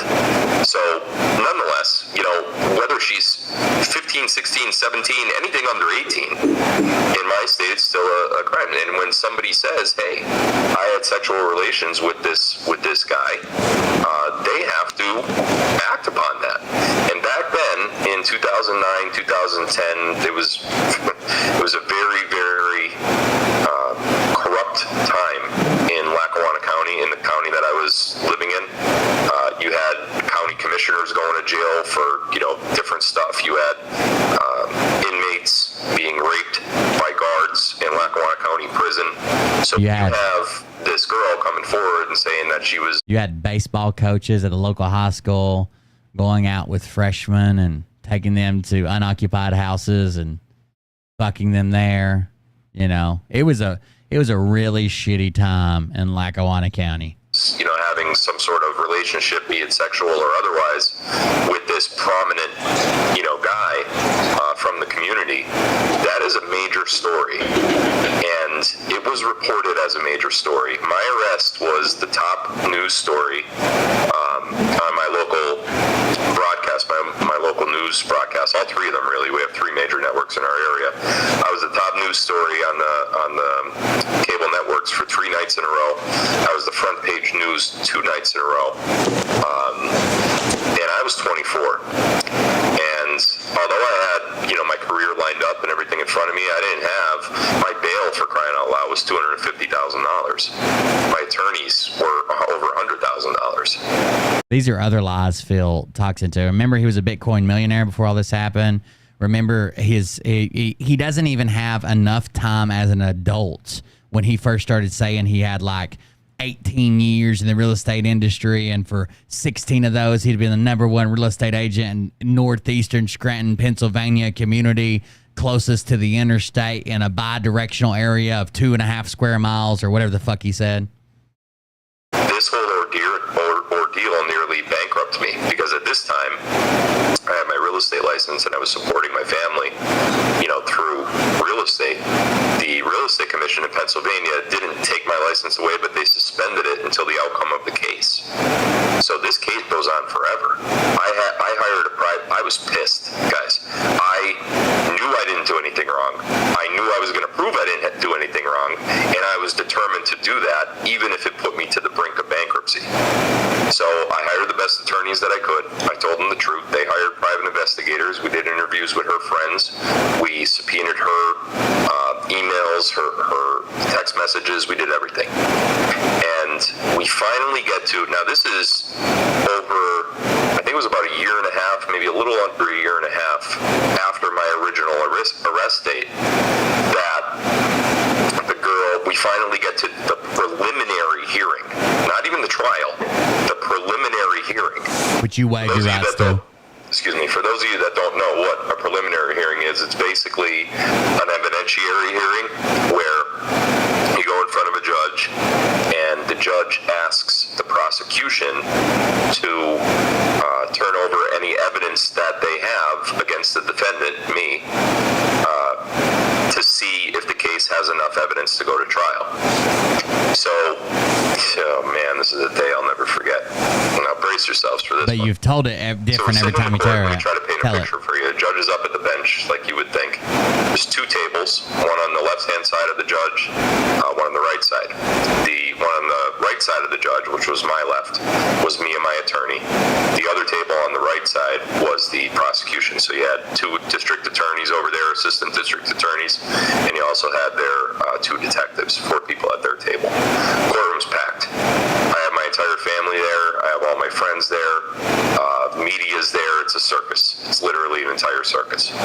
So the first thing that the judge says to start off this whole thing, he turns to the assistant district attorney. Her name was Patty Lafferty. And he says, Attorney Lafferty, present your case. So there was a quiet pause for a moment, and I was looking forward as... So in case you don't know how this works, at least in the state of Tennessee, which I am way too familiar with, more familiar than I want to be. So when you're first charged with a crime, the very first place you go is called General Sessions Court, and it's just General Sessions. There'll be everything in there. They may even have a day for like traffic court. They may have a day for juvenile court, but you go to General Sessions, right? Now, a lot of cases, a lot of small cases, a lot of bullshit, petty stuff, whatever can be settled in General Sessions. But if you can't get settled in General Sessions and you don't take any type of plea there, you go to a preliminary hearing, okay? Now, during the preliminary hearing, the prosecution will bring all the evidence of the alleged crime that you committed. They'll have witnesses there a lot of times, or maybe police officers. They might not have the full list of witnesses because they haven't done the full investigation, but a lot of times they'll have the police officers or something that ties you to it, the main evidence, right? And what they're trying to prove, your lawyer can interview the witnesses, ask them questions under oath. You can present witnesses to the court. And this is not, are you guilty, are you innocent? What their burden of proof is on the state is, can we bind, I think they call it bind over a grand jury, okay? If there's enough evidence to bind over a grand jury, after all the hearing and after the testimony, the judge will determine whether there's probable cause to bind over a grand jury. Then the grand jury will hear all the evidence. It'll take a while, but the grand jury will hear all the evidence, all that stuff, and bring true bills of charge against you, right? There will be probable cause if there's enough evidence that makes it reasonable to believe that you committed a crime, any of the crimes, even if there's multiple ones, if you committed a crime. And the bind over process just means that they're sending the case to the grand jury. The grand jury will be 13 people, just like a regular jury pool, who will review all the evidence and decide if there's probable cause, to go to court and prosecute. So there's like a bunch of times as you're going to court, if there's not enough evidence, it's going to get thrown out. Like there's checks and balances built into the court system. Or if they're at the preliminary hearing, the judge says there's not enough evidence. He doesn't plea with you. If the judge, so Phil makes it sound like the judge is all tore up, like this is all you have is one witness and text message. I told you to present evidence. This isn't evidence. Blah blah blah. All that stuff. If that was true, all the judge has to do at the preliminary is say there's not enough evidence, and he can dismiss it right there, and you can't be charged again. He doesn't admonish the prosecution for not having any evidence, as Phil says, and then make you take a plea deal. That's not what happens. And the prosecution isn't allowed to decide we're pursuing this anyways. The judge does. Like he says, oh, well, the prosecution hated me, and fucking Lafferty was like, we're taking this to court. She can't. She can't. If she doesn't have the evidence, she can't.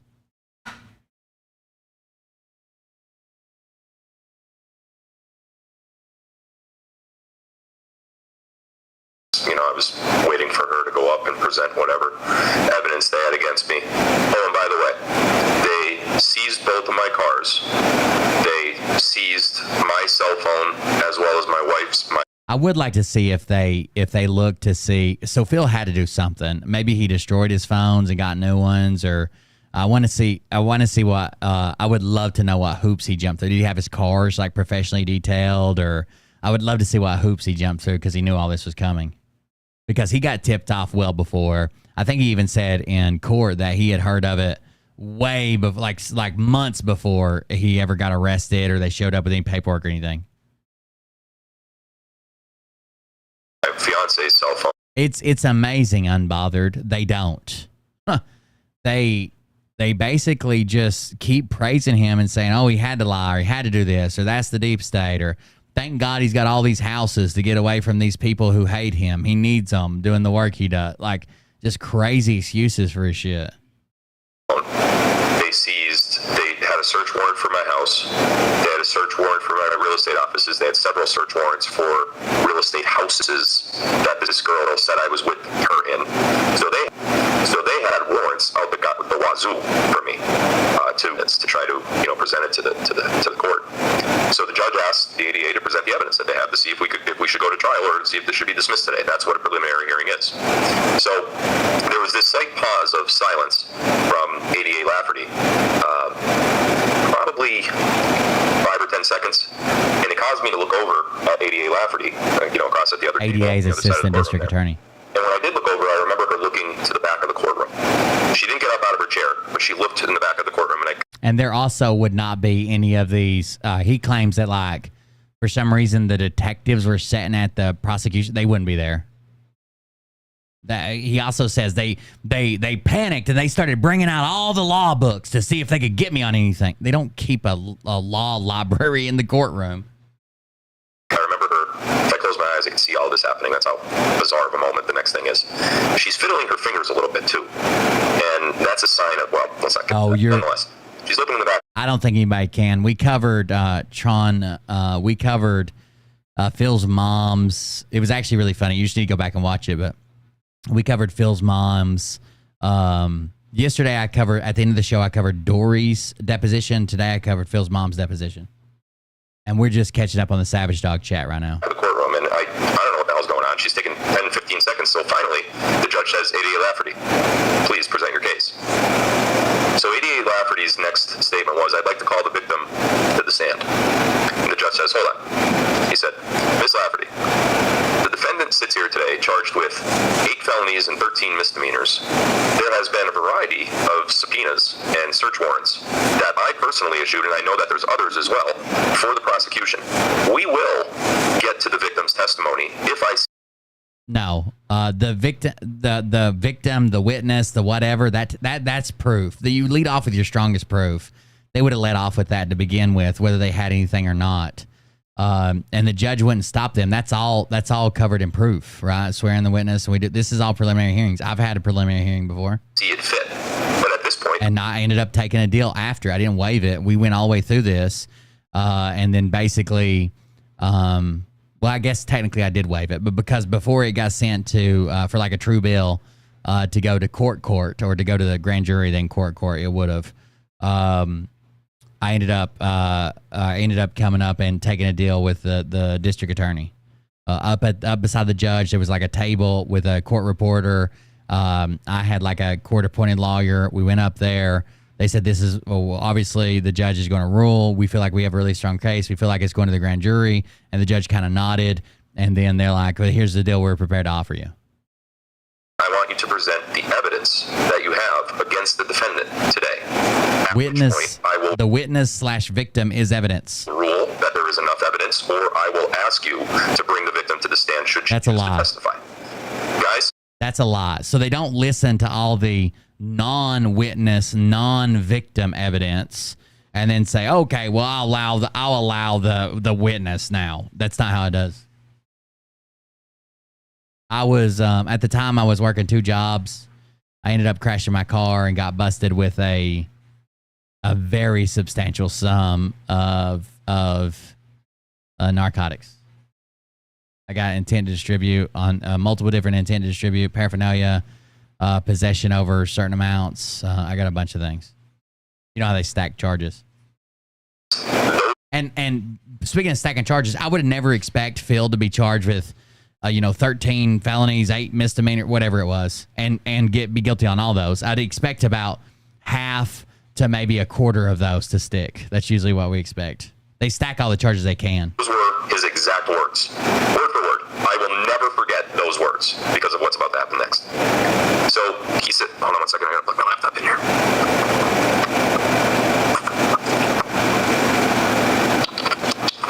So he says that to Lafferty, and Lafferty's response back to the judge was, Your Honor, the only evidence we have to present today is the victim's testimony.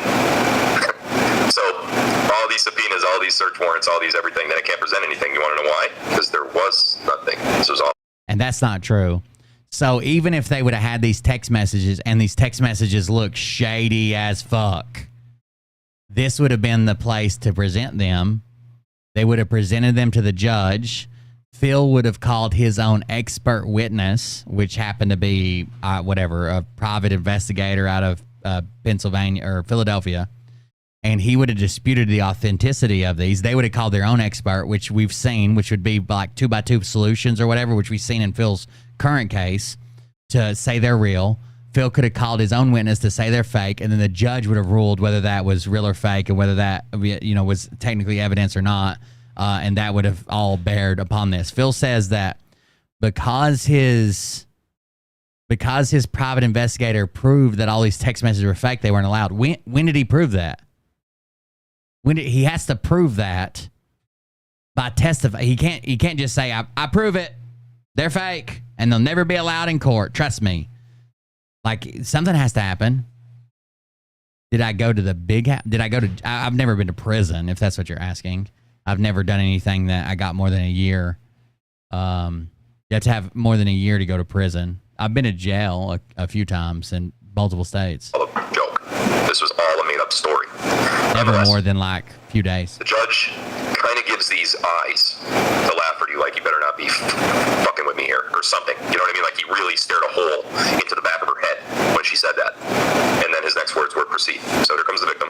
She goes to the stand. Is there a transcript of this court hearing? That's what we've been reading for the last 3 days. I even did a 2-part series on it. She's visibly upset, from what I remember. I tried not to look at her because I didn't want to lose my cool. She goes to the stand. She sits on the witness stand, and ADA Lafferty says, "Can you please state your name for the record?"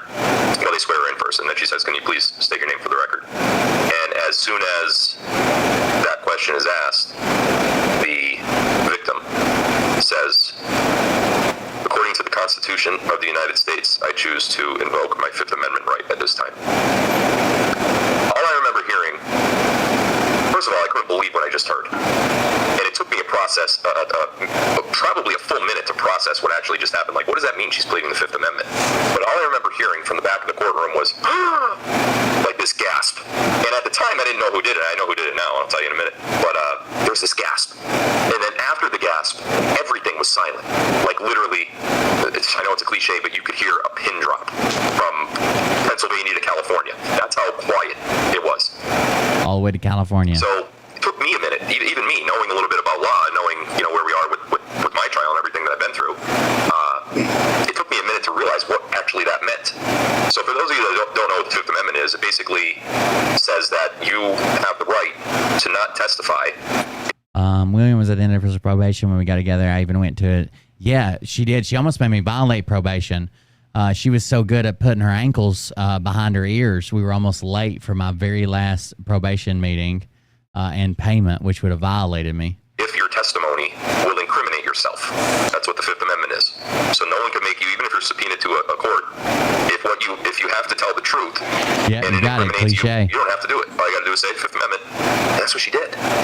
So it took me a You minute to weren't realize listening. what that means. So once I got it, once I realized she's pleading the Fifth Amendment, because if she tells the truth, like she just swore to do, the truth is a crime. Then the crime in Pennsylvania for filing a false police report, which would have been her crime, is a felony. She would have had to went to court. They would have had to brought a case against her. She would have had to get a lawyer. She would have went through all this. 100%. She in no way, shape, or form thought she filed a false crime. She didn't file a false report. They came and found her through her mother. That would have been the false report. She didn't want to go along. They had to talk to her a few times and be like, "Yeah, Phil's a piece of shit." They even had to prove that Phil said he was leaving Dory and he was still living with her, right? And then she's like, "What the fuck?" Like, it was 100% not filing a false crime. It was Phil said he would kill himself if she did it. And she's a 16-year-old girl at the time, maybe 16. No, she hadn't turned 16 yet, I don't think. But her other boyfriend that she just had, longtime boyfriend, sexually active, big deal, maybe her first true love, maybe her first guy she was ever sexually active with, already hung himself. And now Phil's threatening that if she does what her mom and what the law is telling her the right thing to do, he's going to kill himself. And that's the only reason she didn't do it. So if she goes on there and she... Is there a transcript of actually, the guys, this isn't 2010 hearing? Not available to the public that I know of. true.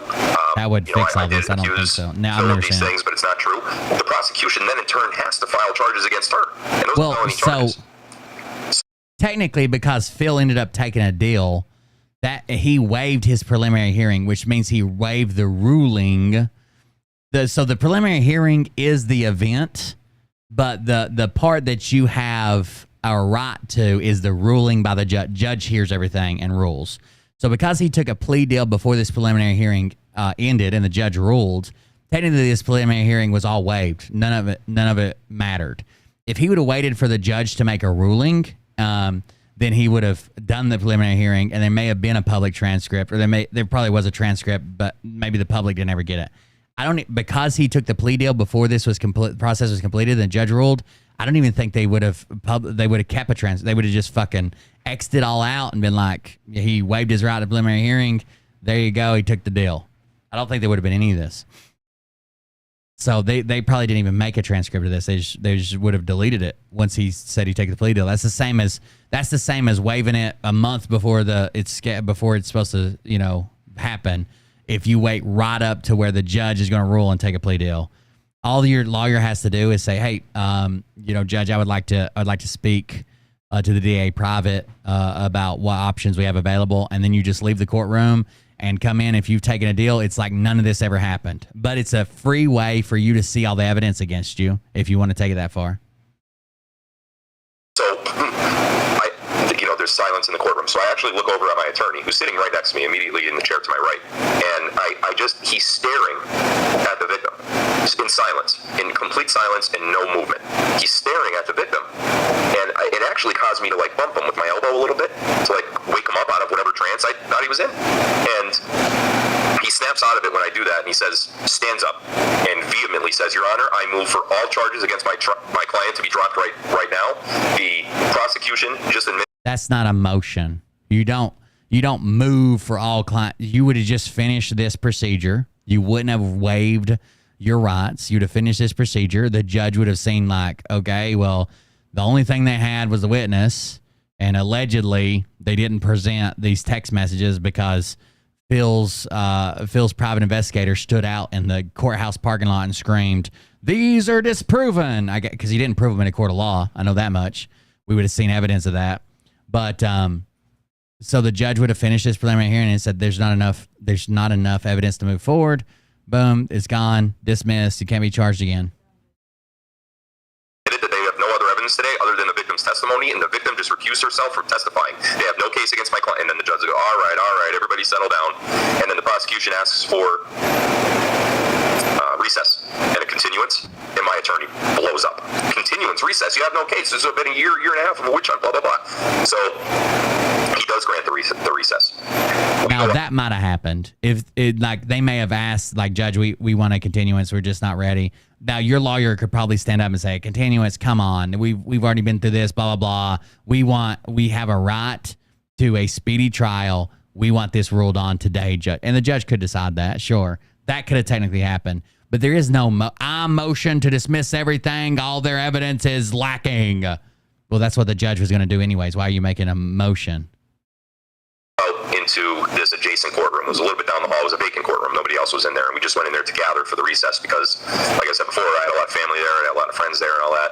And we all went in there to, just buy some time before we were thinking that either the charges got dismissed or we had to go back in or whatever. We assumed that we had to go back into the courtroom for it to, for whatever to happen. We didn't know what was going to happen. So we go into this courtroom and my family's crying. My mom's going nuts. My grandma, my grandfather are crying. Everybody's high-fiving, hugging each other, shaking hands, whatever. We knew at this point it was over. And this was a year and a half. We know.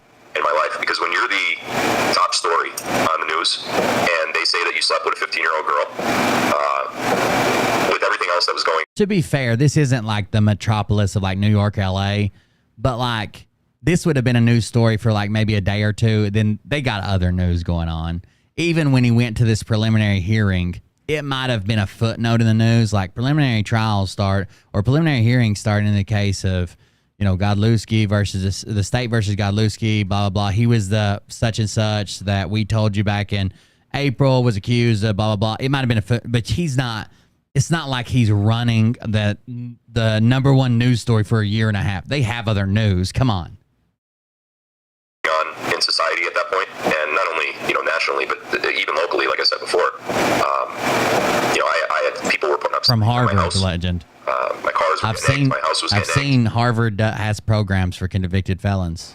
Death threats. I couldn't practice real estate, so I had no income. $250,000 worth of bail. I had to spend over $100,000 on Wrong. lawyers. There was no cash bail. Investigators. It was rough, and rough isn't even a word that I don't even know what other word to use because I can't.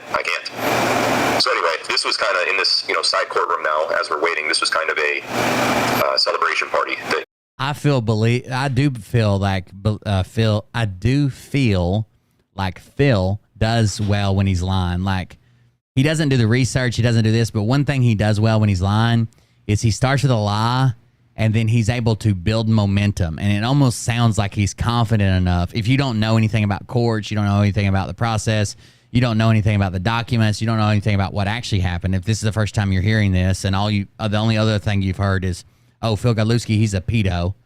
He builds like confidence on top of his other lies and pushes them hard. It's all over now, right? So I'm in the courtroom and I remember I was hugging my grandmother at the time.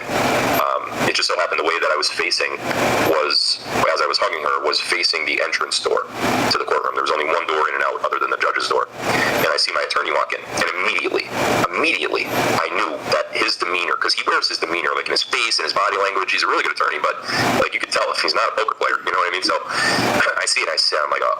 So I see him motion to me with his fingers, like, come here. So I went up to the hallway with him and all of my family, my friends, and everyone. Later, he changes his story to during the recess, he goes out on a park bench and his grandpa's sitting there, and his grandpa's basically just a ghost at this point. He's so dead of cancer. He's almost ethereal. You can see through him. And he's like, please, Phil, just take the deal. And he fades out into non-existence, into the ether. But yeah, he changes his story all the time. were still in that courtroom, so they didn't, hear or see what we were doing. And my attorney tells me they've offered That's me a why I deal. asked. And I said, excuse me? A deal? What the hell do you mean a deal? A deal for what? Were you just in the same courtroom as me? Because I'm pretty sure you just said that all of my charges need to be dismissed because their only witness just recused herself and they don't have any other. By the way, this deal, more than likely, first of all, it was already on the table. This is what they went for before, and the judge said no. He was the judge, at the time, was pushing for jail time. And then in lieu of her pleading the fifth, this deal was probably already on the table. And I would say that his lawyer said, hey, can we speak to you now that she's not testifying? Well, we want that same deal again, and we want to go in front of the judge and see if he'll do it without jail time. It wasn't like they were like panicking, pull out the law books, like he said, all this crazy shit.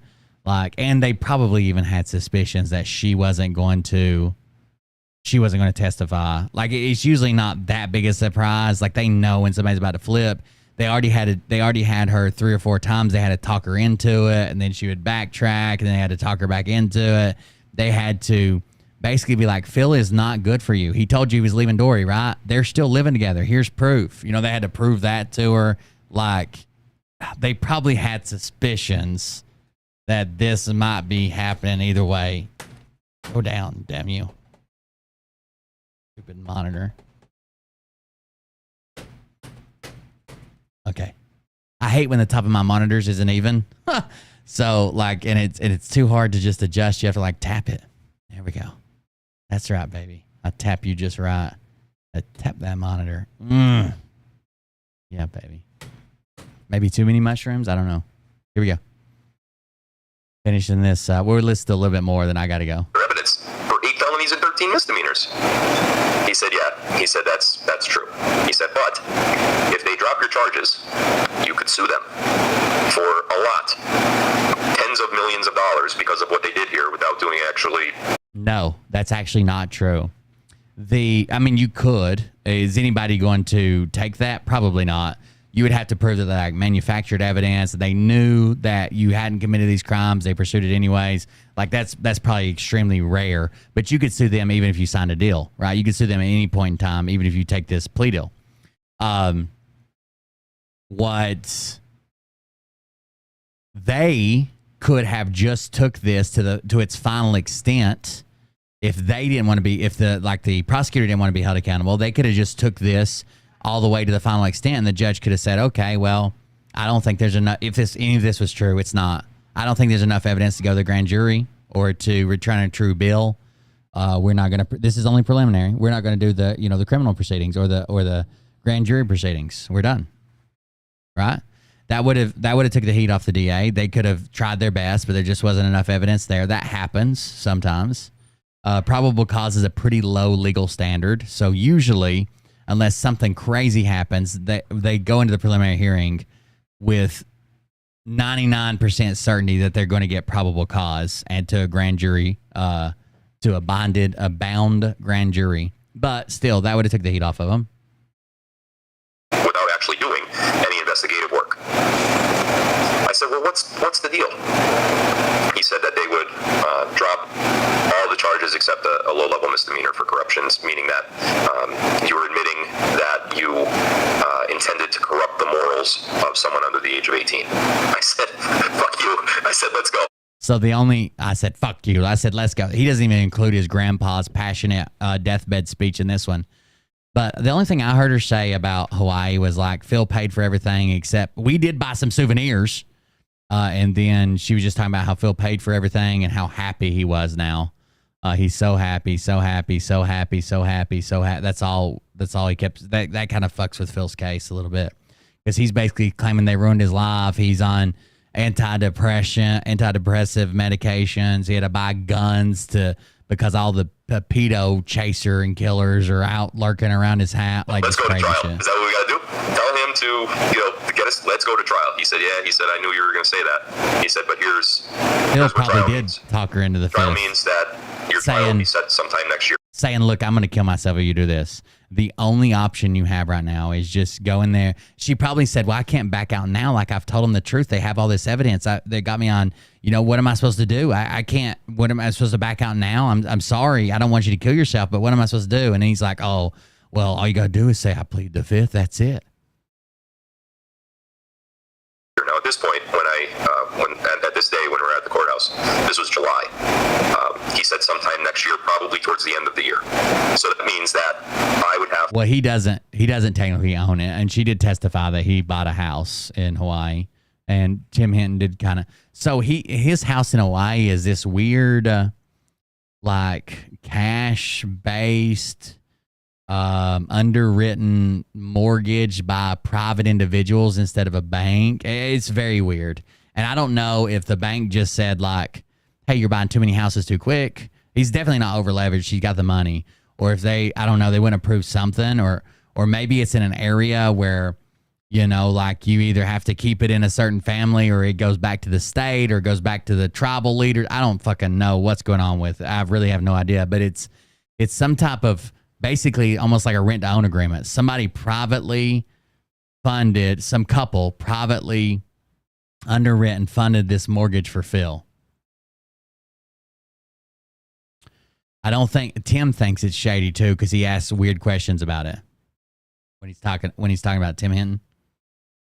I don't know what's going through his head, but to basically wait it out again. It's just a hard money loan before we even got to trial, with these charges still hanging over my head, and not be able to work because the real estate commission, like I mentioned earlier, the real estate commission actively suspended my license. That was the terminology. Actively suspended.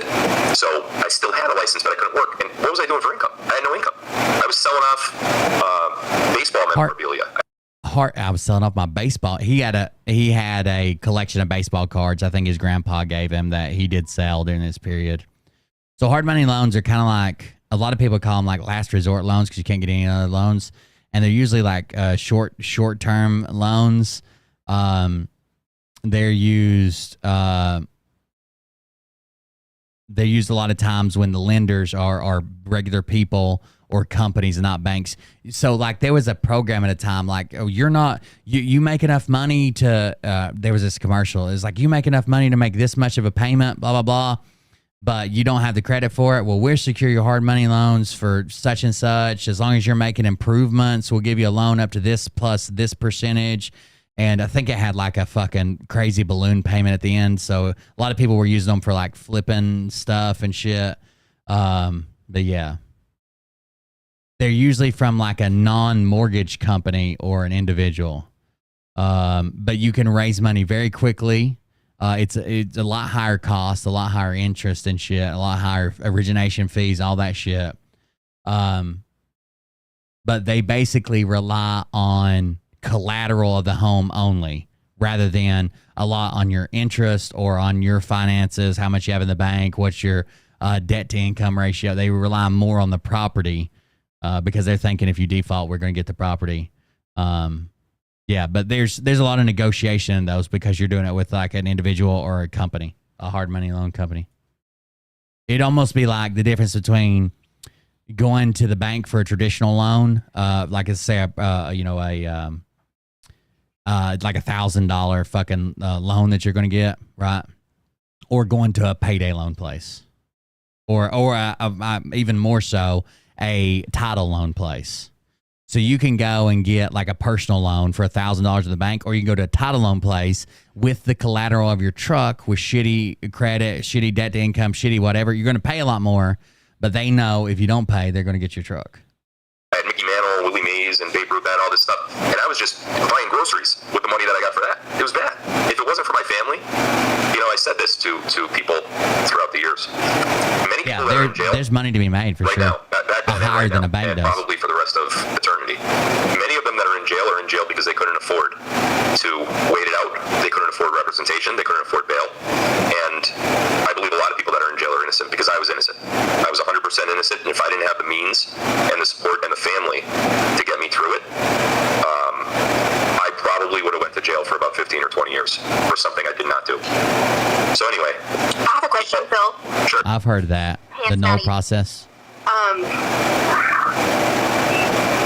Yeah, I've had, so do you work my with credit CIA? for a long time, my credit was shit because like when I come off the road crazy and like going into the fucking, there was just, I had a lot of stuff going on before I started going to therapy and figured out I had PTSD and just struggling. I had sporadic expenditures. Mariah did the same thing when she was like, mine weren't super bad, but she had the same thing before she was diagnosed with being bipolar. Didn't know really what was going on, but I kind of just fucked my credit up. So I've had money. People offer me hard money loans before, but I was willing. I mean, like I made good money. I just had shitty credit, and we needed a house, but they always either like fell through or something didn't come through or whatever.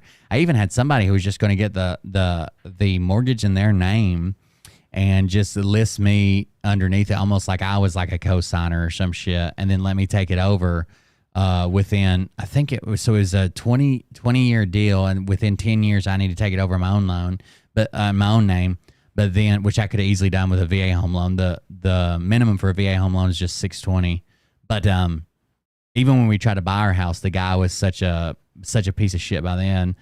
He was like, he was refusing our offers. He wouldn't even talk. He wouldn't even let the real estate agent talk to anybody associated with us, even though he claims like he tried to get me to buy it. He gave me an offer to buy it. I don't know. Mike was a piece of shit. Anyways, guys, thanks for joining us. There's more to that audio if you want to go find it and look it up, or if you want to read this transcript, you can find it on the documents. I'm thinking about I'm going to download this transcript.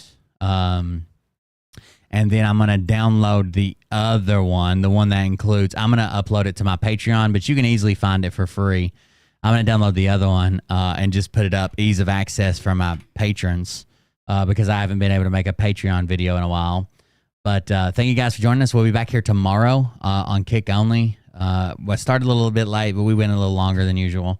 So thank you for being here. Thank you for joining us. Thank you for the donations. A lot of donations came in. Hope you enjoyed the content tonight. If you want to support the show while we're offline, go to coldbeer.fund, coldbeer.fund. I own that website. It's got all my social media links, Twitch, Kick, YouTube, Twitter, Instagram, Telegram, Facebook, TikTok, Rumble, Discord, and Bovada, as well as all my donation links.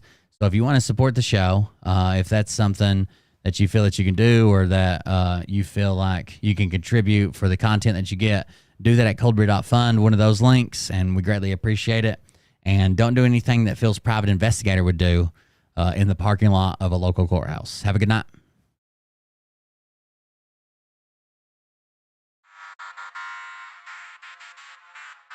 But I can tell you this about if this See you guys tomorrow. happens to see this particular show, you don't have the fork and balls to call out the people on this planet by name and tell them exactly who they are and tell them the rest of the world who they are. You don't have the fork and balls. You don't have the balls. Okay, Scott. Here we go, I think I started some shit. Piss them off, it's about to get lit. Get the place in the best, you know that stage is set. You better buckle up, cause you ain't seen none yet. Here we go, I think I started some shit. Piss them off, it's about to get lit. Get the place in the best, you know that stage is set.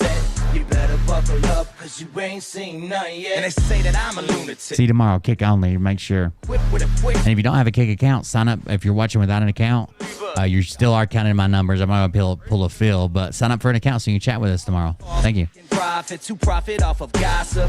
Worshipping drums, cocking, begging for a throat deposit. Swinging fucking meat hammers like four in a thong. He's strapped to the shaft, eating his chest like he's King Kong. Starving for attention, I'ma make your gut burst. I'll be your huckleberry, I can quench that. Also, there was a couple of donations that came in kind of while I wasn't paying attention. Private donations. Thank you for those. I did get them.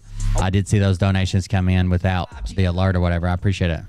Thank you for that. Superpowers. Here we go, I think I started some shit. Piss them off, it's about to get lit. Get the place in the best, you know that stage is set. You better buckle up, cause you ain't seen none yet. Here we go, I think I started some shit. Piss them off, it's about to get lit. Get the place in the best, you know that stage is set. You better buckle up, cause you ain't seen none yet. I used to find clues too when I was high on shrooms. I found myself a tunnel that led to Jason Q's bedroom. Open his closet, I found some of his meat rockets. I strapped it to my shoes and then I flew through the roof. I found myself in orbit strapped to an F-16. High on amphetamine with Trump in between. Put on a light coat of baby oil and saluted the troops. He tapped me on the shoulder and said, "This is gonna be it." Whoa, wait. Stop. What? I'll get my files. Wait, what are you doing? Stop. Hold on. Fucking stop. Dude, come on. Seriously. This is my mom's an alcoholic. Oh, give me a... Oh, my God. Damn it. Here we go. I think I started some shit. Piss them off. It's about to get lit. Get the place in them bets. You know that stage is set. You better buckle up, cause you ain't seen none yet. Here we go. I think I started some shit. Piss them off. It's about to get lit. Get the place in them bets. You know that stage is set. You better buckle up, cause you ain't seen none yet. Round 3. Down goes Nino. Please say it isn't so. Got him backed up on the ropes, trying to ram it down his throat. Now things are getting rocking. He was doing so well. It's all over. Hands on his shoulders, they ringing his bell. You got Frog News Network doing no damn research. They rework and copy on cocks that came first. 9th inning, second string, and they acting like they know hitters. Assholes throwing bullshit, sending runs to the shitter. All this nonsense on my conscience. It's hard to sleep at night. Who the fuck is in my window with this time? Have a good night, everybody. We'll see you on the next one. Thank you, guys. With all their secret Support the show while we're offline at Cobra.fun, and see you on the next one. Have a good one. believing in reasons with no meaning.